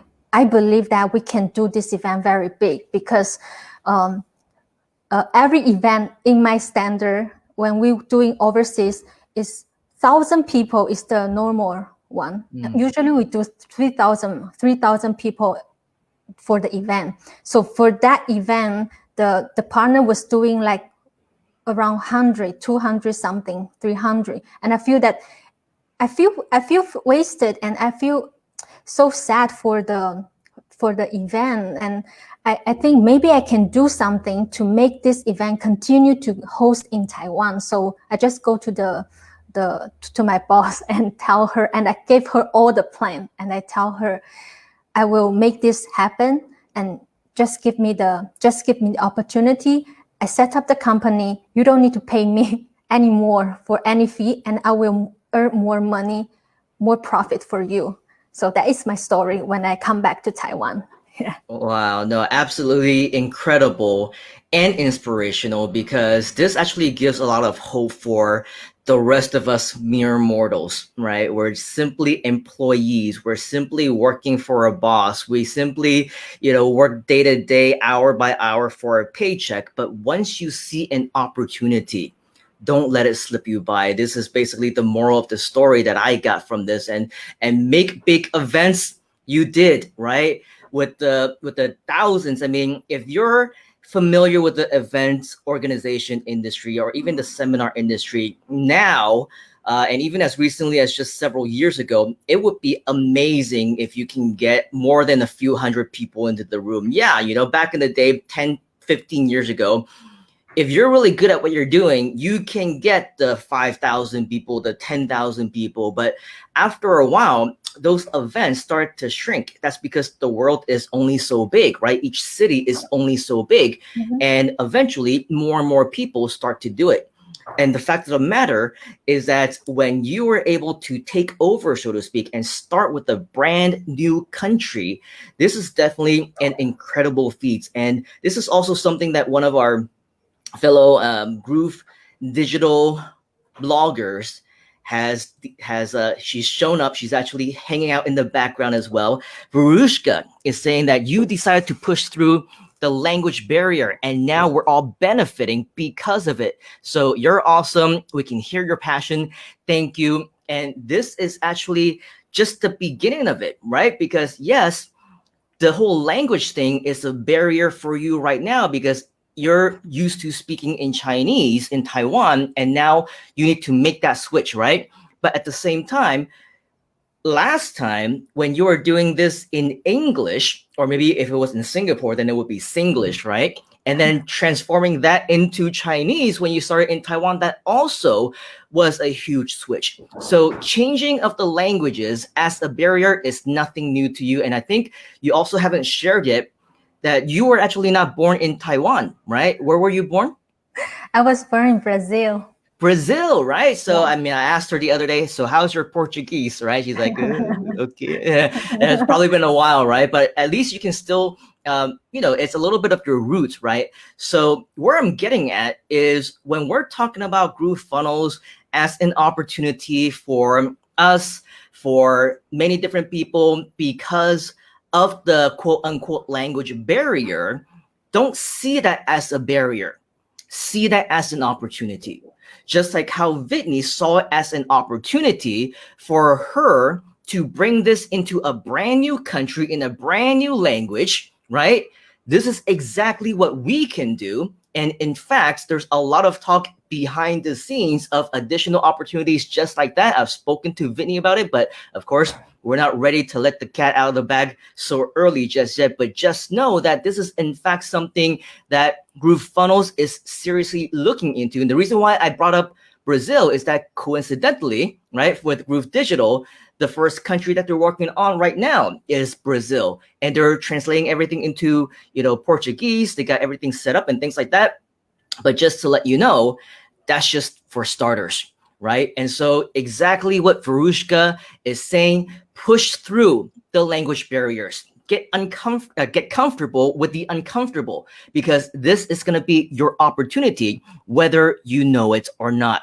So with that understanding, though, I think a lot of what you're experienced in, right, is, of course, the global market. Not only have you brought all these big events to Taiwan, but from what I understand and from what I see in your Facebook, at least before this whole pandemic happened. By the way, if you want to go, be friends with Whitney or whatever, she always does all these really funny, entertaining Facebook Live stuff, which, every time I pass by, I always take a look. And, sometimes she has that little filter where she turns into like a 5-year-old kid. Sometimes she's cooking and she's talking about her vegan life and all that. It's very interesting stuff. So you're no stranger, right, to Facebook Live.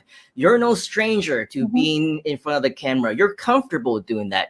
But, of course, being here and being in a new environment, speaking in a different language that you're used to, it is a part of a change that you are going through, but you're doing it, right? You're fighting through that. You're going past those obstacles, and you're enriching us with your expertise and your presence. So we very much appreciate you for that. But going back to the point of the global market, because you've been doing it so many times, right? You've promoted all around the world. The reason why I brought up that Facebook thing is because she also, as she travels, to different countries. I mean, I've seen you throughout Europe or, Australia or different parts of the world. A lot of those things also require different languages, right? And so did you have any kind of, additional barriers? Because it's just languages alone. If we go to Spain, we don't speak Spanish, right? Hola, ¿cómo estás? Right? That's all I know. And then if you go there, it's easy to simply just find a translator, right? Just like how you find a translator for me when I go and speak in Taiwan. We don't need to be the experts in that topic. But language aside, we do need to be the experts when it comes to the different cultures, the different countries, and embarking into brand new territories. So can you just speak a little bit in terms of the events organization business, what kind of challenges you may have gone through, or what you may have learned while traveling the world and getting yourself accustomed to different types of cultures and working with people from different backgrounds? Okay, actually, I enjoy the time that I stay overseas and working for events. I think language. Actually, it's very funny thing is that I was working in London, and then when I work in London and we host the event, I have one supplier, and I have to communicate with him what I want and what he can help me to provide. We need to set up the stage, everything, the room layout. But you know what? I was speaking English to him, and then he's a British, so he can speak very well English. But actually, when we do the event, sometimes we have some communication breakdown. So something is not really at the end. It doesn't appear what I really want. But when I was doing in like Germany, Spain, Italy, Poland, this kind of country is non-English speaking country. Actually, we run the event more smoothly because I think when we communicate with people, it's not about the language, it's about energy and your attention. If your attention is to help people and you want to work with these people to make things done, then both of you will find out the way how to make things done. So so if you ask me about the language thing, yes, I can work with people to make things done, but I don't need to have 100% very good English, but I can still make things done. That is because through the communication is not only the language, the language is only one part. Another part is your heart and then your attention. And are you a good person, a kind person to work with people to make things happen? So this is what I found during I work overseas. Yes. Yeah, and I can personally attest to all the different language types of things that Vinny is talking about, because I've also traveled the world. But in addition to that, I also have the experience of, working with different partners, working with different event organizers or whatnot. And maybe I also try, to speak in a different language. Maybe I'm trying to learn. Maybe I'm trying to improve myself. More often than not, they just tell me, oh, you know what, you can just speak in English. Don't worry about it. Just, we can understand, and then they put it upon themselves to kind of struggle to communicate in English. One thing that I really respect about Whitney, as well as her brother, is every time that we communicate, as much as I try, it's my opportunity to practice my Chinese. It's my opportunity to practice my Mandarin. I know it's choppy. The last time that we talked on the phone, right? I told her I have not spoken Chinese in at least the last several months because we were locked down, right? I've been in this house, more so in this room, for longer than I can remember, and every person that I've communicated with are my U.S. partners, the people that I work with around the world, and we communicate in English. And so I said that, it's going to be very broken. You probably won't even understand what I'm saying. And she gave me the benefit of the doubt, right? I started to communicate. I cannot believe like an actual 20, 30-minute conversation in my broken Mandarin, I was still able to communicate. And I think maybe I'm self-conscious or whatever. I can hear her and her brother kind of giggling in the background, like, what the heck is he saying? What is he trying to do? Whatever. But they encouraged me, right? And they didn't say, why don't you just speak back in English lah, right? They continued the conversation. They responded in Chinese, and they even encouraged me as well to, set something up where when we work together, the class will actually be in Chinese as well. And so that's one of the biggest things that I also really respect about Vinny and her brother, is because when we communicate, you talked about how we want to make sure that you're good people, right? We want to make sure that we work with only the best. And you can say that because just look at the kind of people that you've been working with, right? We're talking about Tony Robbins. You're working with Chris Gardner, right? The Pursuit of Happiness, Robert Kiyosaki, all these famous celebrity best-selling authors, whatever, huge influencers in their space. You can say who you want to work with, you have the say on who is good enough, who's not good enough, and who should take part in my platform. So now that we are here in the Groove digital community, there are many experts that we've been learning from. There are many people that also are trying to get in and taking the opportunity to say, you should learn from me, or you should buy my course, and you should kind of see what I'm doing. And you and I both know in this industry, there's a lot of people who are not the real deal, right? There are people who are pretending to be people whom they're not, people who are only there to go after a buck or whatever. And I think probably one of the most qualified people to talk about this topic is somebody like you, which I'm sure when they see that you have so big of an audience at your live events, into the thousands, you must get requests up the wazoo, right? From speakers from all around the world who wants to work with you, who wants to get on your stage, who wants to partner and do whatever else. How do you actually decide who is qualified to be on your stage? How do you decide that they are good people? People that not only you can trust, but that you can trust with your customers, because they're not just regular people, right? They're your customers. The audience are your customers, people that know you, people who like you, people who trust you. You cannot break their trust, right? They have your office number. They know where your office is. They will call you up, right? And they will come visit you. How do you decide who is a good speaker to actually work with? Not just as a speaker, but let's just say partner, or somebody that you can trust with your people. What is your decision process like these days when you are so high in demand and everybody wants to work with you? How do you choose who you want to work with? Okay.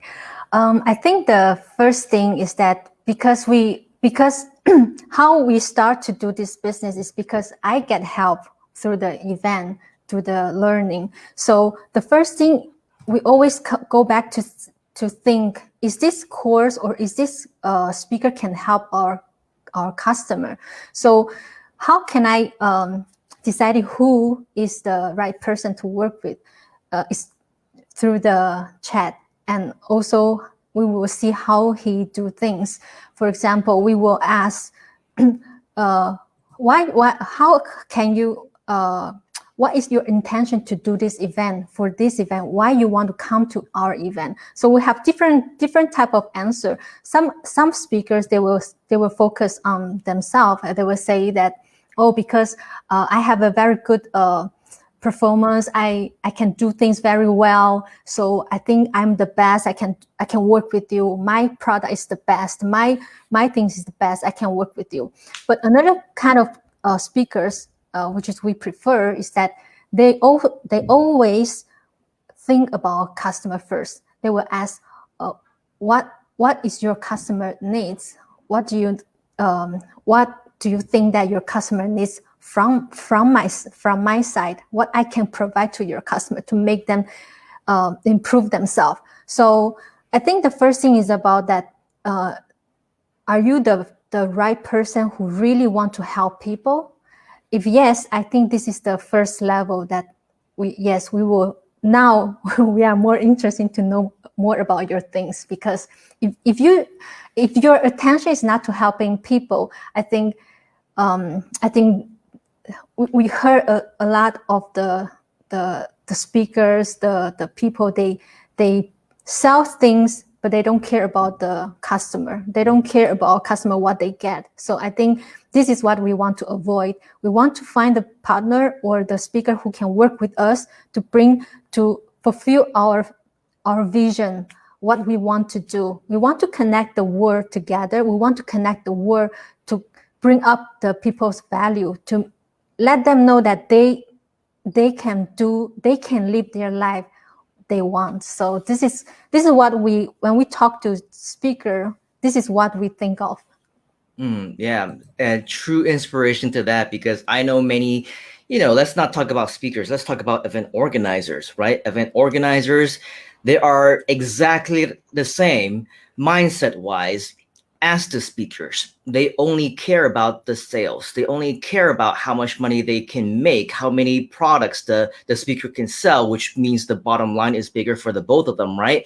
And so for you, I really like the fact that you say, you know, we need to make sure that it's not about them. And even in the early conversations, you know, the speaker doesn't talk about themselves. They talk about the students, they talk about the clients, they talk about how they can help not just you as an event organizer, but also the students as well. And so this is definitely a very rare find. And usually, and I don't want to, you know, burn any bridges or anything like that. But one thing that I have noticed, and I'm not saying that this is consistent every single time, but one thing that is for sure is that for a lot of the people whom I know who have been identified as people who don't really care too much about the students, they are all about me, right? When they're trying to pitch an opportunity, when they're trying to pitch a product or a service, it's always about me, who I am, what I do, right? What I have done. And during their presentation, they will also go on and on and on about me. Now, don't get me wrong. Telling your story, it is a legitimate rapport building model, right? People need to know you. People need to like you. People need to trust you. However, if you talk too much about yourself, if you break your own arm, patting yourself in the back, right? Then you will know just how egotistical somebody is and whether or not there's somebody that you might want to work with. Now, for me, and Whitney will also know, because whenever we do events in Taiwan, she does my introduction. And when she introduces me, she's the one who talks about me. She's the one who actually introduces me and explains who I am. The moment that I go up onto the stage, I don't talk about myself anymore, right? So this is not something that necessarily you have to do for yourself. If you have somebody to speak for you, that's great. If you don't, even if I don't have a proper introduction, I also don't go on for hours and hours talking about myself, because at the end of the night, who cares, right? People are here because they want to learn from you. They want to see what you can do for them. As selfish as that kind of sounds, it's true, right? People are investing their time. They're investing maybe even their money. It's their efforts away from whatever they can be doing at that time. They're not here to hear the story of your life. If they want to do that, or if you want to share that with them, direct them to your YouTube video or your Facebook video about you, and then say, okay, now you can learn about me after you know who I am, right? But ultimately, it is very important that you understand, as a leader, as a speaker, as a potential mentor, right, that you need to be in the position to provide value to other people. And on the same note, I know many speakers, especially during these times, they're not going to go speak if they know, even if they have an inkling, right, that they're not going to quote unquote convert as high as previously. They're not going to go to a seminar if seminars are allowed, and they're not going to speak at an online event if there's not enough people, if they're not going to make money, if there's not going to be a good use of their time. Well, Whitney and I, we've actually already discussed doing events for free, right? We're going to provide value to her students, to my students who are in Taiwan, and we're going to do it with absolutely zero expectation of anything in return, just because we want to provide value. We want to make sure that the students are taken care of with full open book, full understanding, full comprehension that this is not a money-making event. In fact, it's a money-losing event, because who's going to pay for the lights, right? Who's going to pay for the electricity? Who's going to pay for all the live streaming stuff? It's going to be out of our own pockets, all on our own, because it's truly a delivery of value to her students. And so when you figure out who you want to work with people like that. When you want to figure out what kind of mentor you want to be that kind of mentor. Help other people before you even decide that you want to make money doing this, make money doing that, especially during these times. This is not an essential model. It's not something that can be continued. What happened last year, right, cannot be continued right now just because of the way that times have changed. And Whitney will also be able to tell you, right? I mean, previously in her live events business, wow, right, December, January is the only time you got to rest, right? But now I think, I'm not saying that you're not working anymore. I know you're still working, but at least it takes a load off to not have to organize these big events as well, right? So you can take a little bit more time. That's why I see more YouTube, Facebook live videos of you, you know, sharing your things and your food and becoming a kid all over again and all that fun stuff. So it's definitely a huge opportunity, I believe, to adapt to the new normal and to actually approach with the times. Now, Whitney, I'm not sure if you've been noticing the comments here, but we actually have a couple people, actually one that I want to highlight, if this is somebody that you might be able to recognize. Do you remember Jerry? So Jerry was the friend that I introduced you to in Taiwan. I believe it was right before our internet marketing insider secrets class that we did together, and we had breakfast. And then Jerry, also from Taiwan, and he actually was a guest earlier today talking about the power of affiliate marketing and two-tier affiliate marketing and things like that. And he also attended one of your big events, your multi-speaker events, shortly after we met as well. He's actually in the green room right now, and he actually is waiting and he wants to say hi. So for now, we're going to invite Mr. Jerry up. Hello, Jerry. Welcome back. Hi. You're on mute, Jerry, just so that you know. But if you remember, Jerry, I'll just unmute you. If we can't, I can't unmute you. You need to unmute yourself. Hey guys, Click on Kevin the unmute Cabby. button. There you go. Kevin Hello, Jerry. Cabby is here all over the time. Hi, Whitney. Ni hao. Yeah. It was great to hear So your Jerry voice was a and- special guest earlier.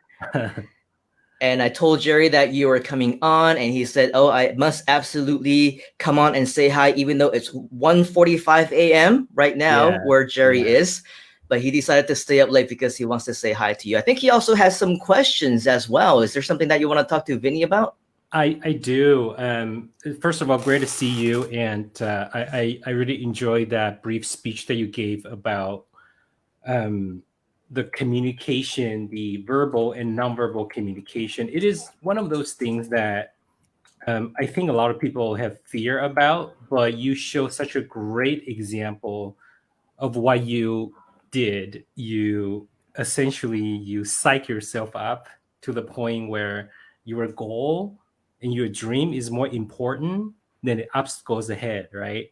And depending on what school of thought you subscribe to, the one that I subscribe to in terms of communication is that it's only 7% verbal. The rest of it is vocal and visual, right? And you did an amazing job doing it, just coming from the comments. So thanks for inspiring everybody here.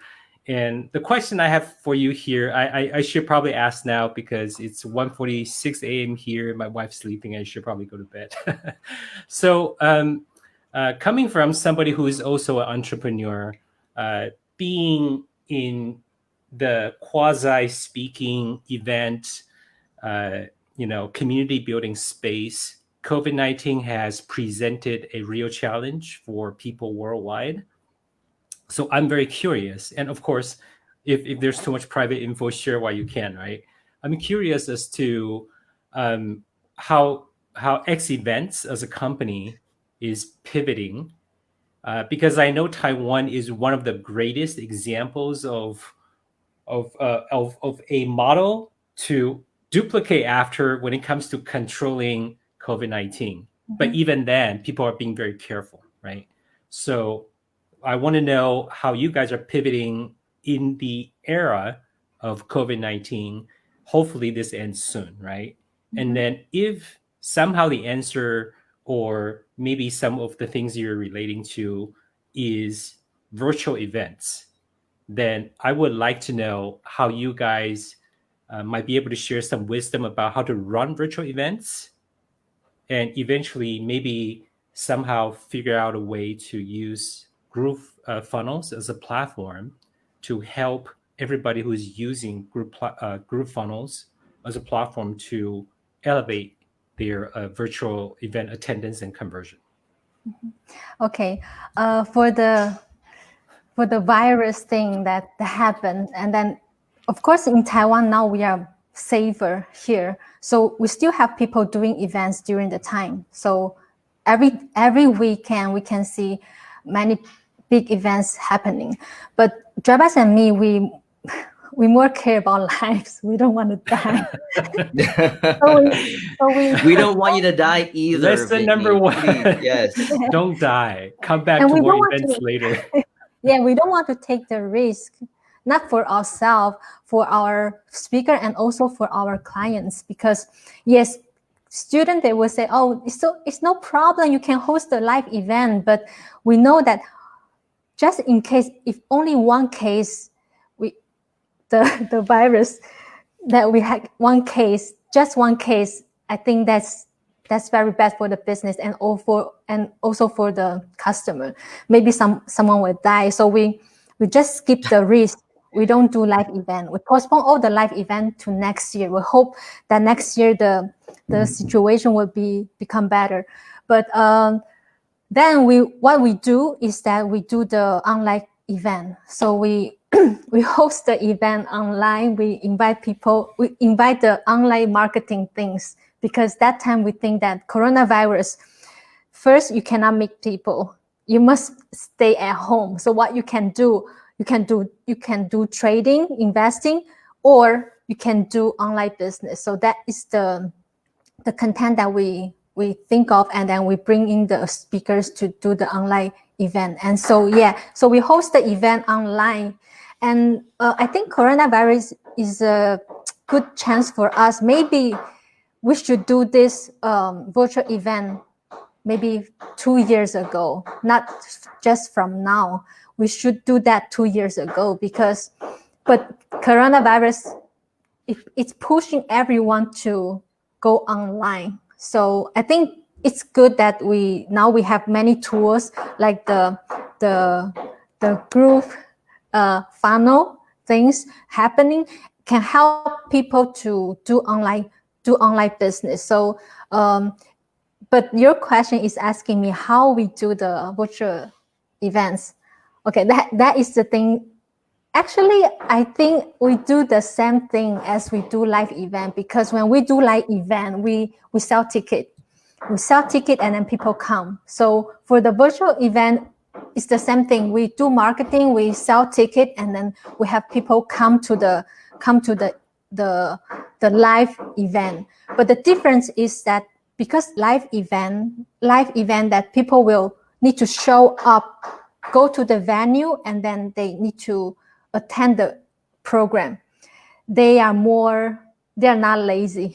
But if you do online event, people are lazy, including myself. I attend some virtual event too, but sometimes I'm also lazy. So you're trading on the side. Yeah, and I will just attend for the first hour, and then the second hour I will just do. Sometimes I will do my own thing.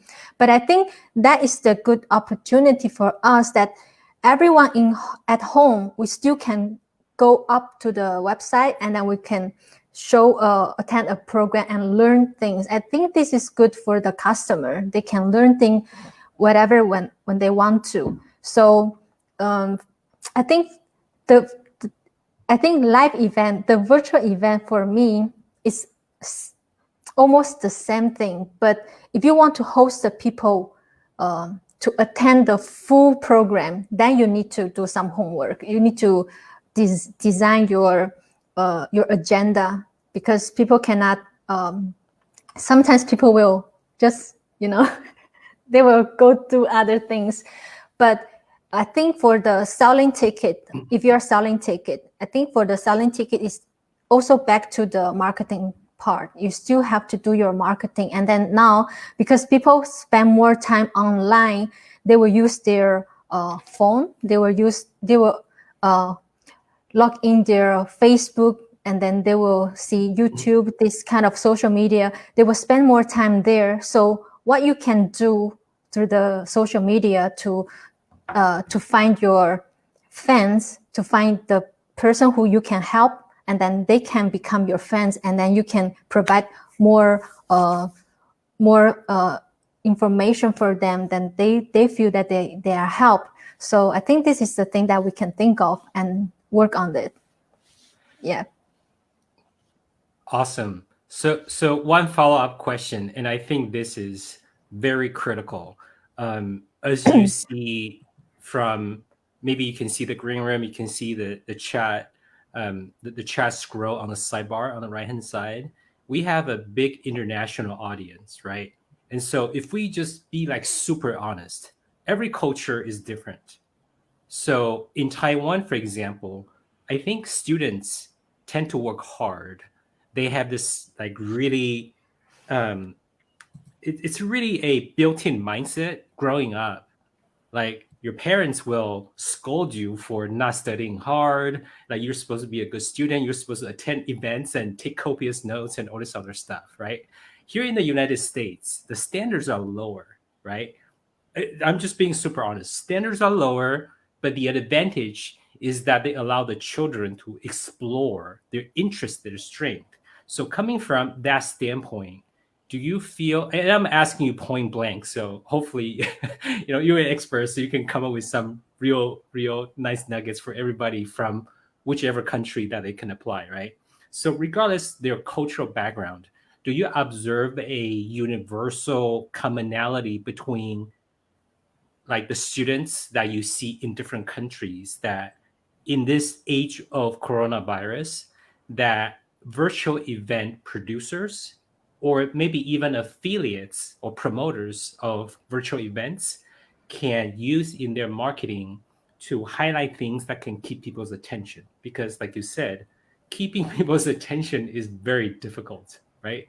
Like as a speaker myself, I have trouble keeping my attention, because we're talking about the stuff that we can do in our sleep. So I'm like, why am I talking about this? Like, I could do this in 3 minutes. Why should I spend an hour talking about it? You know what I mean? And so keeping people's attention is so critical from both a speaker standpoint and an attendee standpoint. So I'm very curious to find out about that as I plan on maybe eventually doing my own virtual events. How do I get people's attention, right? How do I keep them entertained and engaged? Okay. I share one thing that I use, and I think it works for me. So maybe you can try. So like every time when we host the event, if I am the MC or I am the speaker, the first thing is I will ask the student that why you want to attend this program and do you expect to get from me? Can you list down? So the first thing I do is Q&A. I don't do Q&A only at the end of the event. I do in the beginning because I think everyone is busy. I'm busy. I want that my time is valued for you. So I don't want to waste my time speaking all the things that you don't want to know. So the first thing I will ask, what do you want to know? What is the question? Also, before the event, I will already asking them, and then sometimes I will send the questionnaire for them, and they will fulfill the questionnaire. So I already have the information from the customer, their background, what they want to know, and how I can help them. What is their weakness? So I have all the data, and also in the live event online, then I ask they will be engaged, because once I ask the question, they need to think, and then they will be involved. And so I will list down everything, and then I will tell them all the question will be answered during the day. So this is what I use, and I feel that it's very useful. And also the customer, they give me a very good feedback, because they say, oh, I learned so much from the session, because I think because we gave the answer that they want to know. This is what one of the technique I use. That's actually a really great tip, because I was speaking earlier in the day and I spoke 3 sessions. My structure has always been manage expectations by telling the audience what they're going to learn. And then I tell them that I'm going to give them the slides. And then I tell them that there's a Q&A at the end. And so what you just told me, I think is a great tip because, we already have so much to share.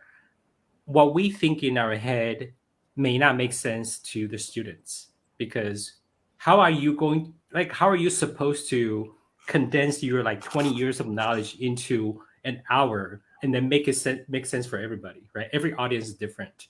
And so maybe session 1 is how to produce virtual events with Bitney. Session 2, it's the same topic, but the first event you got people from Mexico, right? And the second event you have people from the United States. Third event you have people from Taiwan. Their needs are different. And so when you do the Q&A, you get to survey the crowd. You get to feed off of, like what you do in live events, right? You feed off of the crowd first. And so that's a great tip. So thank you very much. That is worth price of admission for me for staying up until 2 a.m. Okay, thank you.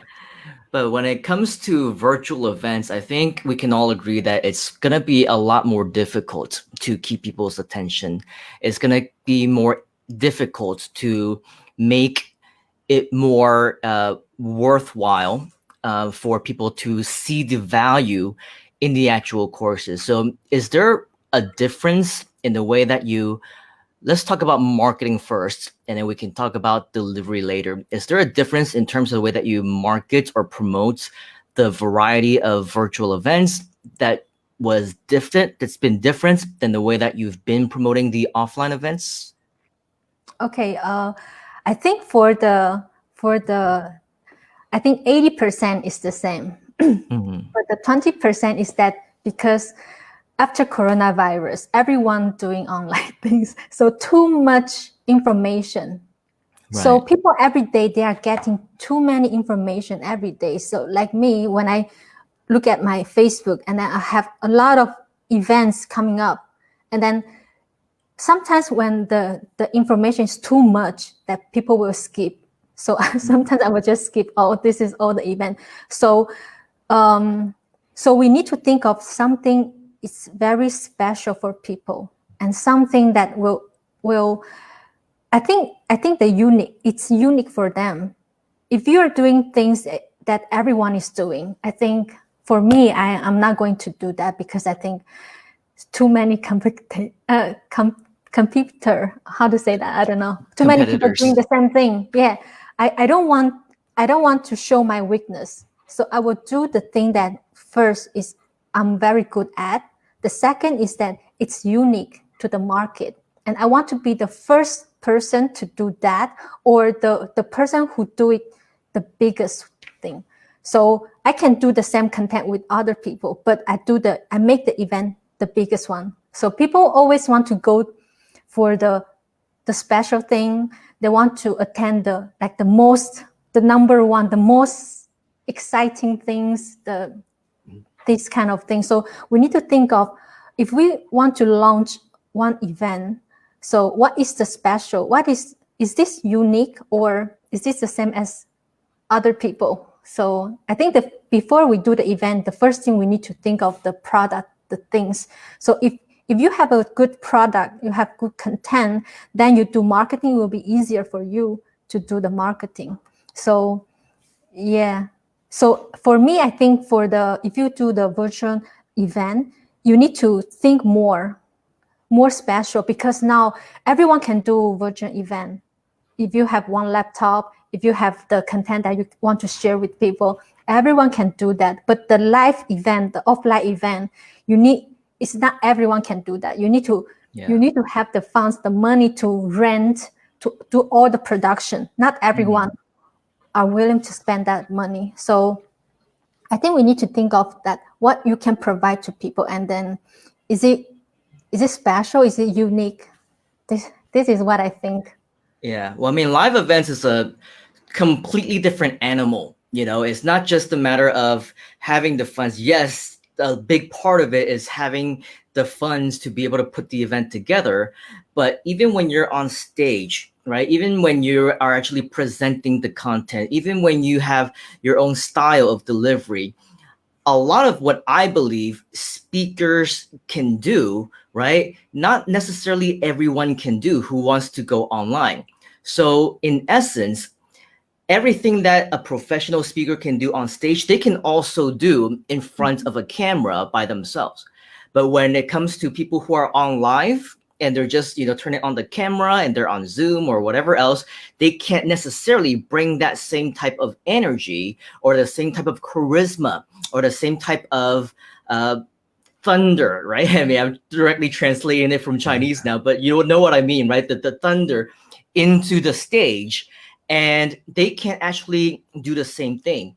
And one thing that I realized about you very early on into our partnership in Taiwan, Whitney, is your ability to be that presenter on stage. Because I remember, once or twice we would have an actual professional translator over there. And I've worked with many translators in the past, and of course in different languages. And sometimes I would be on stage, and my style usually, right? The moment that I go on stage, I'm like running up there. And if it's a big room, then it's going to be a lot of energy. And then I'll be like, yo, who's ready to change their life? Say yes, right? And of course, in a translated environment, it's going to be a type of a challenge, right? Because not all the time can you translate that directly. And there were once or twice when I did that, I was like, and basically, if let's say, for example, it was in Chinese, it wasn't in Chinese, but it was in another language. It was something like, yo, what's up? And then the translator would be like, ni hao.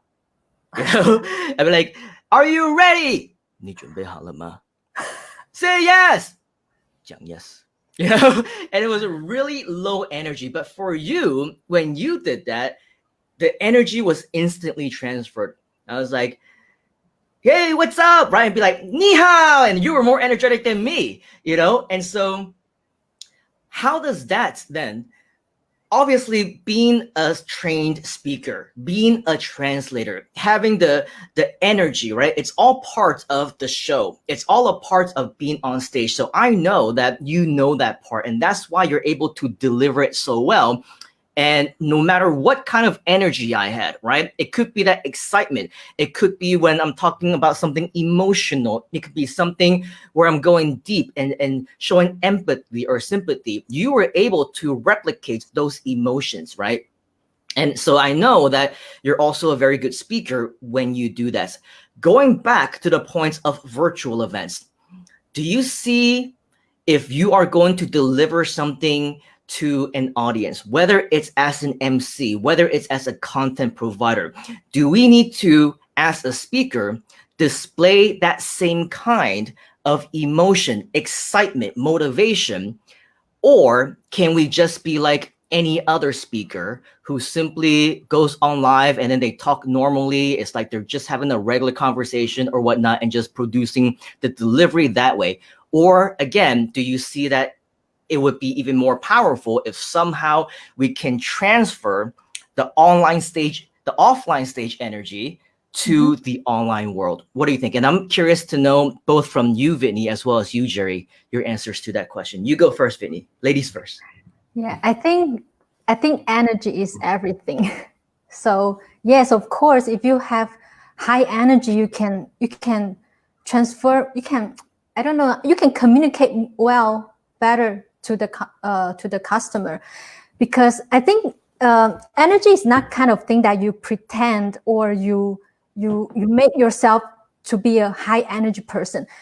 Energy is something like, if you are talking about what you're passionate with, you already have the energy.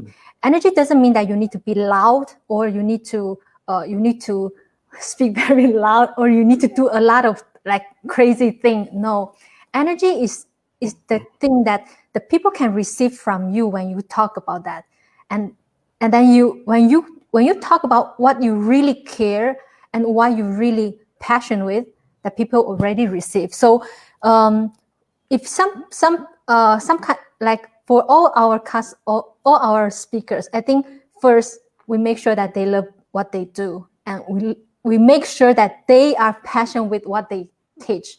So we don't need to control already. We don't need to control the energy from the speaker because they already have that.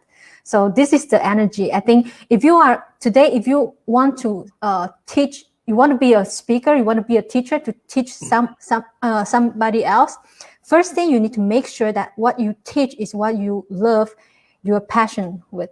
Yeah, this is what my answer. Yeah, no, absolutely agree. And we mentioned this as well, Jerry, right? If you don't believe what you're promoting, if you're not passionate about what you are talking about, you should be doing something else, right? You shouldn't be that speaker. And yes, absolutely agree. Energy doesn't necessarily mean that you need to shout at the top of your lungs, just like how I do sometimes, right? Energy is more like the transfer of emotions, because when you're able to even talk about things you're passionate about, it, that energy, right, can be the positive energy that you are displaying as a result of the passion behind what you're sharing. So the emotions will come through, the passion in your voice will come through, not necessarily being loud, right? And so sometimes I'm also wondering, do I go over the top when I say welcome back to Groove at Night, or should I just say welcome back to Groove at Night, So it's a matter of what you feel like is appropriate at the time. And I'll tell you, it is super duper weird to have that kind of energy in a room by yourself, talking to nothing but a piece of technology. You right here talking to you, right? It's weird. It's super weird because I'm not talking. I mean, I am talking to Vinny, I'm talking to Jerry, and probably eventually thousands of people who will be watching this, but I'm not talking to you. I'm talking to my webcam in front of this thing, right? Because if these things are not here, I wouldn't be talking to anybody. So I'm really just talking to technology. So is it too much if I display some of what I do as if I'm on the stage, or should I just be boring and talk to nobody as if I'm talking to just myself or whatever else, right? So that's a lot of things that we always battle with as presenters, as speakers, as trainers. What type of energy should we expel, right? What's your take on this, Jerry? Thanks for your response, Whitney and Simon. Both of what you said made a lot of sense, and I think for the audience here, it really circles back to who our audience is, as Whitney said earlier about the Q&A. What I have learned over the years is for me personally, my stage has been primarily direct sales, network marketing, when I'm actually up and speaking in front of a large group of people. And so I already know what they're looking for, right? Because it's typically within the same business opportunity. It's not even what I'm doing. It is what they're after, if that makes sense. And so when I go to a event like, say, the Armin Morin used to have this big seminar. I forgot what it's called, right? And big seminar. It's called literally called the big seminar, right? I remember I'm like, the big seminar, like what's so big about it? Like what are they even teaching? But this whole thing is about internet marketing and digital marketing. And I was like, my mind was blown. I was like, what am I supposed to do here? Am I supposed to learn SEO and PPC? And at the time, there's no social media, there's solo ads, and there's press releases. It's like 100 different topics on what I'm supposed to do, right? So if I kind of unpack the whole thing, I have to identify what is that one, if I could, right? Just that one thing that I'm looking for. And so I think with digital events, the not only to speak something I'm passionate about, which I think should be the default. Like if we're not passionate about what we're doing, we shouldn't be speaking about it. That's my opinion, right? So if Whitney's passion is about inspiring people to chase their dreams and anything's possible, and if I could do it, you could do it too, then that'll translate into her presentation and how she carries herself. And Simon, for sure, you're not only a great speaker, you're a great MC as well. That's why I hear you being brought in as kind of the parachute in, right? Not even brought in, like parachuting, like we need help. Like we need somebody right now to get the crowd excited because we've got a bunch of experts, but we don't know how to introduce them. That's a very special skill in itself, right? And so you will then have to know how to survey the crowd. And so what I feel like is that on top of what you guys already said, in terms of being passionate about what you were speaking about, and then also doing the Q&A, right? And then understanding how to kind of adjust your tone of voice. I feel like the virtual events probably needs to also be more either more entertaining, or it needs to hit people's emotional hot buttons even more than if you were doing a physical live event. Because like what you guys both said, virtual events are tough because you have no idea what people are doing outside of the screens that you can, like you have no idea what's in my surrounding. You just see this, right? You don't know what's on my desk. You don't know what's underneath me. Maybe I have a dog or a cat that's like biting my leg or something, right? You have no idea. And those are the kind of things that people are going through. And so what can we do to do the what we call the pattern interrupt in NLP, right? How can we introduce a pattern interrupt so that as we are producing these events or doing these events, people get sucked in and forget about everything else that they're doing? I remember this one example by a great copywriter saying, man, it doesn't matter if your mother died yesterday or you're getting a divorce. Like if you just tell people there's a green little alien running in their backyard, they're gonna forget about like everything else that happened in their life. Then go like, oh my gosh, really? There's a green like big bug-eyed alien in my backyard? Like you're gonna forget about like the divorce and the mom dying. It's like, what? There's an alien in my backyard. Like that type of factor in how you can introduce the concept to the audience, not to bribe them into your world or to suck them into a world for the sake of you making a buck.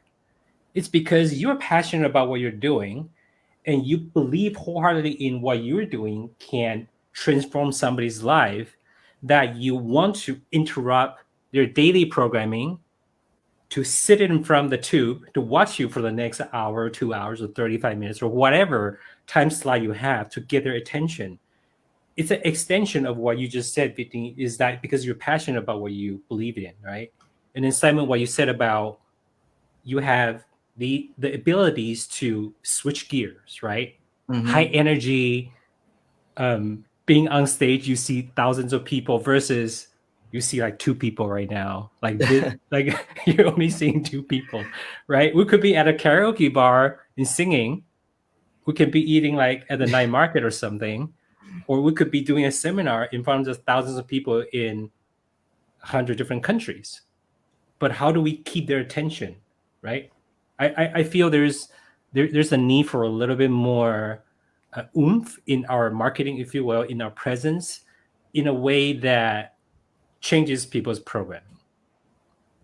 Yeah, absolutely. And I think just with everything that we've been sharing so far, it really is all a part of the brand new normal that we are all experiencing, right? It's something, and you mentioned this, Vinny, and I think it makes a lot of sense that there's just so much content that's going on right now. Everybody and their moms and their dogs and their cats and their pet hamsters, they all want to go online, right? They all want to be the experts. They all want to be the next big thing just because they just so happen to have access to a webcam that they already got with their laptops or whatever. And they think that it doesn't take any additional skill for them to quote unquote make money, when in reality, this is a business. You and I, we've been doing this for well over a decade, right? We know what it takes to actually produce quality content. We know what it's like when we work with people who do not produce the results, who cannot deliver. And as a result,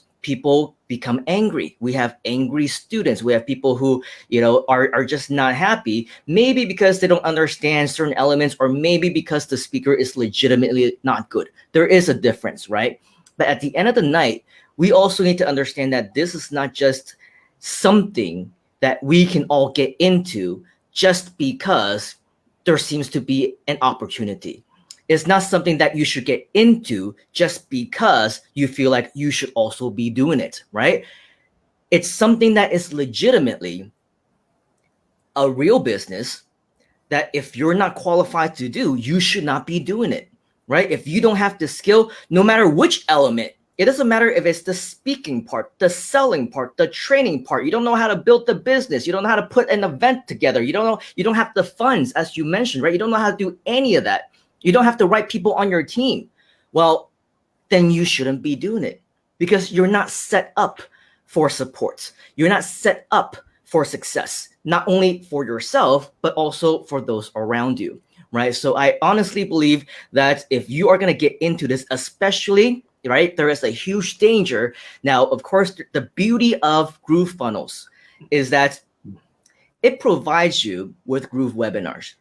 It's going to provide you with Groove Stream or whatever they're going to call it, right? The name is still pending, but it's the exact same thing. They provide regular people like you and me to be able to just simply set up something and then go online to live stream, to do online courses and to do whatever else, right? And so the danger, especially now with over 200,000 users, right, is that more and more people are going to go online more than there already has been. And they're not properly trained. Maybe they have the good intentions. Maybe they actually want to provide value. Maybe they want to help others, but they're not properly trained. They can be trained. It's a skill that can be learned, but let's be serious. Let's be honest. There will also be other people who are here to take advantage of the times, take advantage of the opportunity, just like what they've already been doing all this time, right? And so that's why it's so important for us to really have the right team members, learn from people like Whitney because of her 10 plus years experience in the event management business. And also Jerry, who has tons of experience just building teams, knowing exactly how all of that works. And so that leads us to something else, because I've been reading through all these different comments and people are just loving you, Whitney. And earlier, looks like, thank you, Jessica. I got a little thumbs up from Jessica, but we see all these people and literally this guy, Kevin, who has been, who was around yesterday, and I see him commenting during the day, and now he's still here. I literally think that he doesn't sleep, man. He's just like a robot. And over here, he is referring to what Verushka was talking about earlier, right? You decided to push the language barrier and all these things. And right here, because I am in the virtual stage, I'm not just talking to you in real life. And so I do have 2 computer screens in front of me and 3 laptops as well. And on one of those screens, Verushka is private messaging me. Guess what she's saying? I'm obsessed with Whitney. I think everybody is about you. And so she's like, I love to get involved with all the cool things that you are putting together. It's a great initiative. Reach out. She is actually an expert in copywriting, in content, and definitely somebody that we should get to know. And in fact, she is also backstage right now. So surprise number 2 for you, Vinny. And by the way, you are the only person that we have ever brought surprise guests just because everybody wants to say hi to you. Everybody loves you. And of course, more and more fans just want to come on and just give you a quick virtual hug and kiss. Let's welcome, because she was supposed to join us this morning, but she didn't. But now I think she got ready really quickly just for the opportunity to say hi to you. Let's welcome Verushka. Hey, How are you doing, Verushka? Hi, everyone. Hi, Jerry. So Hi, normally people will say "privyet" to her because they think that she's Russian or something, but actually no, right? She's from South Africa. Now she's living in Australia, so she speaks English, right? So yes, Whitney, meet Verushka, meet Whitney, and Jerry as well. But Hi, the 2 stars are right here. Verushka really wants to say hi to you and all those things. So take it away. So I'm listening to everything that you're saying. And first of all, like I said to Simon over there, I love your energy. I can just tell that I can tell why you would be so successful at what you do, because earlier we were listening to a session with Kathy, and the guest that she had on, they were busy talking. I don't want to mispronounce his name. I think it was Tuan. But yeah, and they were kind of talking about like your career or your job versus your calling. And I feel like you're such a great example of exactly what they were talking about. I can just tell from looking at you, this is your calling and you're exactly where you're meant to be. So that's very exciting. My kind of question, I guess, that I have for you is, so you said yourself that perhaps, we should have gone virtual with some events 2 years ago even. From a marketing perspective, do you find it's harder for people to spend $100 on a real life event versus spending money on a virtual event? Because I feel like a lot of people think the value of a real life event is somehow, by some number, more valuable than the internet. But in fact, with a virtual event, potentially you could have speakers that maybe wouldn't have been able to do the live event because of their busy schedule. They just don't have the time to travel. With a virtual event, you can get people from all around. So virtual doesn't mean less quality, but somehow from my experience the last couple of months, I've seen that, people are like, I don't know if I'll spend, is it free? Is it a free event? Have you found that to be a problem? Yeah, I thank you for your question. I think first of all is back to the basic thing is that we are human beings. So we like to connect with people in person. If you say you want to talk to someone in person or online, you have more feeling if you talk to the person in person. So I feel that the people always think that they want to pay more for the live offline event, but they want to pay less for the online event. I think this is normal because first they will think that if you do online, your cost is lower. So you should charge lower, not more expensive. So I think this is the thing that we need to go through, because now because of the coronavirus, so people cannot meet people. So I think at this time that people are willing to pay online course because they have no choice. They cannot go out. But I think the live event, offline event and the online event, the both are important. It's not saying that which one is better. We need to do both. Like we need to do live event.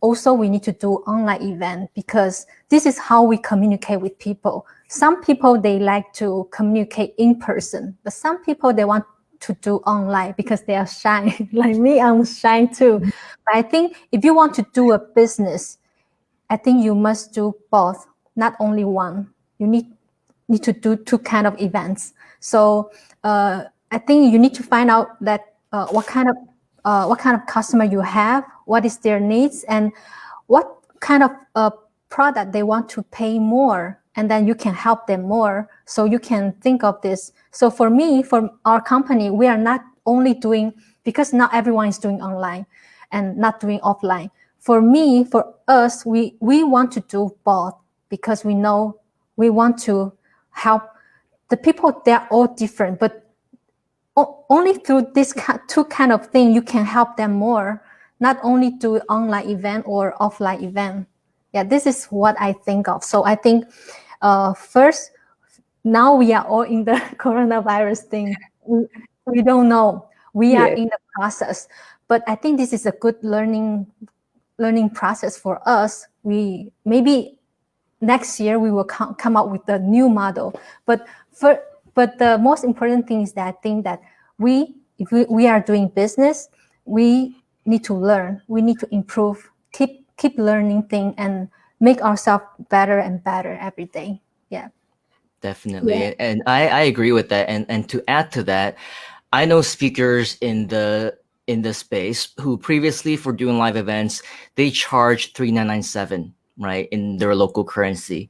And now they're doing online events where they're selling their courses online, and they cut their cost in half to 1997. Now, is it necessarily because there's lower value? Is it necessarily because it's not as good? Well, it could be a wide variety of reasons, right?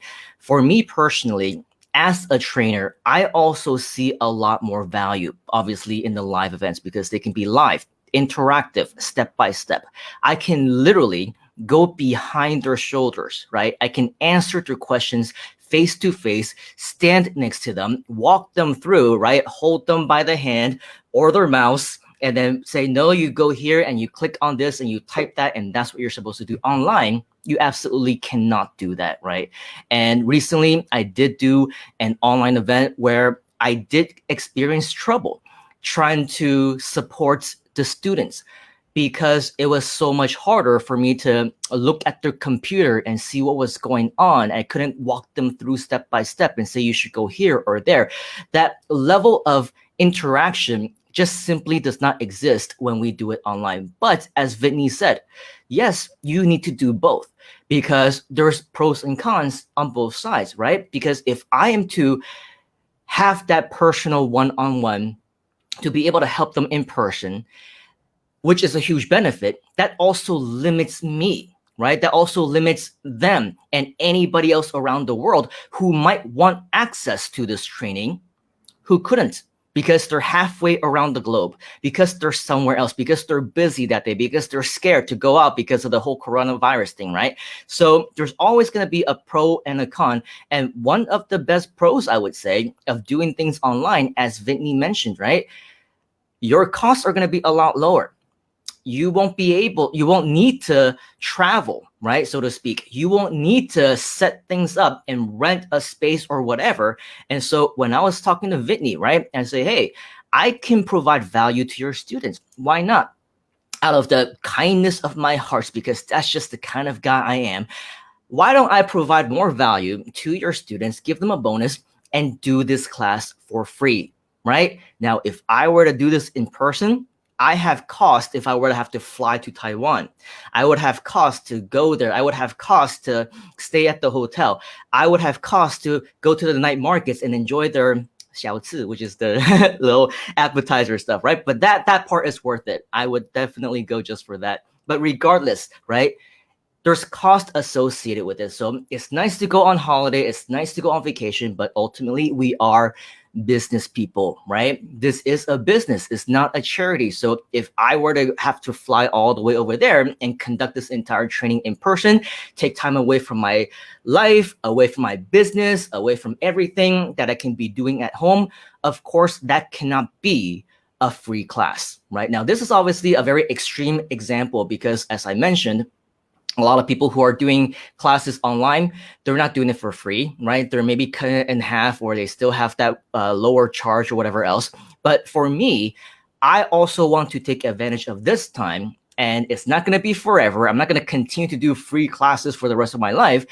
I see this as an opportunity during these times to help out when I can, right?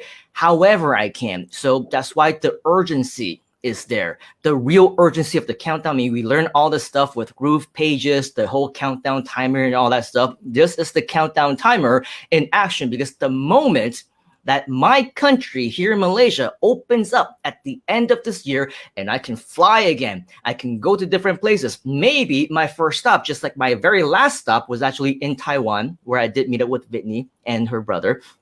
That was my last trip, by the way. Came back here and never left again, when I usually travel every week, every month or whatever. But maybe going back, right, it opens up again.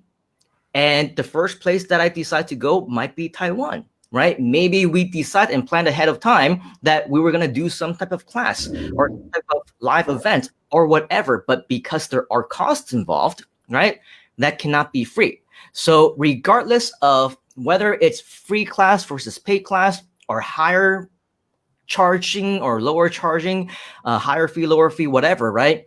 I definitely think that the offline class model, the live model, has a higher perceived value, both in the delivery as well as the cost required by the trainer to be able to deliver that content.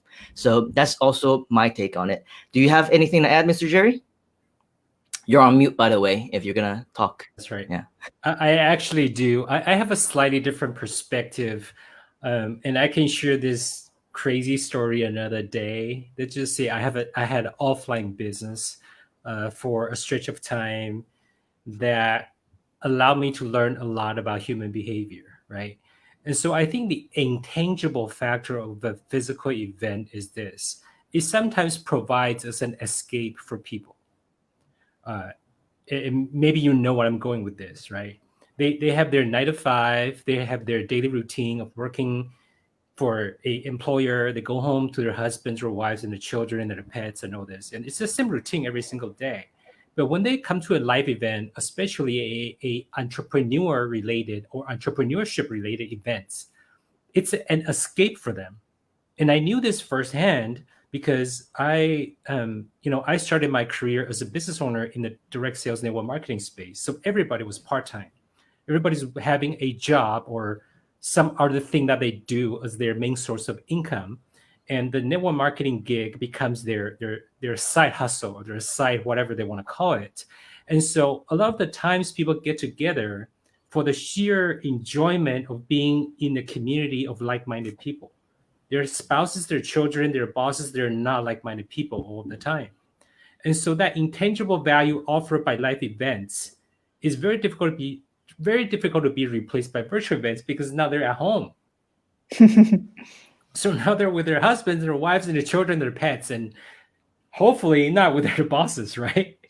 But that's what they now have to go through. And so if you were to allow them that a little bit of escape by listening to their audio, like I once did when I was working for Boeing as an engineer, my escape was my audiobooks, my CDs, my whatever I could bring to work with me to allow me to enter a different world while I'm stuck in this world. It's almost like in the Matrix where you're like, there's that other world out there, and you're fighting frantically to try to get there, but you have some inklings and ideas as to how to eventually reach there, like Neo, right, in the movie. But he need to pick up like the bits and pieces of evidence that he could, like that black cat, if you remember the movie, right? He saw the black cat and go, oh, it's a glitch in the Matrix. And so I see what we do in virtual events as giving people a pathway to break free from the Matrix, which is their ordinary life. And as what Vinny alluded to earlier, if people like she's all into inspiring people to get to wherever that destination is, right? But the real value in the fight is the fight itself. It is the journey. It's not a destination. Some people never get there, but they live a fulfilled life because their life is about being inspired and being motivated enough to do the thing that they need to do to eventually get to their dream. Like that destination isn't the dream. The dream is the fight to get there. And I think physical live in-person events provides that avenue. If we're sheerly talking about the entertainment value or the intellectual knowledge of the things that we are experts of, those things are very easy to come by, right? But what we had talked about earlier before was if you can bring your personality into the fold and allow people to be in your circle, that is the value in themselves. Versus like virtual events, it's the same environment every single day. Like Simon, I see you three times in the past like 7 days. It's like the same setup, the same G neon sign in the back, right? And you even show me how you got it. Hey, no, I added a couple new things. You don't see? This is the new lantern. My new lantern. Sure. I guess I didn't pay enough attention, right? Like last week I was even talking to your daughter and having fun and just chatting with her and all this other stuff, right? But you see my perspective is that live events in person does provide additional value because of the intangible things that you really have no idea that you're bringing into people's lives, like an escape from their immediate environment, right? If there's like a great addiction in life, I think it's great to be addicted to want to be better. And Yeah. I think a lot of things that we do in life is because we ultimately deep down we want to be better, right? That's why personal development is important, and it's a big market. People may not say it, they may not show it, sometimes they outright deny it, because when admitting to want to improve, you're essentially showing kind of a chink in your armor that you can be weak sometimes, that you may not always be as good as you think you are, you say you are, but deep down we all know that we can be better. And I think a live event allows people to kind of be in that environment, to feel safe, that they're surrounded by people who think like them. And I think that's also the thing that we also crave as human beings, as not just as speakers, but as human beings, that we want to be there because you also know that as a speaker, you can be vulnerable there too. Because now you're among friends. Like virtual events, you have no ideas who's watching, right? Like seriously, like I look at the sidebar, people have no pictures. Like I don't know who they are. I mean, it could be President Trump. Who knows? Yeah. He's too bored. And anyway, that's my perspective. No, that's very Awesome. interesting that you say that, Jerry, because I feel like that's such a well thought and eloquently put way of explaining it, because very often people just say, oh, live events have networking. It has networking. And of course, there's the networking value, but the way you've now said it really puts it into context and a much better perspective of what that means. And I think a lot of people can relate to that. And also, I think it's human nature that people try to do either live events or virtual events. When digital marketing came, people thought, okay, well, television is dead, like advertising on the television, on a billboard, but we still have those things, even though we have Facebook ads. As soon as, people started using social media, oh, no one's ever going to read a book ever again. It's always these like extreme contrasts, but, like you guys have been saying, why not both? Why not look at your intention? Why not look at your speakers, your audience, what you want to get across, your event, and then decide what's suitable? And now you have the option of both. Absolutely. Yep, absolutely. Hey, Jinx. Yeah. So I mean, while we still have Whitney here, right? This is definitely a very valuable time for us, and of course, we don't want to miss out on the opportunity to ask her more questions. I think you have another one, don't you, Farishka? You want to ask her another one? Well, I can ask Whitney a bunch of questions, but I think I'm going to get on a one-on-one call with her. Okay, my final question. Long story short, but since the lockdowns happened back in March, a lot of my clients were doing live events. And at the time, I was doing a lot of email automation and email marketing for their live events. And so the messaging of the emails was obviously to encourage people to show up and these things. And then once we had to pivot to online events, there had to be a much harder push in the messaging to get people to show up, because we would see registration rates were really high. And you're so excited, 500 people have registered in such a short time, and then less than 100 will actually show up. So just in terms of, like you guys said before, people have so many things going on. There are so many distractions. From, I guess, your marketing point of view, how do you approach that with any online events that you have done or any that you will continue to do in future? Is there a bit more of an urgency for the online things, or is it because people have paid for the online, they're still going to show up? What is your experience with that? Okay. First is about this situation happened in February in Taiwan for one of my events, because we supposed to do the event live, but because coronavirus, we cannot have our speaker to fly into Taiwan, so we change it to the online. So we have person to go online. So this is the first one that I changed the event from offline to online, but the show up rate is quite okay. Later, I'll tell you why. Show up rate is quite okay. And then everyone attend and they engage, they learn. Okay. And then for the next one is I do the bigger event, but I sell the lower, the price I sell lower. So we also have many registration, but on the day that we found that we have so many people drop out, only a few people, they show up to the online event. So the thing I learned is about the ticket. If they pay more, they will attend. If they pay for free or less, we need to know that the show up rate will be less. But I think the good thing for the online course, one thing good about this is that because we have recording.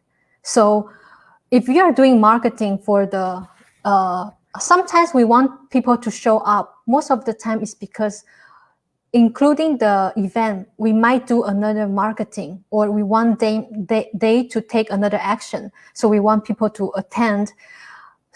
So if like that, we do the recording, you can replay that. So you can have to do the second marketing, using this to do the second marketing, and still can generate more revenue from what you want. So I think this is normal. People online, we already know that show up rate is low. But for those people who are really want to learn, or they really think that you can provide value, they will attend. They will. So if we want to make sure that people will attend the program, first of all, we need to let them know that this is very important for them to show up. If they don't show up, it's their loss. So this is the thing I want to share. Yeah, it's interesting. Yeah. I've signed up to things and then I've received multiple emails like on the day of, and then it's like 10 hours before, 9.5 hours before, 8 hours before. And I'm like, I can tell that they've obviously run this event before and had a very poor show up rate. And so now they're bombarding me with reminder emails to show up. But yeah, I guess it's a fine line, like you said, between many things. But yeah, probably if people make the financial investment, then that is a really great incentive to show up. Yeah. Thanks. Definitely. Cool. So, I mean, in the last 15 minutes or so that we have left, and since we have the three of you as, I guess, as my special guests, right? Why don't we end on doing something fun? Because usually what happens is every single hour we give away a prize. And actually, Varushka, if you don't mind, in the next 1 minute or so, just go into the group and post that we are doing a prize giveaway. That would be great, so that people will start coming in. But what happens is every single hour, we do give away a prize, a $50 gift certificate to the Groove store.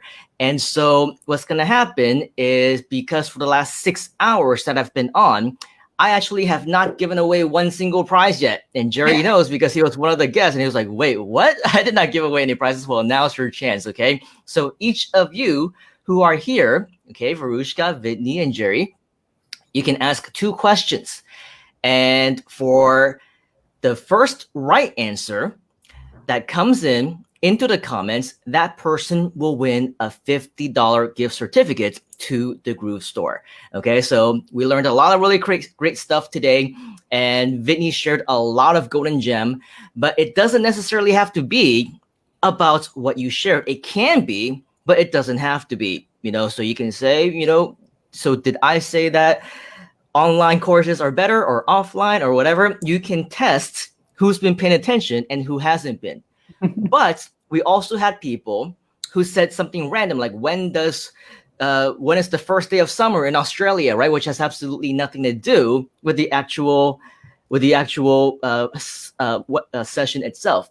So let's go ahead and just play it by ear. Think of 2 questions that you want to ask, whether it's about your session or whether it's not about your session. And we're going to start first with, of course, Whitney. Okay, so what is the color that I'm wearing? Are you kidding me? See, she's so kind. You are so nice. Vinny is the nicest person, but I guess now that means fast finger wins.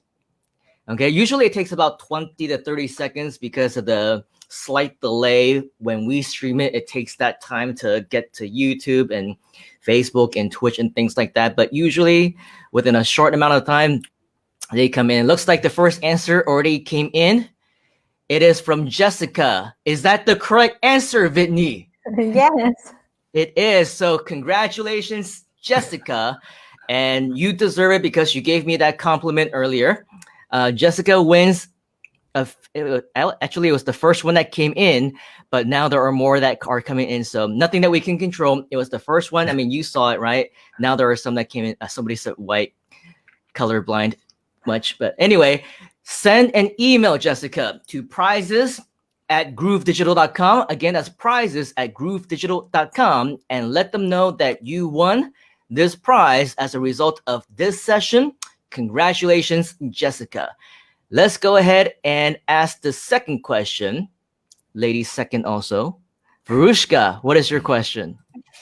Mike, I'm busy typing on the Facebook group. I'll give you another. Okay, fine. We'll go with Jerry first then, so that you can type. Jerry, what is your question? Sure. So my question would be for the people who previously attended the session that I spoke at earlier today. The question would be, what are the 3 components that make up a multi-tier affiliate program? The 3 components, not the 3 action steps, the 3 components. Now that's a question. That's a pretty hard one, but 3 components of a successful multi-tier affiliate program. Is that right? Yes. Okay, 3 components. Wow, this is going to take more than 30 seconds because I think people are going to need to think about this for a while. Do you see the answer? Yes, I do. Wow. JT SG Property, he got it right. You, your team, and your offer. Is that right? Yep. All right. Is that it? You're moving too fast. All the answers are coming in. So once you click, that moment it started shifting and it got wrong. Okay, so JT, I think you also won something yesterday or the day before, right? Goodness. You, your team, and your offer. Congratulations for winning this prize. Go ahead and send an email to prizes@groovedigital.com and let us know that you won your prize during this session. Are you ready, Varushka? I am ready. So I had a couple of questions, but one of them had to do with the show up rates for online and offline events. And Whitney was explaining a scenario in which one of her first events, the show up rate was okay, but then the second one, not so much. What did she say was ultimately the difference there between the 2? As in a percentage in number? As in why? the reasoning. So why was there that discrepancy? Yeah. Oh, okay. The finding? This is why you must listen when women speak, because they will end up testing you on it. And if you don't get it, you will not win a prize. Do you see one? Yeah. Okay, where to go? Thomas. Burke. Nice work. That's prize, right. Is that correct? That's correct. Congratulations, Mr. Thomas. You have just won a $50 gift certificate to the Groove store. Go ahead and email prizes at groovedigital.com to claim your prize. Let's now move backwards again. Varushka, you asked the second question. Yeah. So my next question would be, so we were discussing the value of, perceived value. Could you name one kind of reason, or like what Jerry was discussing, or Whitney, or Simon even, one thing with regards to the value of offline and online and how that's perceived? Just literally anything to do with that topic. What was your takeaway, basically? Literally anything. Anything. your best takeaway from that. Yeah. I mean, I don't even remember what I said myself. No, everyone had such amazing answers. Like all three of you gave such great advice and input there. So yeah. Thank you. Do you see any? I mean, I start to see some comments coming in, but I'm not sure if. Oh wow, yeah. Now I'm not sure which is for which. Yeah, it doesn't matter, right? Because it's literally anything. Anything that anything that touches on the topic. And you can literally click on any of the answers that you literally think is correct.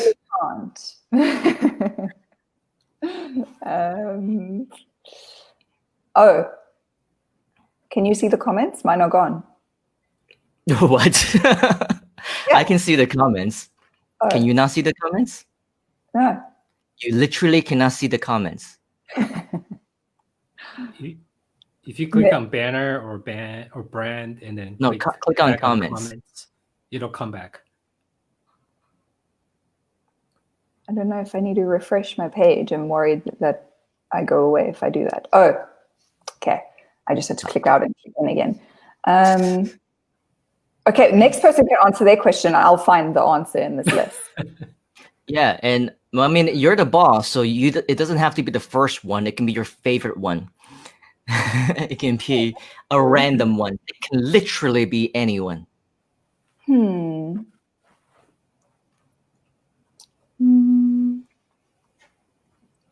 Okay, I do like...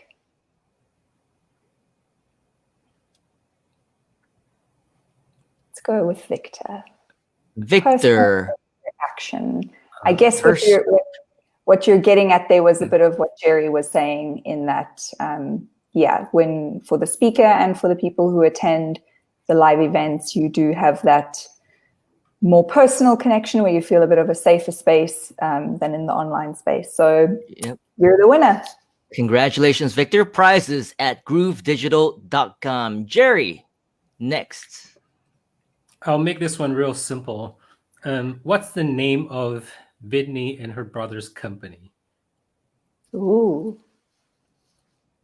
Uh-oh. That's kind of a trick question, isn't it? Because it's been promoted with two different names. I actually don't even know what the actual name is. Really? Actually, I do. I do know, but it's confusing because there are clues. There are clues on the screen. Yeah, right. Somewhere. That's a big clue. The part that's not black.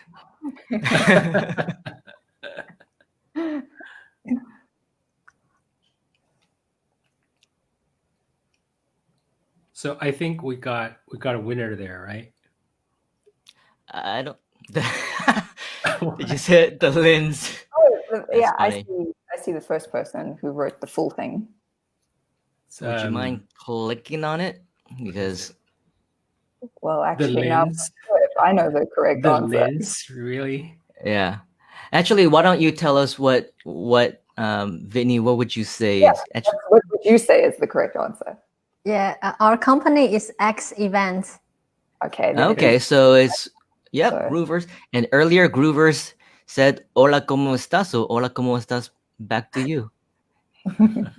Señor or señorita or señora. No sé. But congratulations. Yeah, that's my call. Awesome. Prizes at groovedigital.com. Prizes at groovedigital.com. As we say, we always save the best for last. So, Whitney, Senorita Whitney. This is Don't have very easy. I think everyone can answer this. Very easy, she says, after the previous one. Yeah, but not the color of your hair or your background or anything like that, okay? But I'm from Taiwan, right? I'm in Taiwan right now, but where I was born. Where was Whitney born? Yeah, you gotta give the street address. The actual hospital. That's right. And the room number, the time, the dates, down to the second. That's right. Is spelling. Oh, we got one, actually. Yep. You only want the country, right? Well, looks like we have a 2-time winner. Congratulations, Jessica, for Brazil. Wow, people think you're born in Peru and Singapore and Cambodia and Portugal. Portugal is close enough, right? Because they speak Portuguese. But Jessica won your second prize. Congratulations. Awesome. Because you gave me that compliment, so I let you win again. You're welcome. Okay, so prizes at groovedigital.com. Awesome. So that's all the time that we have for today. Thank you so much once again to Ms. Whitney, of course, the VIP star of the last 2 hours. Thank you for allowing Jerry and Verushka to crash in because they both love you so much. They want to say hi. But any parting words, or if our friends who are now your #1 new fans want to get in touch with you, what is the best way to do that? For me? Yeah, you. I'm a very shy person. She doesn't want to be friends. You can go to our company fan page, or you can go to my Facebook page. Yeah. And you should know what the name of the company is, right? And if you don't, shame on you. With that, the last 2 hours, amazingly, the one and only Whitney Lin, all the way from Taiwan. Thank you very much for our cameos from Jerry, all the way from LA, and Verushka from Australia. Thank you very much for making the last 2 hours amazing. For the rest of you, that is it for Groove at Night. As we always say, we always save the best for last, and the best is right there on your screen right now. Coming up next, we have the amazing David Lemon coming back once again for not Groove at Night, but Groove at Day. He is going to share with you some really cool stuff, as he always does. And he also has a special guest that he will be introducing to us. So stay tuned for that. In the meantime, we have a very special message from the CEO and co-founder of GrooveFunnels, Mr. Mike Filsaime. And until tomorrow, and this is my unnecessary energy, right? Until tomorrow. Simon. Everyone say bye first. Vinny, say goodbye. Jerry, say goodbye. Verushka, say goodbye. Bye, everyone. Bye. We will see you back here tomorrow for another amazing episode of Groove at Night. Have a good night, good day, good morning, good evening, wherever you might be. I think I covered everything. See you tomorrow. Bye, guys. Bye. Hi, I'm Mike Filsaime, CEO and co-founder of GrooveFunnels, and we want to thank you very much for watching the Grooveathon, and we hope you're enjoying it. You know, normally we would never ask you to take a break from the Grooveathon, but there are a couple of things that are more important that you want to be aware of. The first one is our Groove affiliate program. The second one is an upgrade, and we're going to talk about that in another video. But for right now, we want to let you know why our affiliate program is so important, and that just this week, just Wednesday, we paid out over $300,000 in commissions. That means we're paying out over $1 million each month to people just like you. So here's what you need to do. If you're not a GrooveFunnels member, you need to go to groovefunnels.com and you can sign up with no credit card. Anyone that signs up at groovefunnels.com is automatically already an affiliate. To get your affiliate links and your promotion tools and learn more about the affiliate program, all you need to do after you sign up is go to groovejv.com. That's groovejv.com. In fact, you should pause the live stream right now and open up a new browser tab and go to groovejv.com. groovejv.com. Over there, you will find, as I said, all of your affiliate links and more information in a video explaining our 2-tier affiliate program. Now, free members get paid 20% commission on anyone they refer. And if you upgraded and you're an upgraded member, we double your affiliate commission to 40%. And on top of that, we pay you 10% on tier 2. Now, there's a video that explains this math and why people are making so much money promoting GrooveFunnels. People will love you for it. It's a free product with a suite of products and no credit card is required. Now, we do a really great job convincing people to upgrade based on the value of our software and our value proposition. So all you need to do is get your affiliate link and start promoting. We give you banners, blog, written blog reviews, email swipe copy if you have an email list, a place where you can get solo ads, do press releases, post on Facebook, post on YouTube. We give you all the tools to get your affiliate link out there.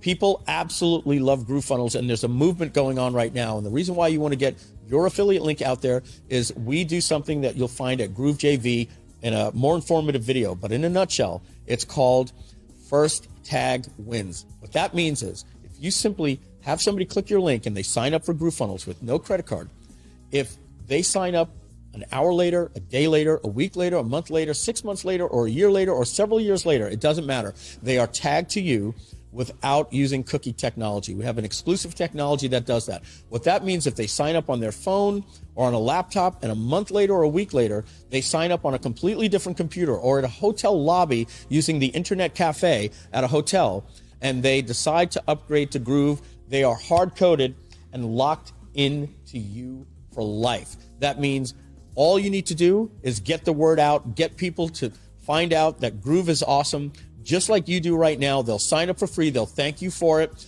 And when they upgrade, you'll get a 20% commission. And if you're an upgraded member, you'll get paid 40% commission and 10% on tier 2. These commissions are massive. And we have people that are making a full-time income. As we said, just this week, we paid out over $300,000 in weekly commissions. So take a little break from the Grooveathon right now. Press pause, go to groovejv.com in a new browser. Make sure to get your affiliate link, follow all the steps in the promotion tools, and then we're going to welcome you back to the Grooveathon. Thank you very much. Hello, everybody. David Lemon here for another awesome day in the Grooveathon. Thank you very much, guys, at the Groove at Night. It was awesome. Witini, Verushka, Jerry, Simon, you rock. But I want to continue this. We're not stopping. This Grooveathon is running for a couple more days, so you still have a lot of learning to do. But this morning or this afternoon, evening, wherever you might be in the world, we are going to be talking about your brand. And your brand is the image that you actually put out to the world, for the world to see, for the people to like, know, like, and trust you. And when you're creating a brand, there is a couple of steps that you need to do to actually have a brand that is like the best and dominating all of your competition. If you do this certain steps a little bit better than the rest, you will stand out. Absolutely. And my next guest over here, you must have, if you were here during this time period yesterday, you already met him. He is the owner and the founder of the app that you are getting as a bonus when you sign up for GrooveFunnels. The app is none other than a design software that can help you, or that actually was created with the sole purpose of making it super easy for you to create your marketing promo materials, to help you with creating the visual aspect for boosting up the look and the design of your websites and things like this. The app is called Usign, and the guest I have here is Bertrand. And I need to mention this one. So he's not only bringing all the knowledge that he has in his hand and giving it to you for free, he's also giving something else for free.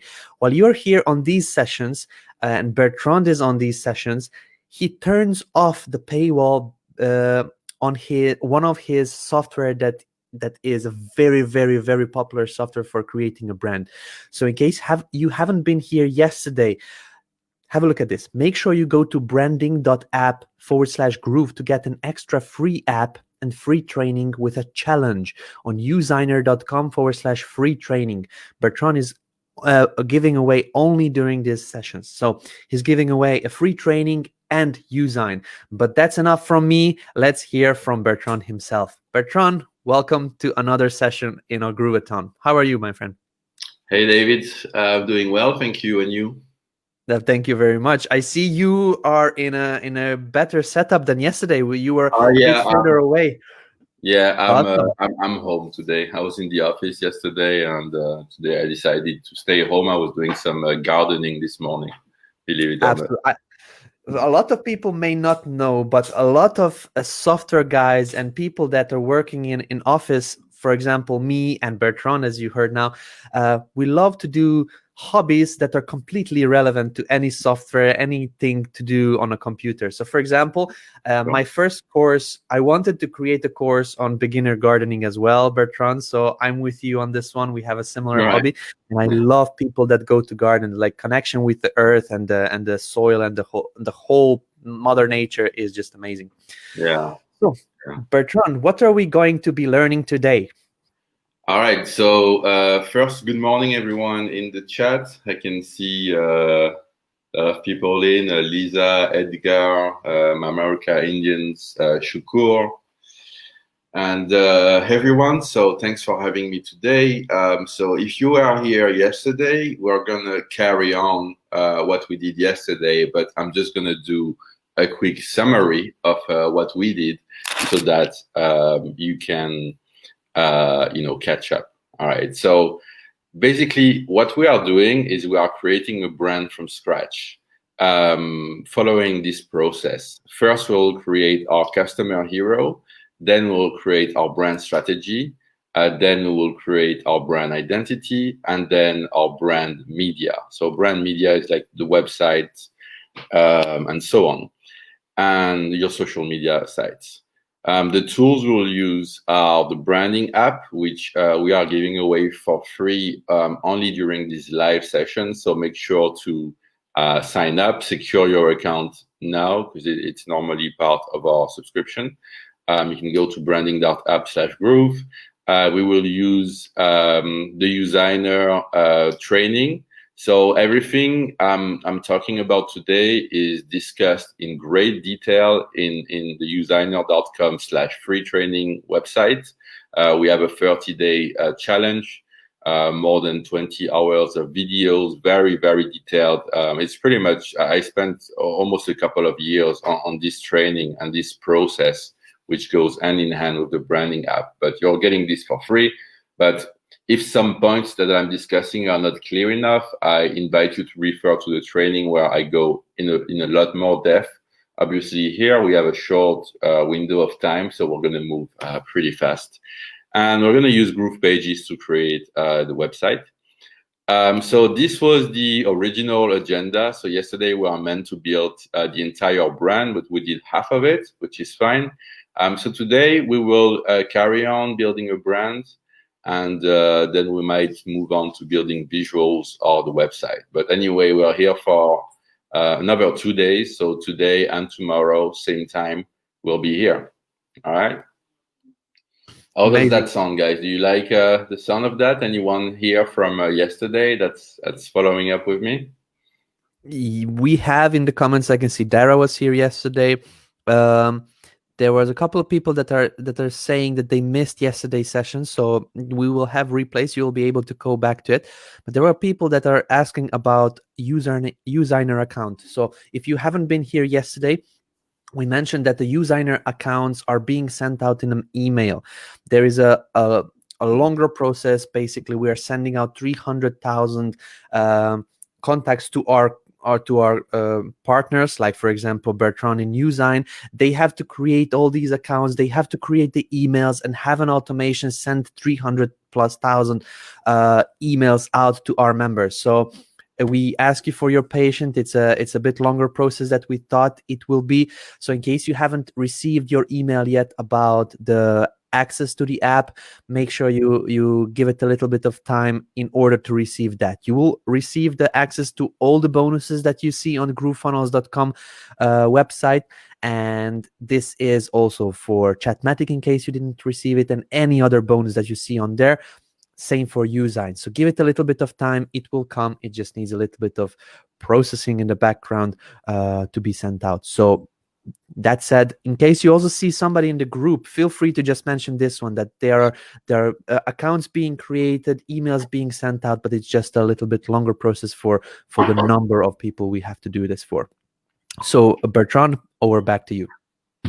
All right. So yeah, and I like to mention as well that for this training, obviously Usign will be helpful at some point, but you can put your focus on the branding app, which you can find on branding.app/groove, and on the free training. That should keep you busy at least for a week.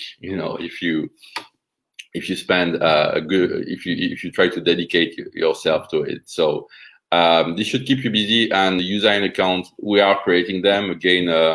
It's a huge undertaking to create this amount of accounts. So we're just doing little by little, not to blow off the whole system. So yeah. So good morning. Also, I saw Lara is in, Susanna, Freddie, Matt, Elvis, Dara, Kevin Cabby is back.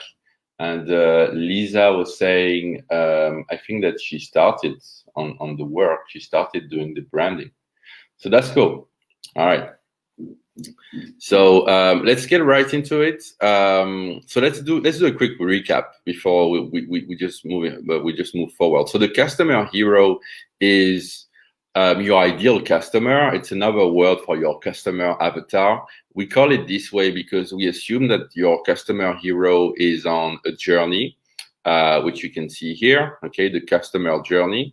And so the first section of this process is really about understanding who your customer is, what is their backstory, what are their big aspirations, and what do they want really from you, like how you can really help them. So it's a lot of trying to have some empathy for your customer and understanding what they go through in their daily life. And so we follow this process where we assume that your customer originally is unhappy, he wants something, and then he realizes he needs help. Okay, and this is way before they get in touch with you. Then they meet you as the helper because you understand that your customer is going through this process before meeting you. You are expecting your customer with some content which is 100% in tune with your customer hero. Okay. Then you give guidance. You show the customer the steps he needs to take in order to reach his goals. The customer goes through some challenges, and eventually the customer goes through a transformation and is happy.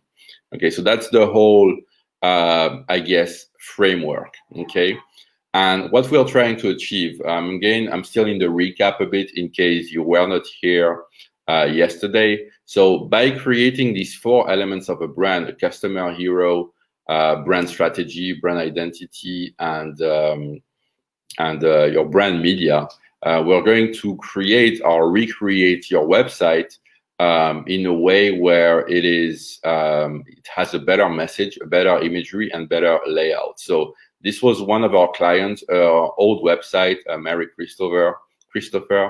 This is our new website. And Mary, this was a great one because she has very little technical experience, or she had no branding experience, very little marketing experience, and she was able to create something which is really on brand and which works really well at converting her ideal customer. Another example here, Grappler Media, which is a digital marketing agency.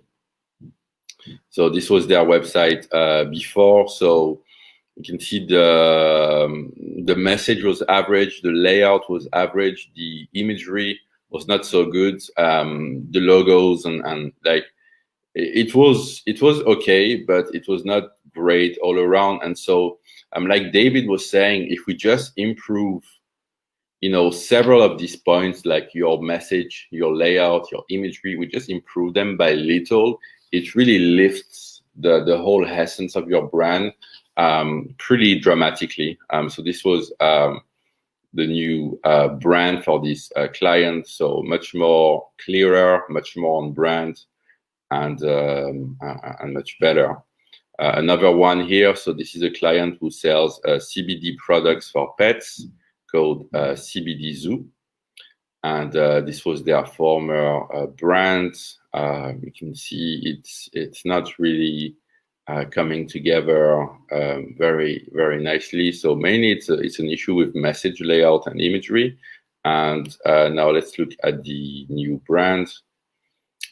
So much better imagery, much better layout, and much better message. And that makes the biggest changes, you know, and it helps as well in terms of your confidence with sharing your message to the world, sharing your website, sharing your social media.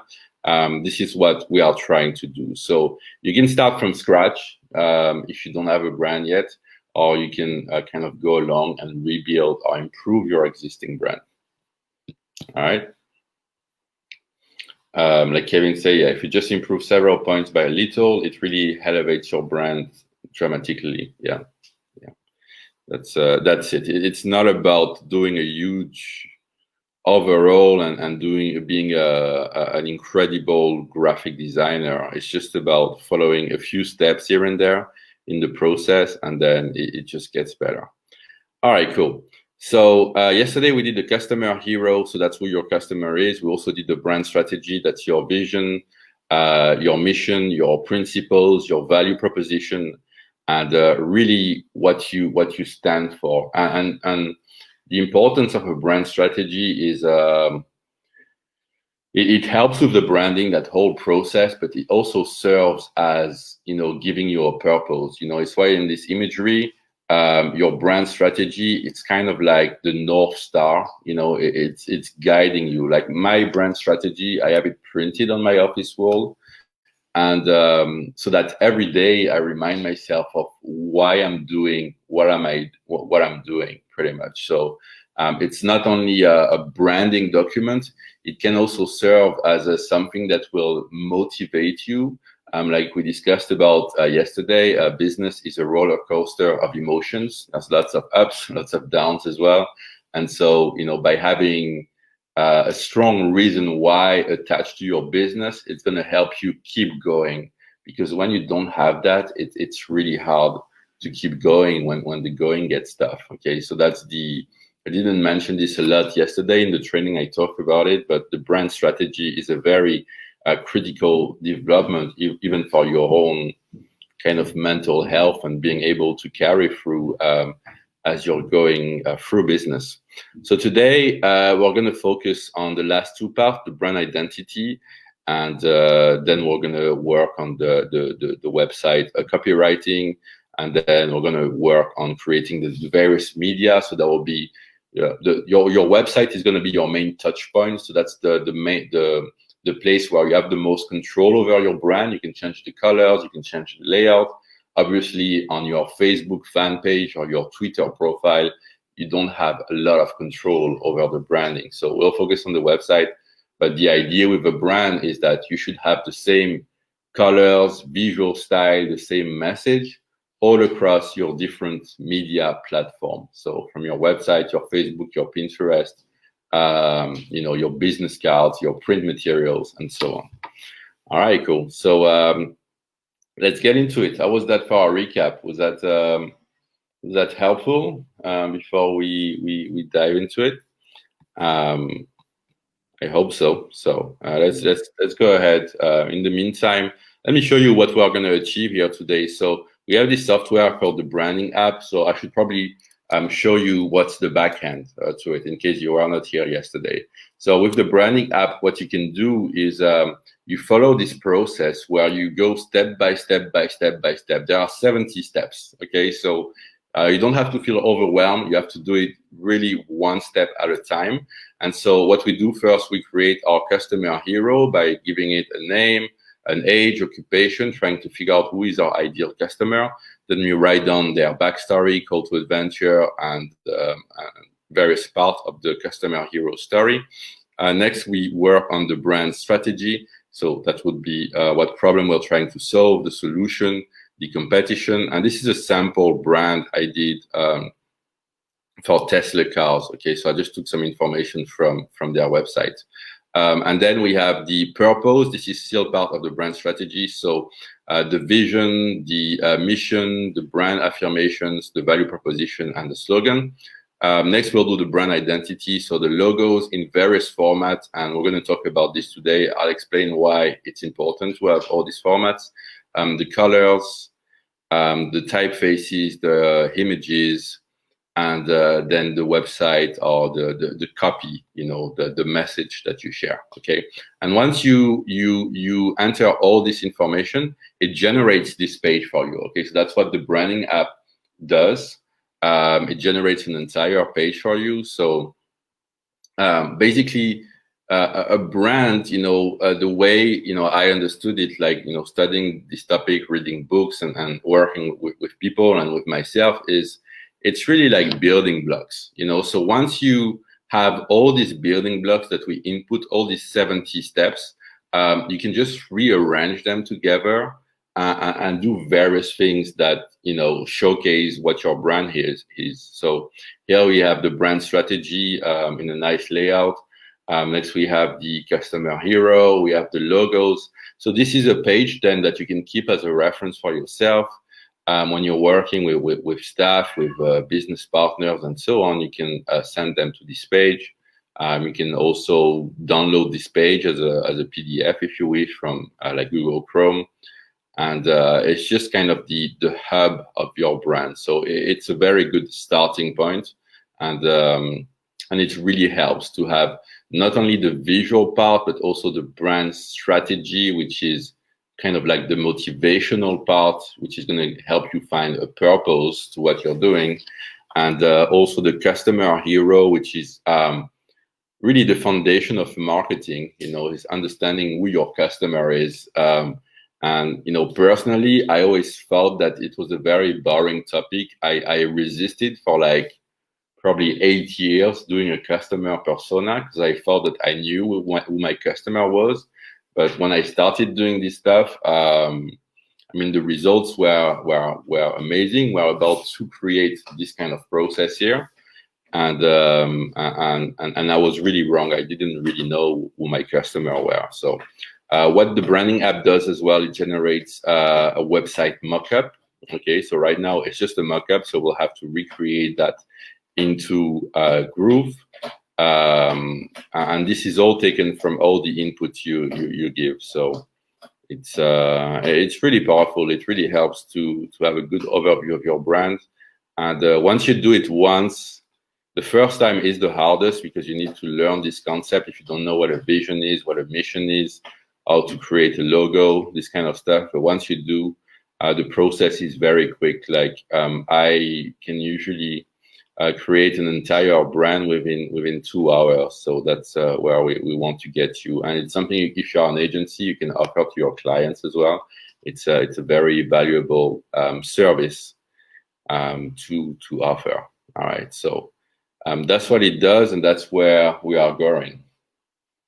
All right, cool. So Oliver says, no wonder why you don't sleep. Yeah, I slept well actually today.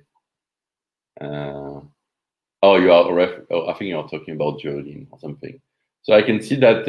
Yeah, you're all happy. So let's see what was the link to get the app. Leslie, just check the on the screen. Just below there should be a a big bar in the crawler. Yeah. So just check on there. You should have it.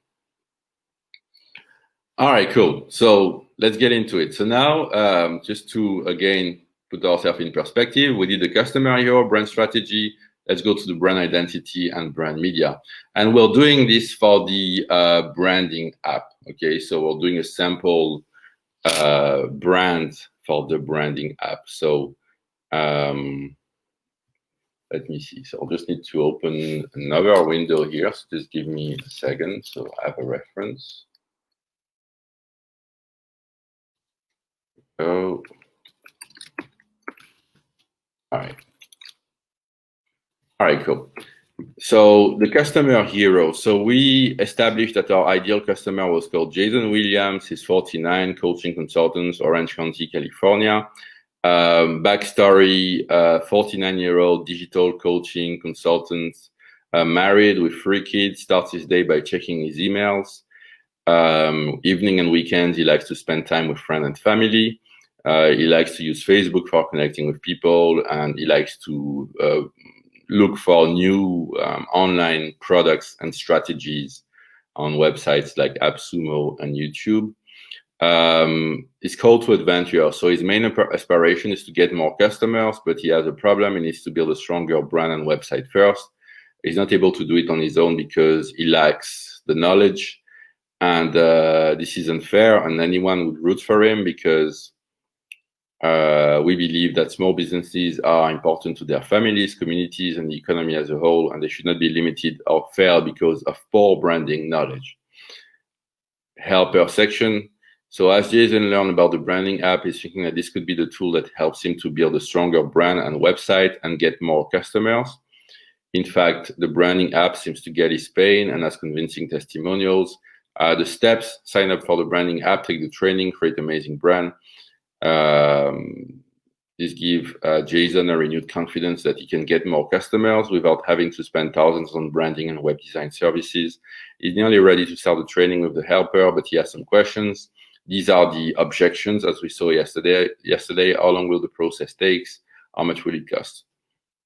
Okay, so then the future casting statement. So what will be the future like for Jason after they have used your service for your customer hero? I will finally feel confident about my brand. So like I was telling yesterday, this data, you can, when you're doing the customer hero research part, you can either use your intuition or your gut feeling. It could work if you have a good intuition for this kind of thing. You could research your existing customer base, like look at their social media profile, think of all the interactions you have with them, look at all the data you might have about them, or you can do some good old research. Find your ideal customers on your competitors' communities. Whatever. Like most people will hang out around a certain type of community. That might be on Facebook, it might be on forums. So you want to, that's another way you want to research. So either intuition from your customer base or from research. And from our customer base, we learned that one of the big takeaways they had after using our software is that they felt a lot more confident about their brand. So that's what we have this here as a statement. The worst case scenario would be to do nothing and keep the current branding he has, which he hates and feels ashamed of. We also found that a lot of people were not really proud of their brand, their social media, their website, and so on, and they were not comfortable sharing it. Like they might have a very good service, and they might have even a few clients, but they don't really like to talk about it too much because they think it's kind of embarrassing. So this is things you can learn by trying to understand your customer hero. So next we did the brand strategy. So market research. Problem we are trying to solve: poor branding is killing small businesses. Solution: allowing small businesses to create meaningful brands inexpensively and fast. The competition or positioning. Then the vision to accelerate the transition between idea and brand. Mission: helping entrepreneurs create meaningful brands fast using software and training. And our brand affirmation, value proposition, slogan, etc. All right, so I went pretty fast in there, but we went through it yesterday. So again, make sure to check out the replay. All right. So now let's go into the third section, which is the brand identity. So the brand identity is the visual part of it, but like you saw, to get to this part, we needed first to understand what our customer was, and then we needed to understand what was our vision, our principles, our value, everything that goes in the brand strategy. So in this process, like everything goes together. And so the brand identity is a reflection of the brand strategy and the customer hero. So the first, let's look through the different fields in the brand identity. First, we have the logo. The logo is obviously, something you need for your brand, just a visual mark to kind of represent what your brand is or your brand name. Then you have the colors, the typefaces, which are the fonts to make it simple, the imagery. So first we have the hero image. The hero image is the big image that goes at the top of your website. So for instance here, this is the hero image, the one right at the top. Then we have the, where was I? Was I here? The brand images. So these are the images which are related to different aspects of your brand. So we'll go over that as we go through this.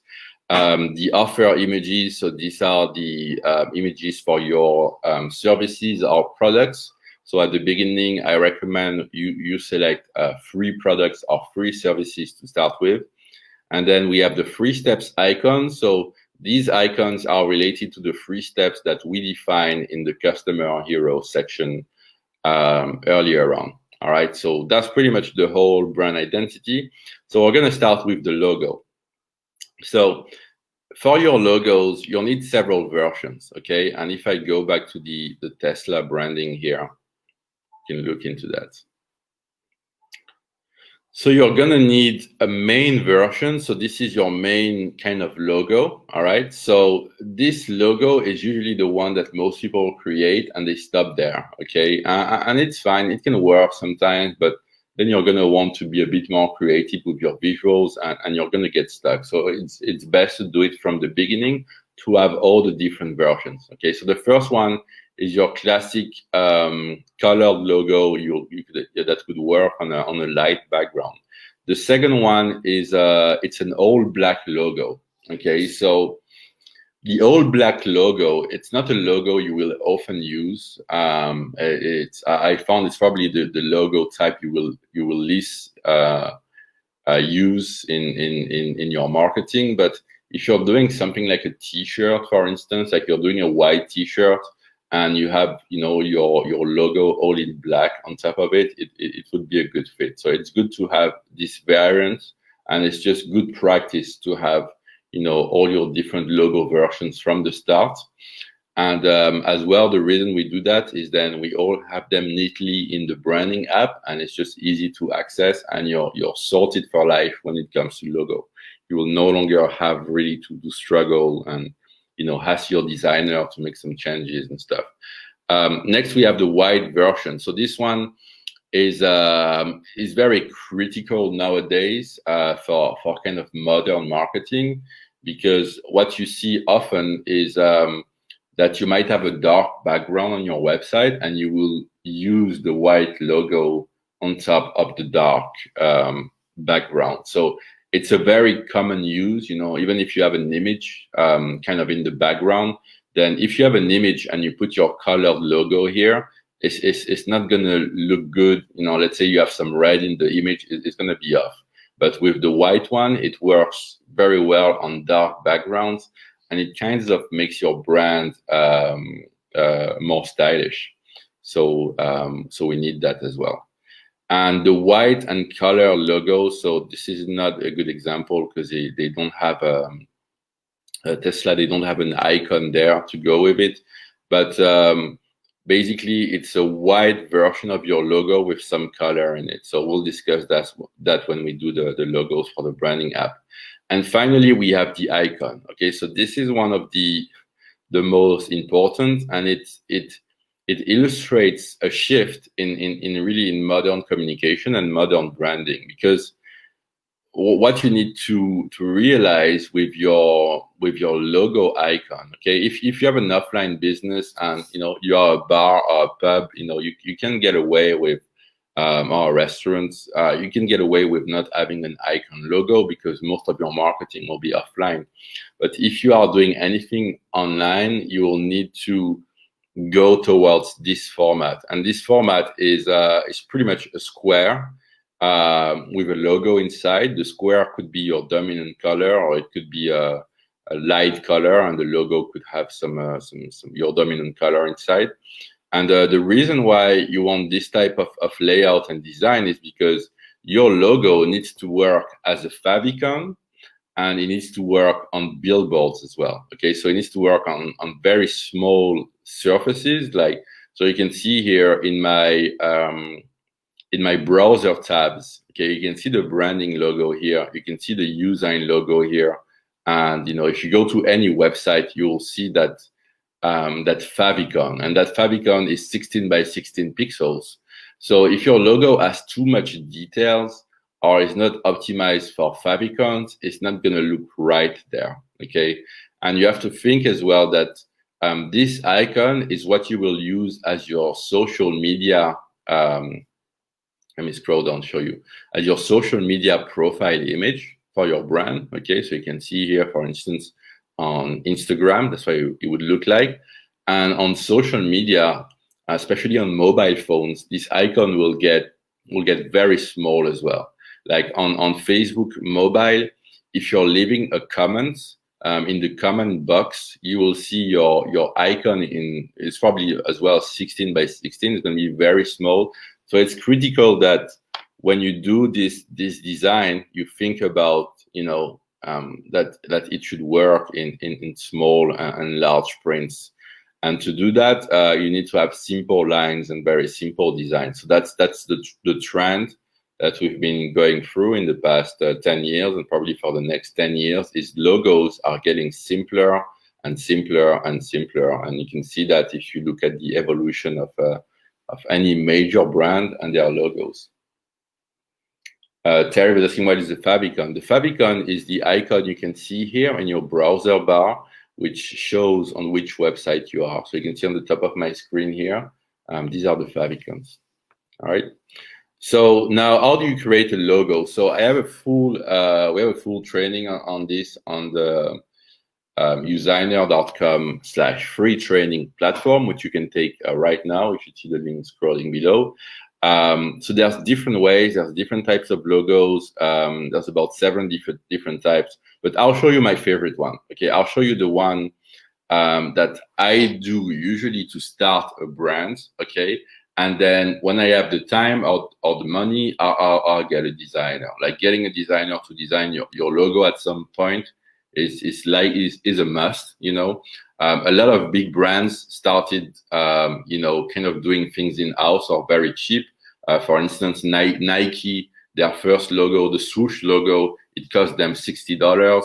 The Twitter bird logo, they found it on Icon Finder or some icon website for like $5, the first one, and then they got it better. So generally speaking, you want to hire a designer. I show you how in the training. So I recommend Fiverr. A budget of I think $60 to start with is enough to get you something decent. And then, but if you are in a rush like me, you want to get things done, this is how we would do it. Okay, so I'm in usign.com now. So this is the Usign dashboard here. This is my account, and I'm gonna go into the editor here. So this is the logo size I've set. I don't know why I'm using this size, but it seems to work well for me. It's 894 times 255 pixels. And by the way, in the training that I give on usigner.com, I'll show you how to do the same thing, which I'm doing right here. So first thing I would do is add a shape. Okay, so the shape usually could be a square, or it could be a square with rounded corners. So let's say we do the rounded corners one. Okay, then I'm using the arrow on my keyboard to move it. Okay, actually, let me use a square. I think for the branding app, I'm using a square. So I'll try to be closer to what I have already. Okay, and this is the first part really. Okay, and next I want to add my text. Okay, so I'll just add my the name of your software. All right, so I'll just do it like this, and I can set the background to be white for now, so that I have a better view on it. So next, what I want to do is to make that square my dominant color. Okay, so the dominant color, we'll talk about colors next. In the training, we talk about colors first, actually. But for now, let's just assume that my dominant color is this red here. Okay, so we'll go with that, and I'll explain a bit more about colors in the next section. Okay, so this is kind of my icon here. Okay, this represents the square around my icon. Okay, and so next, what I will do, I'll just duplicate this, and I'll put the first letter of my brand in the square. Okay, and I'll show you a couple more ways to do that. This is really the simplest way and a very low effort way, but you can use an icon instead, but I'm just using a letter because it's just easier. Okay, and so now I would just center that letter inside the icon. Okay, and I will change the font here. We use Montserrat for all our logo fonts. I'll just scroll down. So these are my system fonts, which I can find in Usign here. And then I'll just change the color to black. Okay, and this is how, if I'm really in a rush and I want to get a brand out, and because one of the parts in the branding process, one of the steps that will take you the most time is the logo. Okay, usually what you can do is when you arrive at this stage, you order the logo with your designer and you move on with the rest, which you can usually do yourself. But if you really want to have everything come into place nicely as you are doing it, you can use this strategy to do it. And in the training, I have this template which you can use and customize. So it's a pretty it's pretty easy. All right, and that's pretty much it. So let me think. What else do we want? Oh, okay, yeah. What I wanted to mention as well is that if you don't want to go the lazy route like me and have just the first letter of your word as the icon, okay, what you can do is either find some graphics online from like places like Icon Finder or places like that, or we have some built-in graphics here in Usign as well. And so what you can do is use an icon instead of the letter. Okay, so let's say I can use this icon here. So let me see. So I'll need to make this white, and this I'll need to make it red. All right. Okay, so that's another way. Okay, you can do a logo is by just having a very simple icon, and I recommend iconfinder.com for this. They have the greatest library of icons. You can find icons for pretty much everything. You just need to make sure your icon is white, and you can change the colors of the icons in iconfinder.com, and then move it into that square. And that's it. You are done. Okay, so a couple of ways to do that, but again, this is the simplest way. Okay, and then what you want to do next is to create the various versions you will need. Okay, so you need a version which is all black. Okay, so in this case, I would just turn this background to black. Okay, and this is the black version of my logo. Okay. And you'll need a version which is all white. So in this case, I would make the background black, and I would just have to invert colors kind of stuff. So I would make this white, and this black, and then this white. Okay. And then I'll have the last one, which has the icon would be in color, and the text would be white. Okay, so this is the colored version of your logo that can go on a dark background. Okay, and that's pretty much it. So that's the simplest way you can have to create logos. And finally, you need the icon. So I'll just use the resizing, the cropping tool here, and this is my icon, okay? And then every time I would download it to my desktop. So how do you like this, guy? Do you like this this little hack to create a quick and dirty logo? But it works because it's modern. It's what, you know, most of the web is right now. You know, they're going for this kind of visuals, and the good thing, it's optimized for you know, for mobile, for print, for everything. It will work on all kind of on platforms. So Linda says it looks great. So thanks, Linda. So what I will do next, I will go here and I upload my logos. Okay, so I had them created ahead, obviously, so you don't have to wait for me doing this stuff. So I have my logos here. And this is pretty much how I created the logos for the branding app, to tell you how quick and easy that was. I like the logos is obviously an important part of your brand, but I think it's like we talked about before, it's one of the parts, and there are 70 parts to it, and it's better you have good structure and a simple logo than you know, bad structure and a complex logo.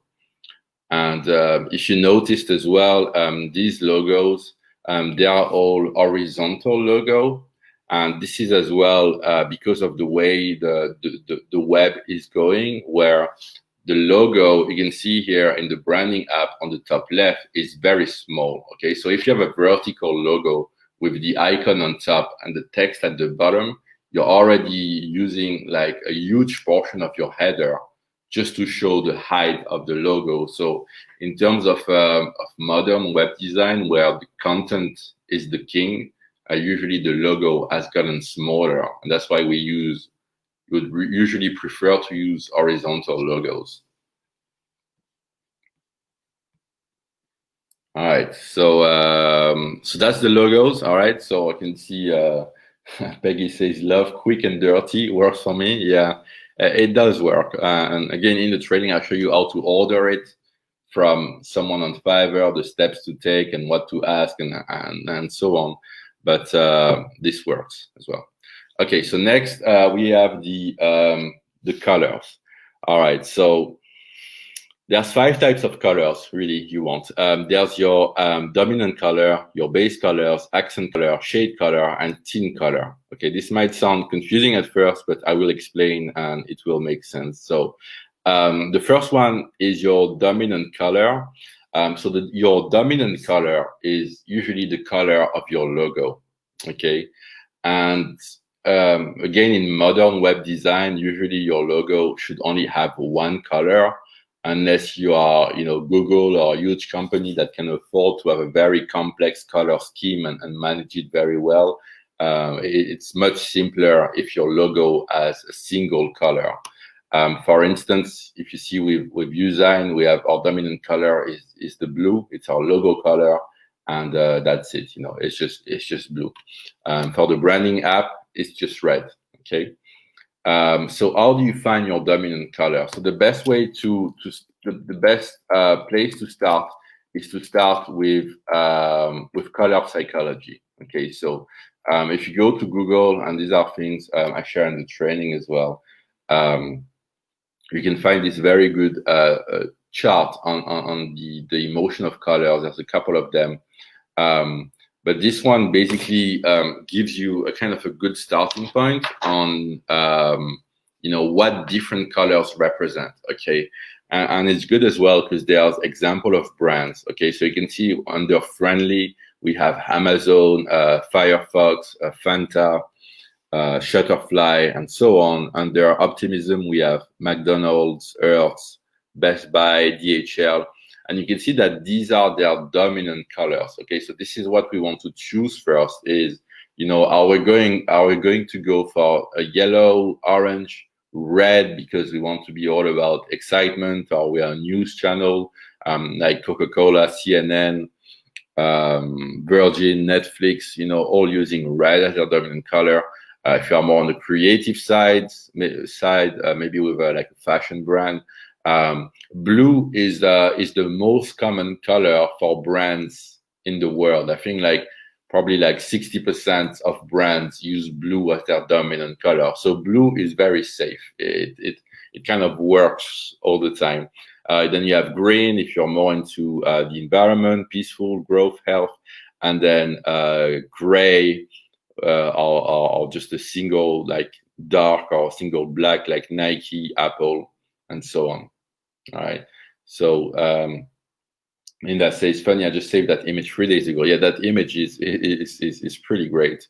There's a bunch of them, but this really tells you where you should start. Okay, so start here, and you know, this should help you to figure out what your starting color should be. So let's say your starting color is red. Now, how do you find the red that you want? Okay, there's a couple of ways. There is one way, which is you kind of play around with the color picker until you find the right colors. Another way is copy what others are doing. Copy, you know, popular color. Obviously, don't use the exact same shade or the exact same hue. But you know, let's say I like the CNN red, or like one of these news network. That should be a bunch actually. News network reds. So let's say I like, because you see news network, they often use red. Okay, they have this emergency or urgency stuff. So there's a bunch of them. Let's say I like this red here. So I could come here and then I use a tool called ColorZia. Okay, ColorZia. It's a free Chrome add-on, and you can pick a color from a page. So I can just hover on it, and then, you know, I will just pick that color. And so that would be my starting point. Obviously, I would customize that color and try to make it slightly different from what they have. But that's one way to do it. The other ways is if we go to Cooler here. So, sorry, coolers.co. Very cool free software so far, which helps you to create a color palette. Okay, and that's what we're going to use to put all our colors together as part of this process. But we will first put the colors in. So let me close that.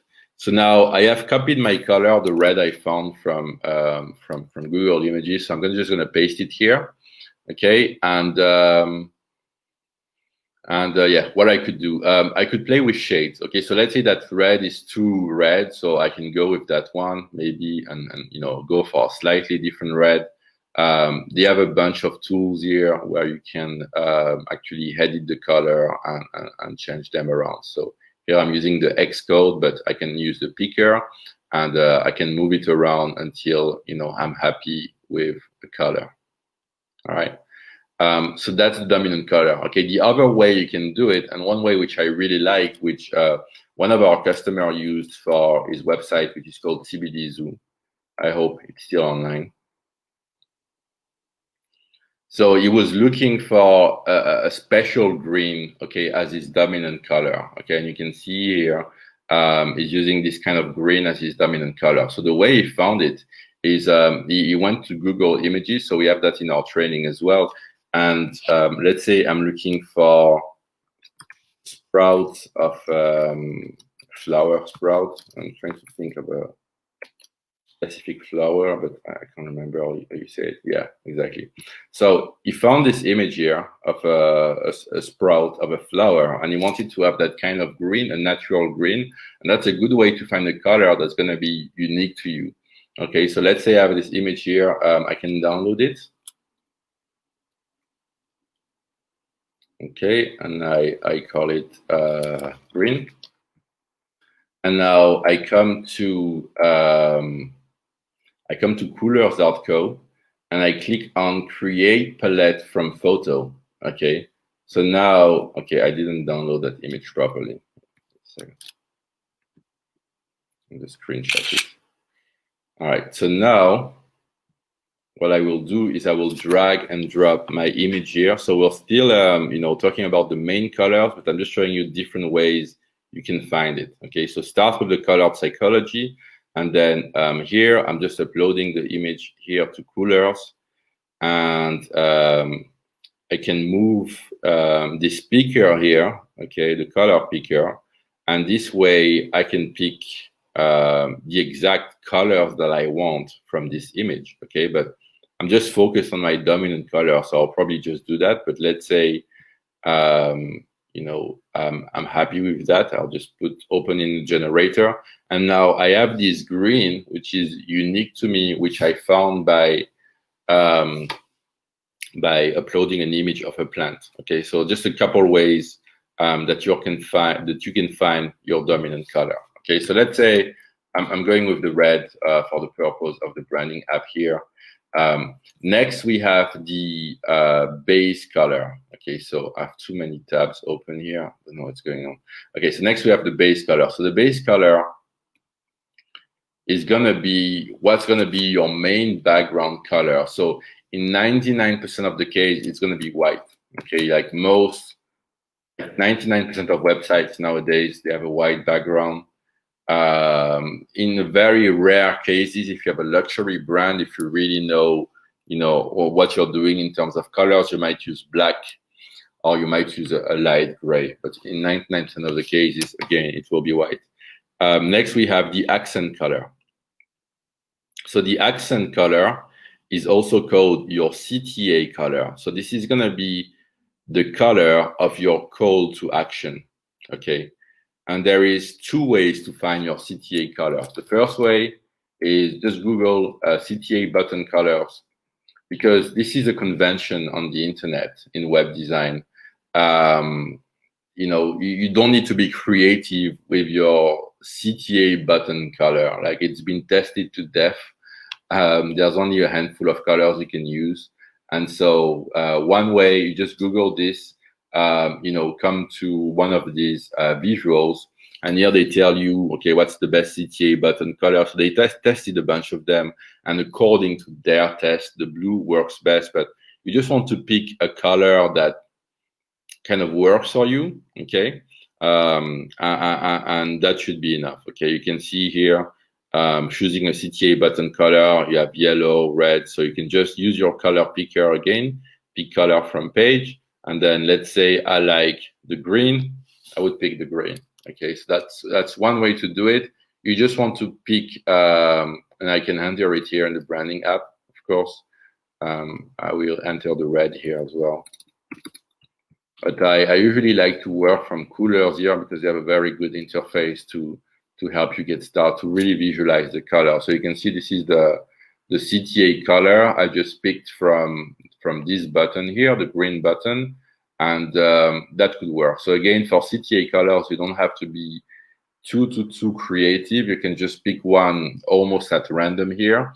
Another way to do it, to pick your CTA color, is use that as a basis, okay? So that you don't pick just any colors, but go to a color wheel.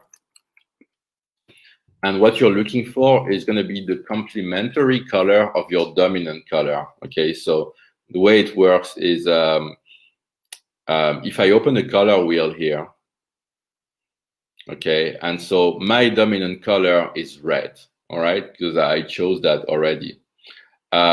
So if I look for the complementary color is the opposite color on the color wheel, okay?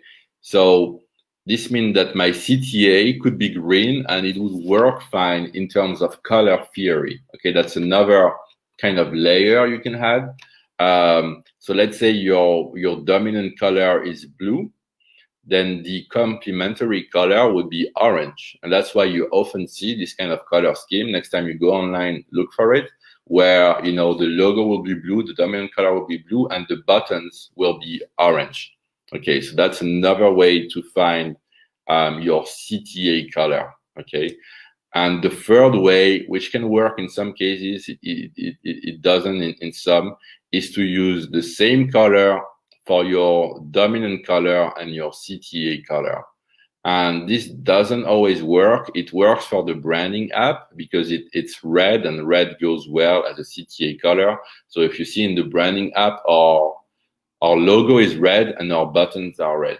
Okay, so that can always work. For instance, in Usign, our we can even look here, okay, a little bit of live color theory. So our dominant color is blue, and then the CTA is orange right here, and then we have small accents which are orange. Sorry, the CTA is blue, and then we have small orange accents. So we're using the same kind of inside the dashboard. We're using the same line of colors for both the dominant and the CTA. Okay, so I hope that's clear enough. Let me know. I can see and check the comments. And we're just hitting the hour. So David, let me know if you want to do a little break or go through some questions. Absolutely. No, this is great. So people are learning how to create their logos, how to actually get over that problem quickly. Like you've seen, guys, what Bertrand just showed you, where to get your colors, so you don't have to think about the colors. Bertrand just showed you how to actually get in and then create your logo yourself. If you don't want to do this, in case you feel that you're not creative enough, you don't have to do these steps. You can hire somebody to do it. But in case you actually pay for somebody, this is most probably the process they will be doing on their side. So Yeah. in case you want to save time and not money, then you can outsource it, absolutely. But you now know what goes into logo creation. Sometimes some people charge thousands of dollars for logos, and these are more professional people that have designed thousands and thousands of logos previously. So in case you are feeling that now on the start or wherever you are in your business journey, you need $1,000 logo, you can absolutely do that.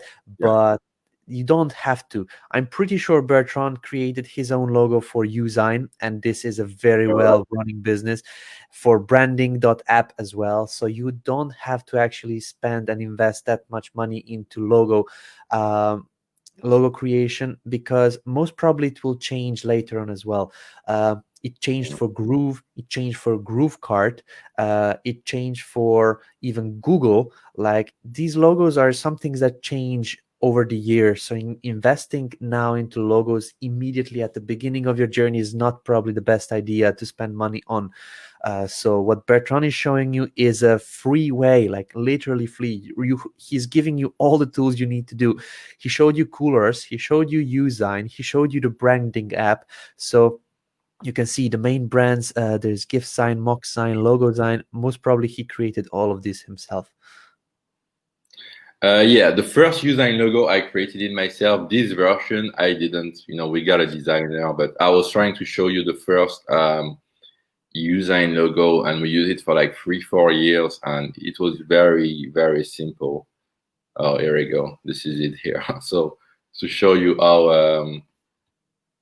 how simple you can start with. This was just Usign written, and there's some blue and some black.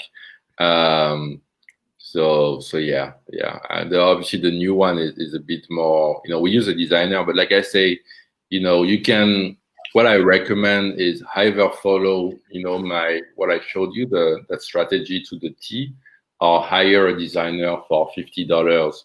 It's worth it. Either way, it's worth it. But don't try to wing it yourself without any structure.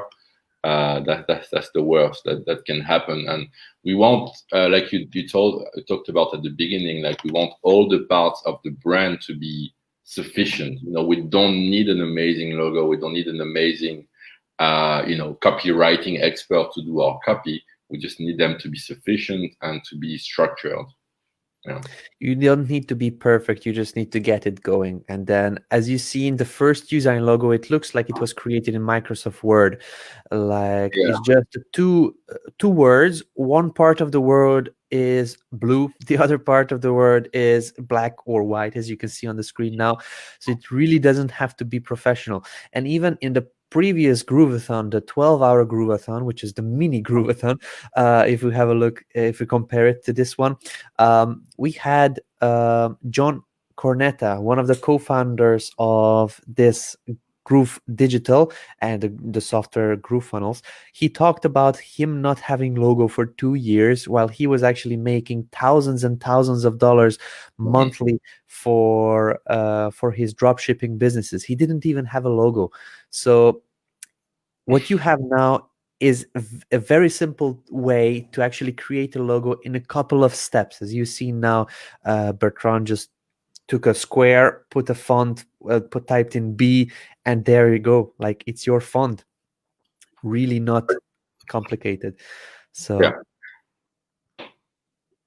Pretty much. I thought to show you a customer. So this is a customer. He followed the branding process. He started from scratch, so zero website, nothing before. But you can see he used that process for his logo here, Footy Buds. So and it looks amazing. It works. I really studied that topic a lot. I read tons of books and stuff, and then I try to keep just the simple part, because branding can be a process where you have a team of 50 people, working for 6 months on it.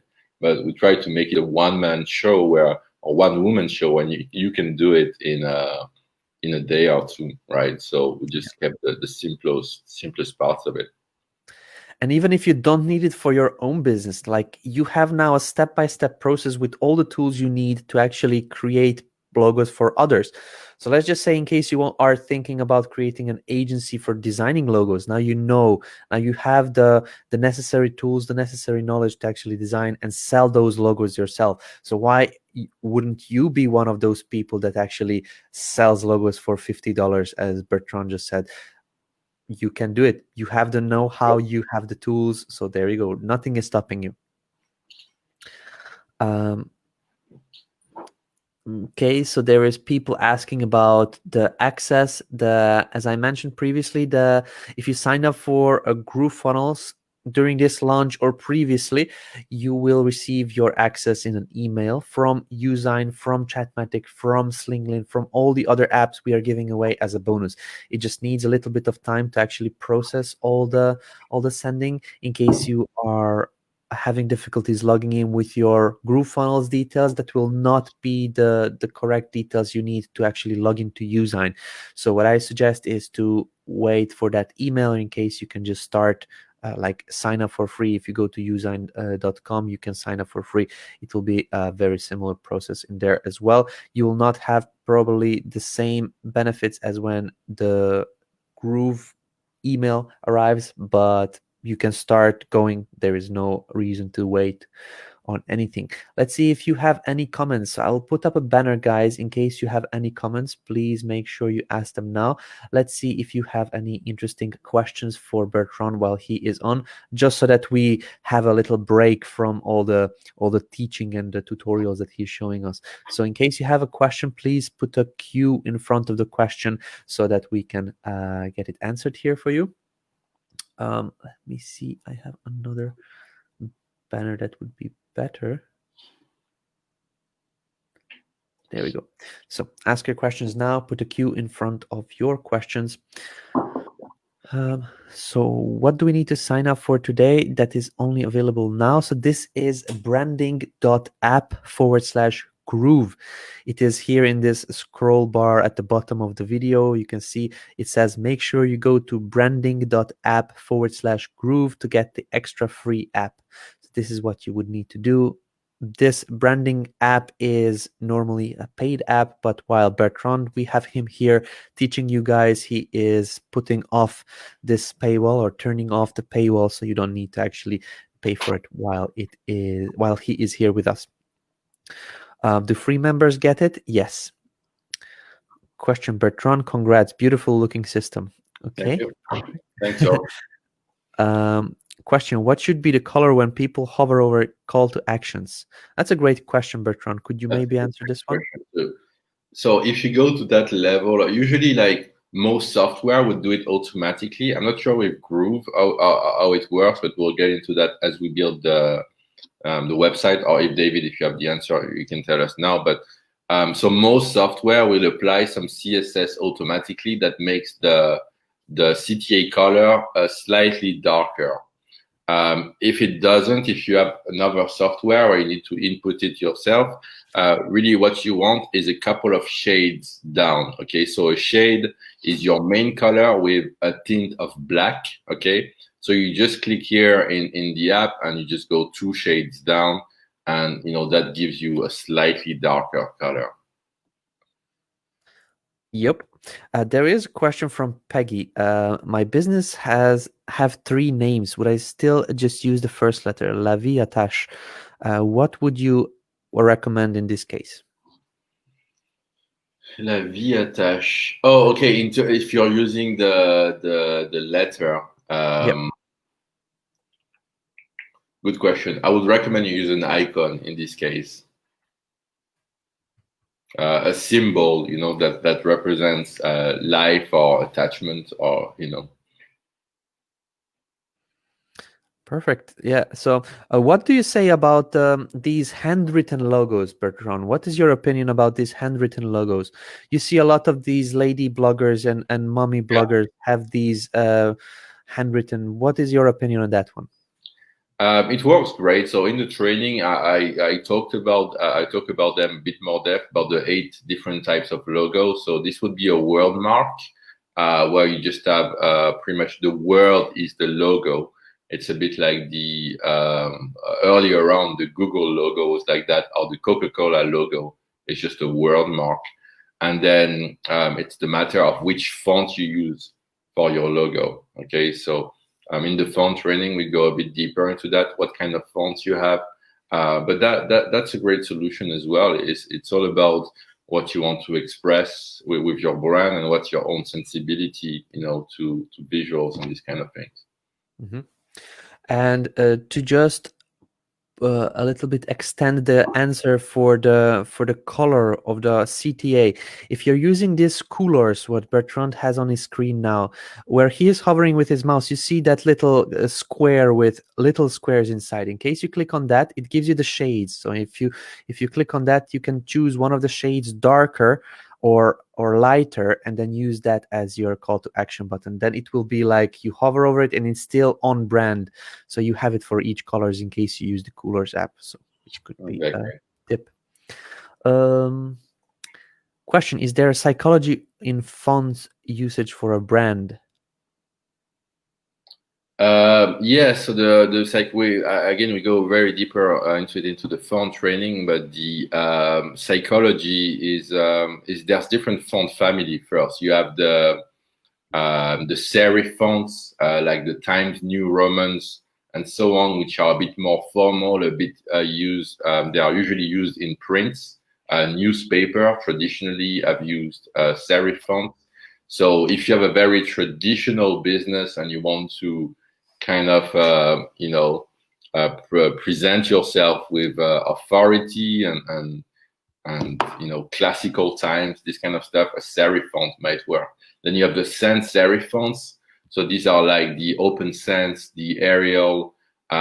So these fonts are simpler. They don't have the hooks like the serif fonts, and they are usually widely used on the web. So any modern startup, from Uber to Facebook, uses a sans serif fonts because they're like light and friendly and very easy to read on screens as well.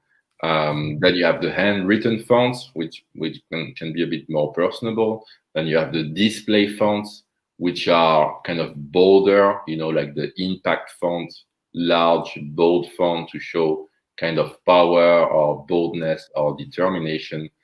And then you have all the other fantasy fonts, and there's like hundreds of them. So there is a psychology, and it's something you should take the time to, again, go through the training and look at the different font families, and within those font families, then see something that fits your brand. Mm-hmm. Amazing answer. And then Carmen is asking, related to this one, you call the handwritten logos word mark, is it? A word mark, yeah. It's just a logo with just a word. An icon mark would be a logo with a word and an icon, like we done before. Okay, amazing. George Williams has a question. What is your number one tip for helping affiliates grow with your tools? How would you actually encourage affiliates to use your tools in affiliate marketing, for example? So yeah, so like we discussed briefly yesterday, my best advice would be, create a customer hero, like define, who you're going to market to, the products that you're going to market. So if you're going to market Groove, rather than having a very generic website or a very generic brand that says, get Groove, it's going to help you. Create a brand around it. So, think of your customer hero could be people who sell online courses, like coaches. Okay. And so start with that. And then your entire brand is going to be about helping coaches get results or make more sales with Groove and, your unique training you're giving as a bonus. So then if you're marketing this affiliate program, if you're marketing your website to online coaches, they are going to see that there's a really strong connection between you and them with what you offer. And it's going to be much more powerful, in my opinion, than having a very generic site. So that's how you could use it. And generally speaking, it's just good practice to learn how to speak to one single type of customer. Amazing. So this is something I teach a lot as well for everybody watching this one. In case you define who your audience is and you don't go into just sharing your link anywhere in the online, you actually create your audience, you collect them to have your own type of a group or some kind of community, and then you find find a problem that your community has and you solve them. If you go the route that Bertrand just showed you or just shared, you find the problems, you offer them solutions, but this you do it in a brand way. So they grow close to you, they grow close to your brand, because they know if they have issues with their, for example, courses or something else that you're solving for them, they will feel stronger connection because you are your brand, and things like this. So that's why a lot of people like these big names, Joel Bauer, David Kavanagh, and these people that are succeeding and that are leading the leaderboard at this moment in affiliate marketing, they created their own brand. They have their own logos, and the people when they hear from Joel Bauer, they feel the connection because they know who Joel Bauer is, they know his brand, and they know, like, and trust him. So because of that, so create your own brand. This will increase this trust factor with you. Let's see. When I click download in branding, just takes me to Google Drive. What else do I need to do? I'm not sure actually. It probably means download within the when you're previewing a brand. That's maybe because you set the link to your brand identity folder to this. So just make sure to set the link to your brand identity folder to nothing or to something else. That might be it, but I'm not sure where could that happen other than here. Okay. So Madeline is asking, will we be able to use the branding app only during the live event or even beyond? So this was a question yesterday, Madeline, if you weren't here. So the answer was, in case you sign up now, sign up while Bertrand is on, you register for this app, you can use it later on. This is a lifetime app, lifetime access you have access to. But you can only register to it during these sessions if you want it for free. In case you want to pay for it later on, that's no problem. You can do it later on as well, but for free you can have it while Bertrand is on live with us. So let's answer 2 more questions and let's continue with the training. We don't want to spend any longer time without people getting all that information. Missed the earlier part. Is free branding now same as platinum account? So the branding app is not connected to Groove in any way. The branding app is connected to Bertrand, and while Bertrand is here with us, he is allowing and taking off the paywall, so you can register for the branding.app/Groove. You can register to it without any payments. while Bertrand is not here with us, he is not on live, he is putting on that paywall. So you will need to actually pay to access that app. In case you don't want that, register for it, and then you have it. But it's not connected to Groove. Usign is a bonus that is connected to Groove, and for that one, you'll get an email with your access details. And the last question that we can answer here, I've had Usign account for years, but under a different email address. Should I do anything to avoid duplicate account in Usign? If you sign up to Groove, it won't affect your account. Like we had this bug, so it's solved now. So it won't affect your account. If you don't have Groove yet, I guess that's what you mean, right? The branding app is a separate software, so it won't affect Usign at all. So if somebody registered for Usign before and they register for Groove with the same email, will this make any problems? It's fine. We had an issue where it turned their account into the level of the Groove account, but it doesn't now. It doesn't affect it. Yeah. Okay, perfect. So that is solved now. Very good. There were other questions, but we'll just get on with our training. So guys, in case you haven't had your question answered, don't worry about that. We will try to do a smaller Q&A session at the end of this training, but Bertrand has so many things, so many more things to show you. So let's just take off this one. Let's show this one, and then let's go back to the training. All right, and so I wanted to just answer Robert's question quickly, which asked, do you have a list of people who went through the process? So just go to branding.app/reviews, and you can see, some people went through the process, and you can actually see even interviews with them and transcripts and so on. So yeah, you can just go through that. And that's for anyone. It's also good for inspiration as you're going through this process to see where will this take you. All right, so we were working on our palette, okay, and we're going to move a bit fast because I want to complete the rest for this session, hopefully. So we had our dominant color, our base color, and then we're going to set up our shade color, okay. So the shade color is going to be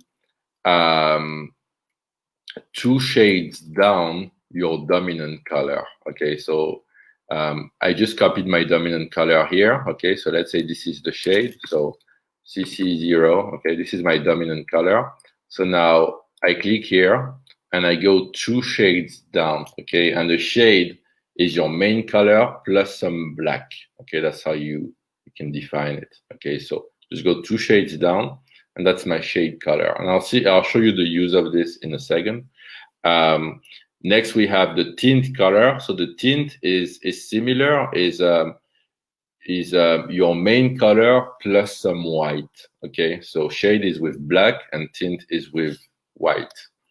All right, so I'll just type my dominant color again, let's say, and then I move let's say 4 steps up, okay, and that's gonna be my tint color. And now I have a pretty decent color scheme to start with. It's gonna get me through what I want to achieve to create a decent brand that looks good in a simple way.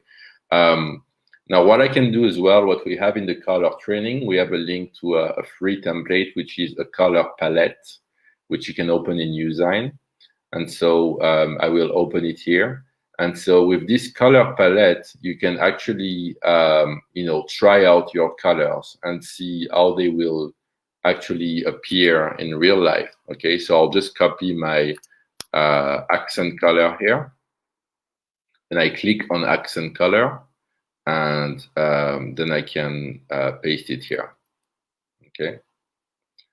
And then I have my tint color and shade. So I go to my shade color, I click here, I change the color. Okay, so this is a very good way to visualize, how it will all come together. And if you're not sure about, what does it mean for your brand, this is what it means pretty much. the combination of these colors. Okay, and so so now I can see my tint, my shade working together, and this is a decent color scheme, so I can go with that. And then if you're happy, we're just gonna go here and we're gonna input those colors here. All right, so let me just copy the color. So dominant,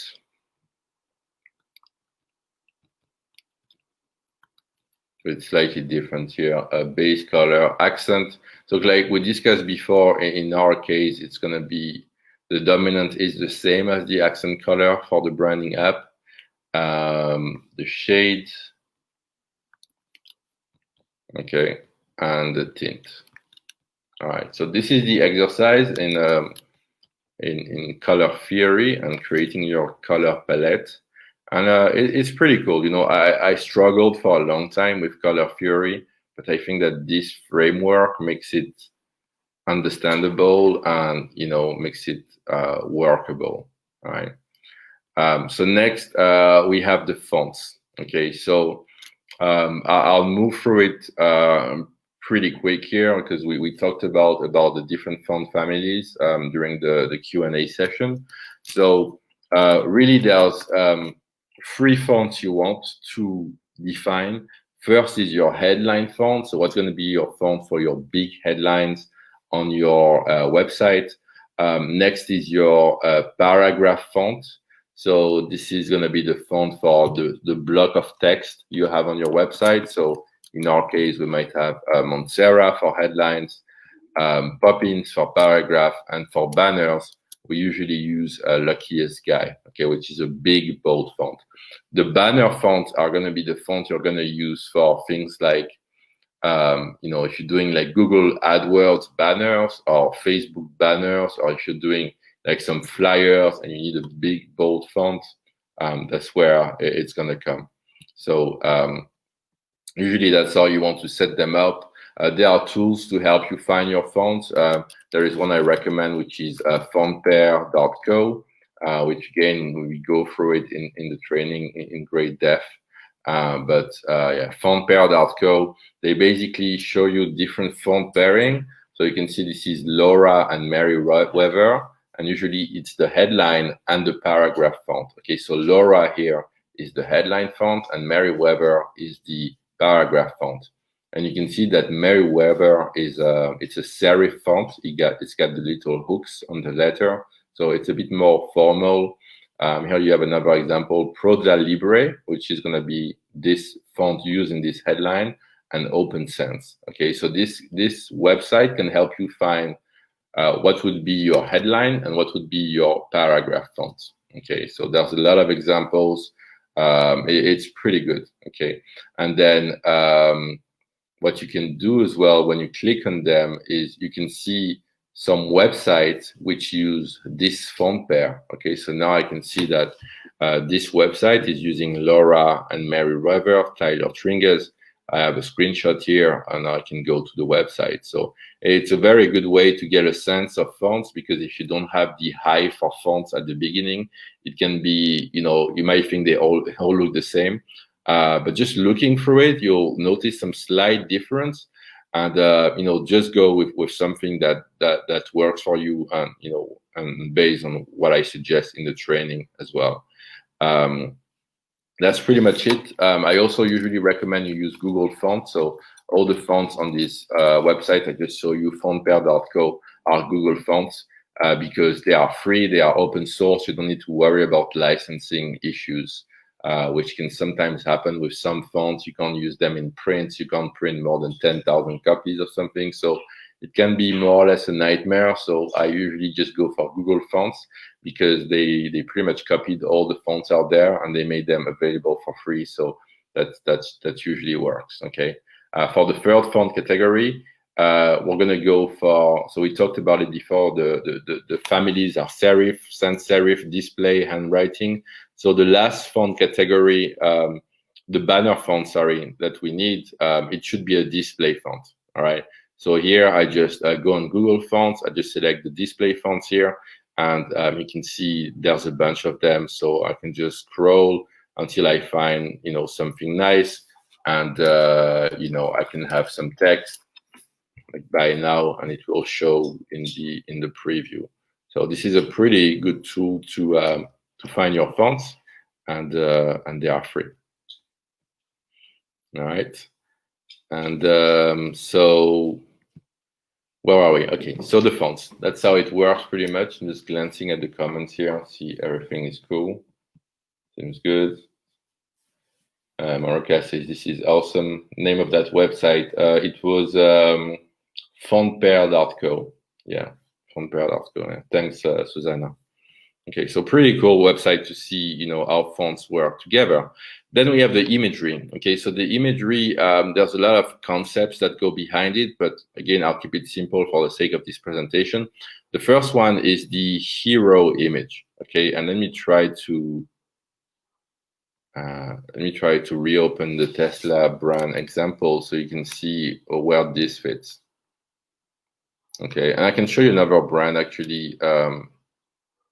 Here, it's a sample brand. I'll give you another example than Tesla in this case, for the imagery. Okay, so this brand is about authentic networking. So it's about you know, helping people to network. And my wife actually created the brand. So you can see here we use the same principles for the logo. It's just an icon and some text. Okay, the fonts are a bit fun. We look for different fonts. And so the first image is the hero image, and the hero image, we call it this way because it goes in the hero section. It goes at the very top of your website, and it's the first thing that people see. So again, it's a common web design trend or convention, you know, to have this section at the top with your headline and a call to action. It works. You can get a lot more creative in web design, but this is what people expect.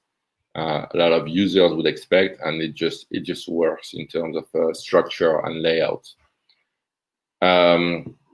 So the hero image, it should represent, there's a couple of ways to figure it out, but one way is that it should represent an idealized version of your customer. Okay, so let me take one example, which is a bit extreme, but it explains it well. If you see with the company Nike, so they sell shoes and stuff, and they sell shoes to like sporting wear and this kind of stuff to usually pretty average and regular people. Like most of their customers are not athletes, okay? But Nike, in their marketing, they will usually they only use athletes pretty much, like 99% of the time. So this is what I mean by the idealized version of your customer. Okay, you want to make your customer look like the Superman version or Superwoman version of your customer, if that makes sense. When it comes to that kind of imagery, obviously there's different styles of images. This is using photography or stock photography. You can use as well illustration. You can use custom photography, have a photographer come and do a photo shoot and all this stuff. But the advantage with stock photography is that it's the fastest path, okay? It's the fastest way to find and come up with these kind of images. The other way is free illustration, okay? So start with either stock photography or free illustration. And then, you know, once you have time or have more understanding of your brand, you can go into custom illustration and custom photography. So how do you find good stock photography? Okay, and then I'll talk about illustration quickly. So there's a couple of websites. One would be pexels.com and splash.com. There's a few of these websites where you find good imagery, which is free. So let's say, you know, I'm selling, I don't know, customer services, for instance, or let's say I'm selling coaching services. I'll just type coaching and I'll just look for images. This process can take anywhere from 10 minutes to an hour. So it's something that, you know, you should take the time to look for something. Try to find someone that represents your ideal customer in an idealized version of themselves. Okay, so if you're teaching, let's say yoga, you know, these girls here are very well defined, very muscular. You know, it might not be your typical customer, but it will work well as part of a hero image, because you want to project your customer into the future where they want to be, and they want to be that Superman or Superwoman version of themselves. They likely don't want to be who they are right now, if that makes sense. So you want to look for images there, something that suits. There's a lot of websites like this. Again, there's the Pexels, there is Unsplash.com, there is Pixabay. These are the free sites. Okay, then what I recommend usually is don't use the free sites. Okay, I'm just showing it to you in case you're really on a budget. But if you can spare $15 or $20, go to Adobe Stock. Okay, so Adobe Stock is one of those. There is iStock Photo. There's a lot of stock photo websites. So it's on stock.adobe.com.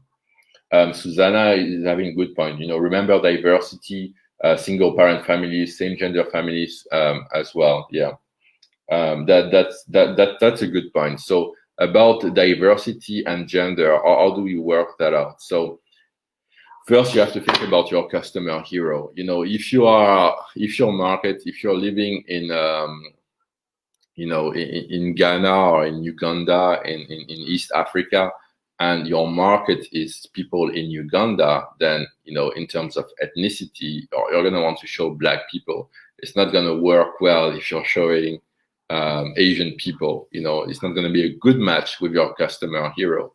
So that's the first thing.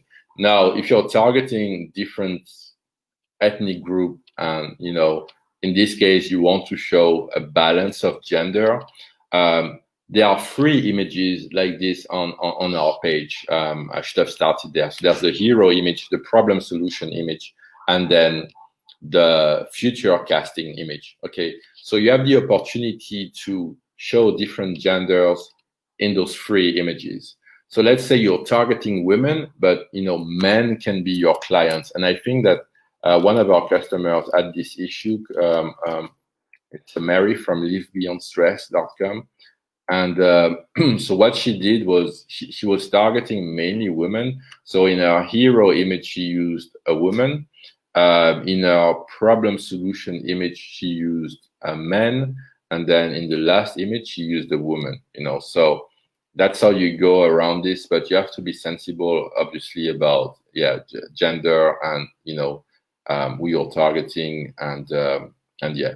Also, it's important to consider the age group of your customers. Okay,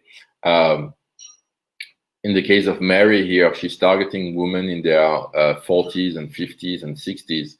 Now, if she had the picture of a very young woman, it will be a mismatch to our audience. Okay, remember, each step of the branding process, we try to do them very carefully, and everything works together. The brand identity is not isolated from your customer hero section.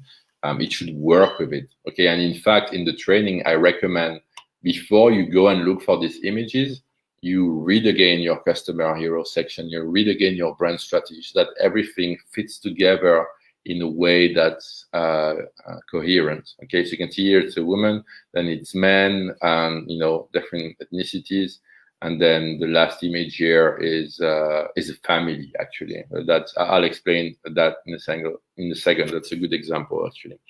So yeah, so that's the idea. So Adobe Stock, another good places for that. I think it costs about $20 for 10 images. And they have very good images. The reason why you want to use paid imagery is because it's less likely that someone else will use the same image as you, because it doesn't look good on your brand. When you go to a website, you see an image, and then they come to your website, they see the exact same image because you get it from the exact same free library.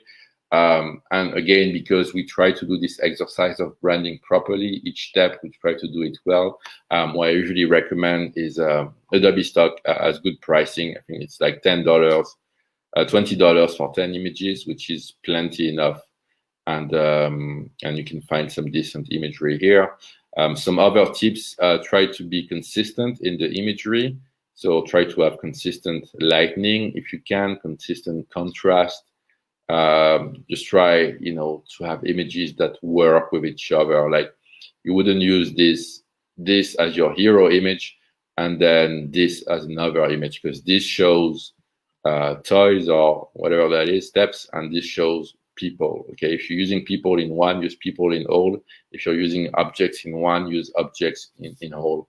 If in one of the image it's very light background here, you can see it's very light, very bright, then don't use an image like this as the second image, which has a dark background and a bunch of writing on top. Okay, so it's all about brand consistency.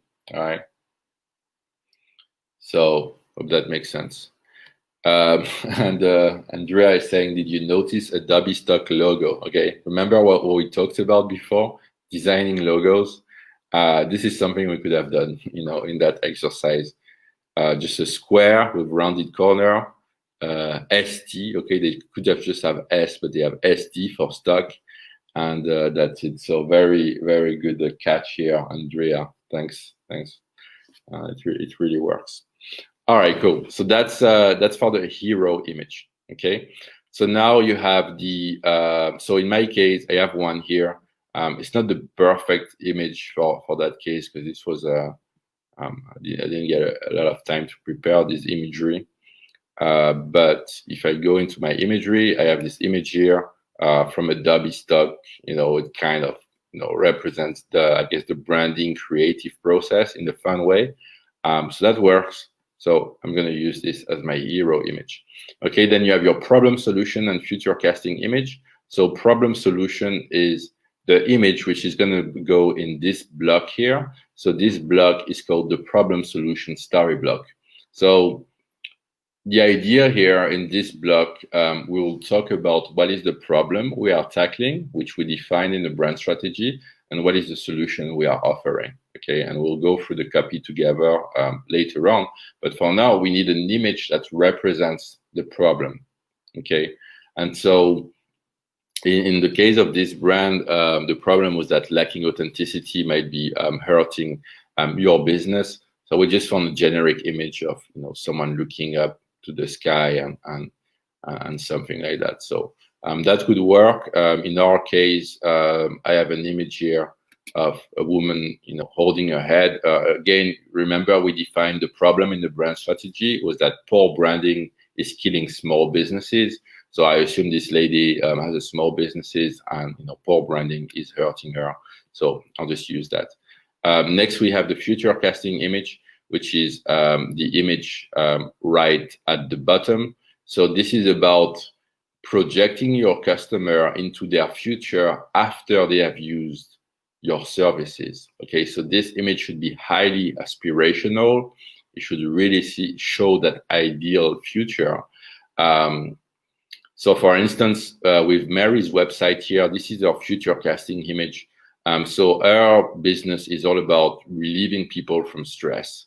And what she identified is that, let's say that this guy here is our ideal customer, and before he was stressed, okay? But after he's no longer stressed. And what she understood is that when her ideal customer are no longer stressed, it doesn't only affect them, it affects their entire family. Like being stress-free really helps the family as a whole. And that's why this image here as a family. Okay, so that's just to show you the thinking here.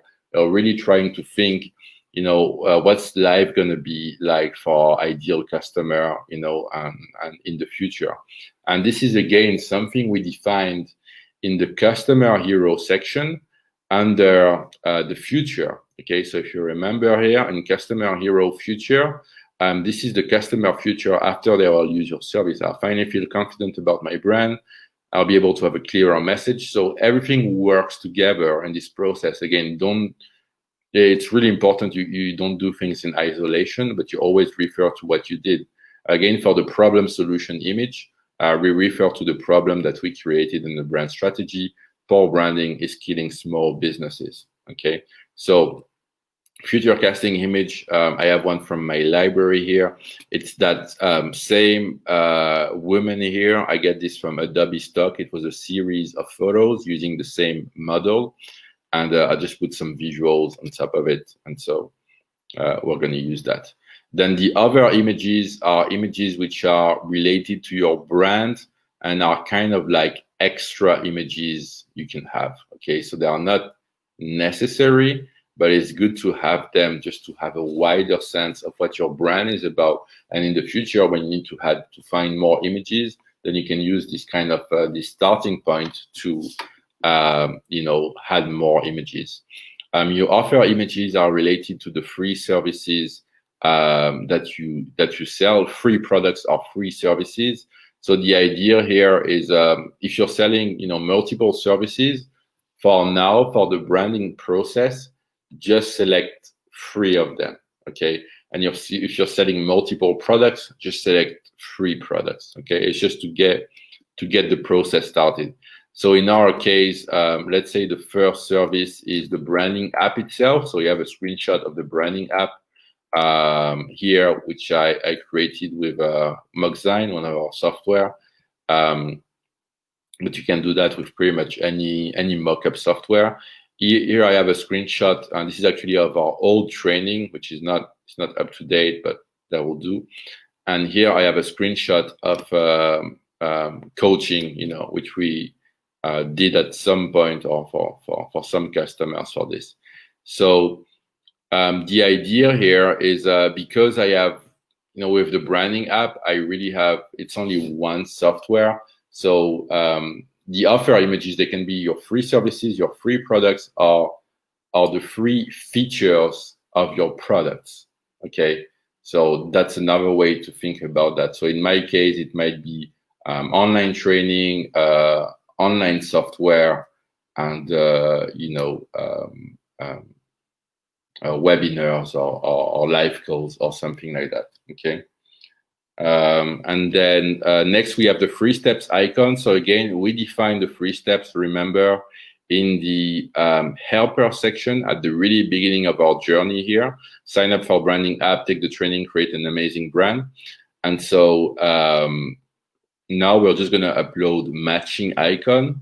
So this is something I show you how to do again in the training, and I'll just talk about it quickly. Basically, you go to iconfinder.com. So for me, like the sign up could be this. Okay. So you go to iconfinder.com, which is a website where they have millions of icons. And you find a set of 3 matching images, which represent the 3 steps that your customers must take. The second one is take the training. So this would work, or take the training. And the third one is create an amazing brand, which this would work, create an amazing brand. And then in iconfinder.com, you can edit the colors.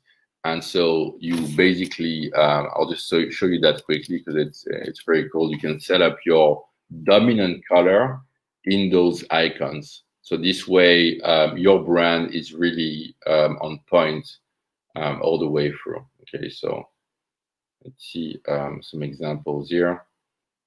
So you can see, for instance, this icon here. Let's say, you know, one of my steps is a sign up for a free newsletter. Then I can go here. So you need to buy the image. The icons, they cost about $2, I think. They have some free ones as well, but again, I recommend you use the paid versions. And when you buy them, then you can edit the colors. Okay, so then I could set this, you know, I could set up my red here. And this way I have the icons which are matching on my site. So then it's all coming nicely together. And that's all we have time for today. So we just completed those. So let me submit it. We'll see what it looks like so far. And tomorrow we'll work on the website headline, sub-headline, and we'll just go straight into the website creation pretty much. Okay. So yeah, I think David is going to be back on shortly. Yeah, I'm here. Very good job, Bertrand.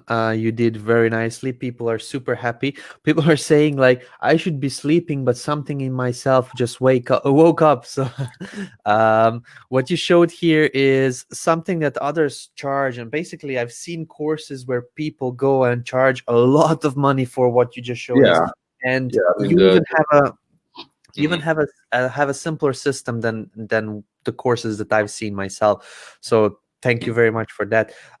Julian saying, "Oh my God, this is fascinating." I truly believe this is fascinating as well.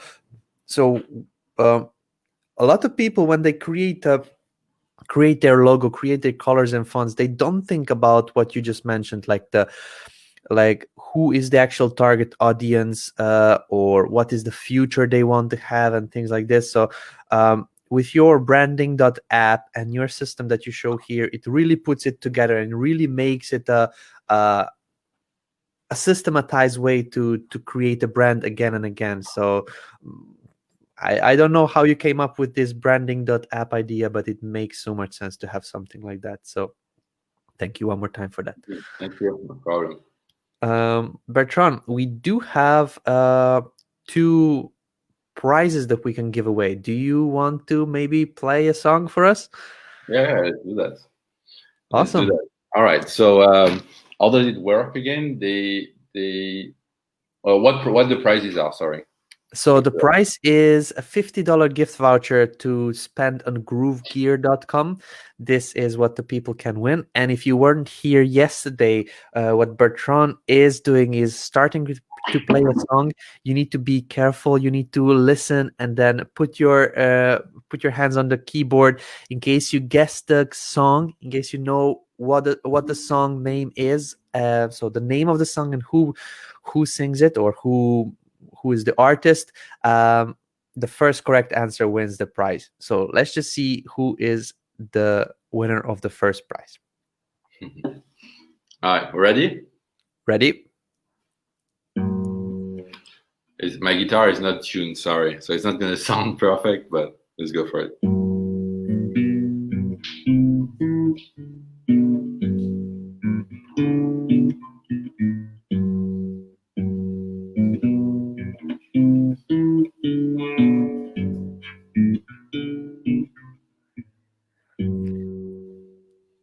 You get to say the name of the song. The name of the artist and the name of the song, please. We get one. Eugenio Rosales. This is the name of the song, correct? But we need the name of the artist and the name of the off, but it works, you know. Yeah. And so we got a few more guests. Stephen added Elvis as well. Everybody knew it was Bob Marley. So. This is the first correct answer. So everybody knew what the song is, the artist, but this is the first correct answer. So the name of the song and the name of the artist.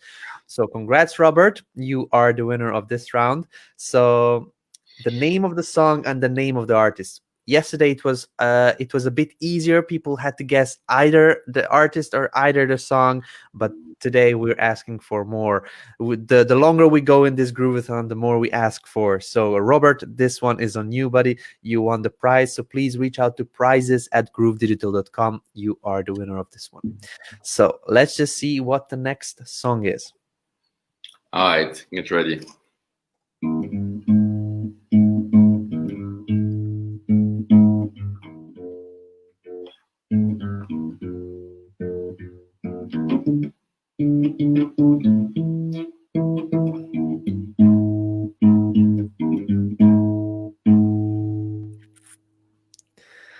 Come on, name of the artist and the name of the song. Let's see who wins the first or the second prize.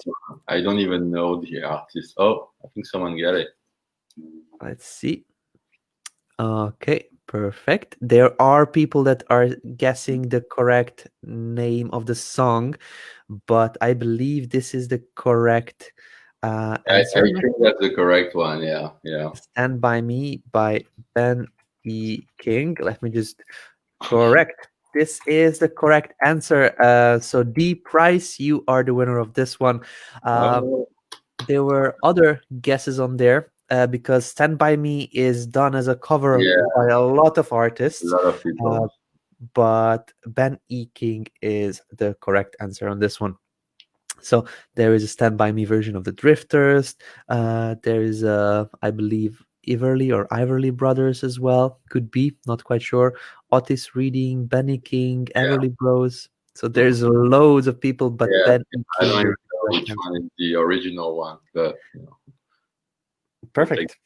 So D Price, congrats to you as well. You are the winner of the second prize. So please reach out to prizes@groovedigital.com.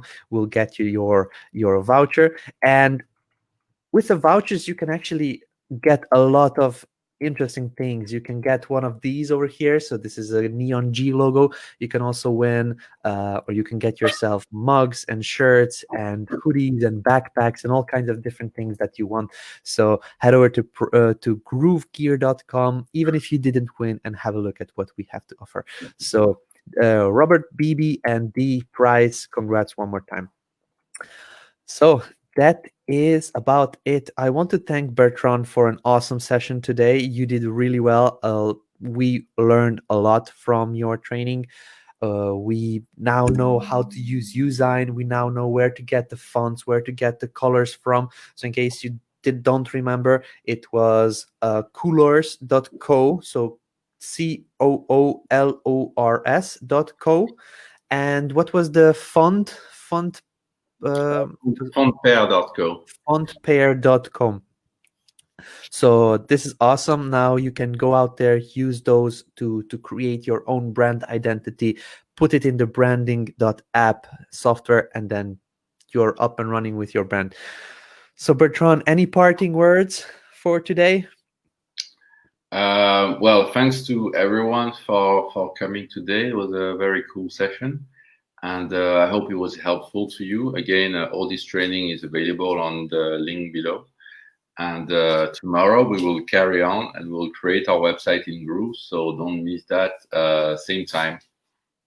Awesome. Perfect. So if you don't know what the time is, it is 6 a.m. till 8 a.m. Eastern Standard Time. You can get the branding.app/groove. You can register for that app only during the time when Bertrand is on here, and he is coming the last time tomorrow. So we did Wednesday, Thursday, today, and then tomorrow is the last session. We'll go out there and create our website using the brand we created during these past two sessions. So Bertrand, thank you very much. It was a pleasure to have you on here, and then see you tomorrow. Thanks, David. See you guys. See you tomorrow. See you. Bye-bye. So now that we have done our brand, I believe we went into all these apps, created a lot of things. We're also using our mind and the knowledge to create the actual app, and the who is our audience, who is our what the future is for our audience. So let's just do a little bit of a relaxing chit chat, and let's just talk. Let's just have a conversation. So I have brought on the next guest over here that you will be able to see in a couple of minutes after we play the video, of course, from the CEO and the co-founder, Mike Filsaime. But we'll have a little bit relaxed conversation. Some people are still waking up, and all this hardcore training is not the best way to wake up in the morning. So we probably want to just grab a piece of cookie or some nice breakfast and a cup of coffee, and then let's just do a short lemonade session, but with a guest. That will be different. It will not be the normal lemonade. I will not be answering your questions, but I will be answering questions from the next guest. So let's just go on and then see this video from the co-founder, Mike Filsaime himself. Hi, I'm Mike Filsaime, CEO and co-founder of GrooveFunnels, and we want to thank you very much for watching the Grooveathon, and we hope you're enjoying it. You know, normally we would never ask you to take a break from the Grooveathon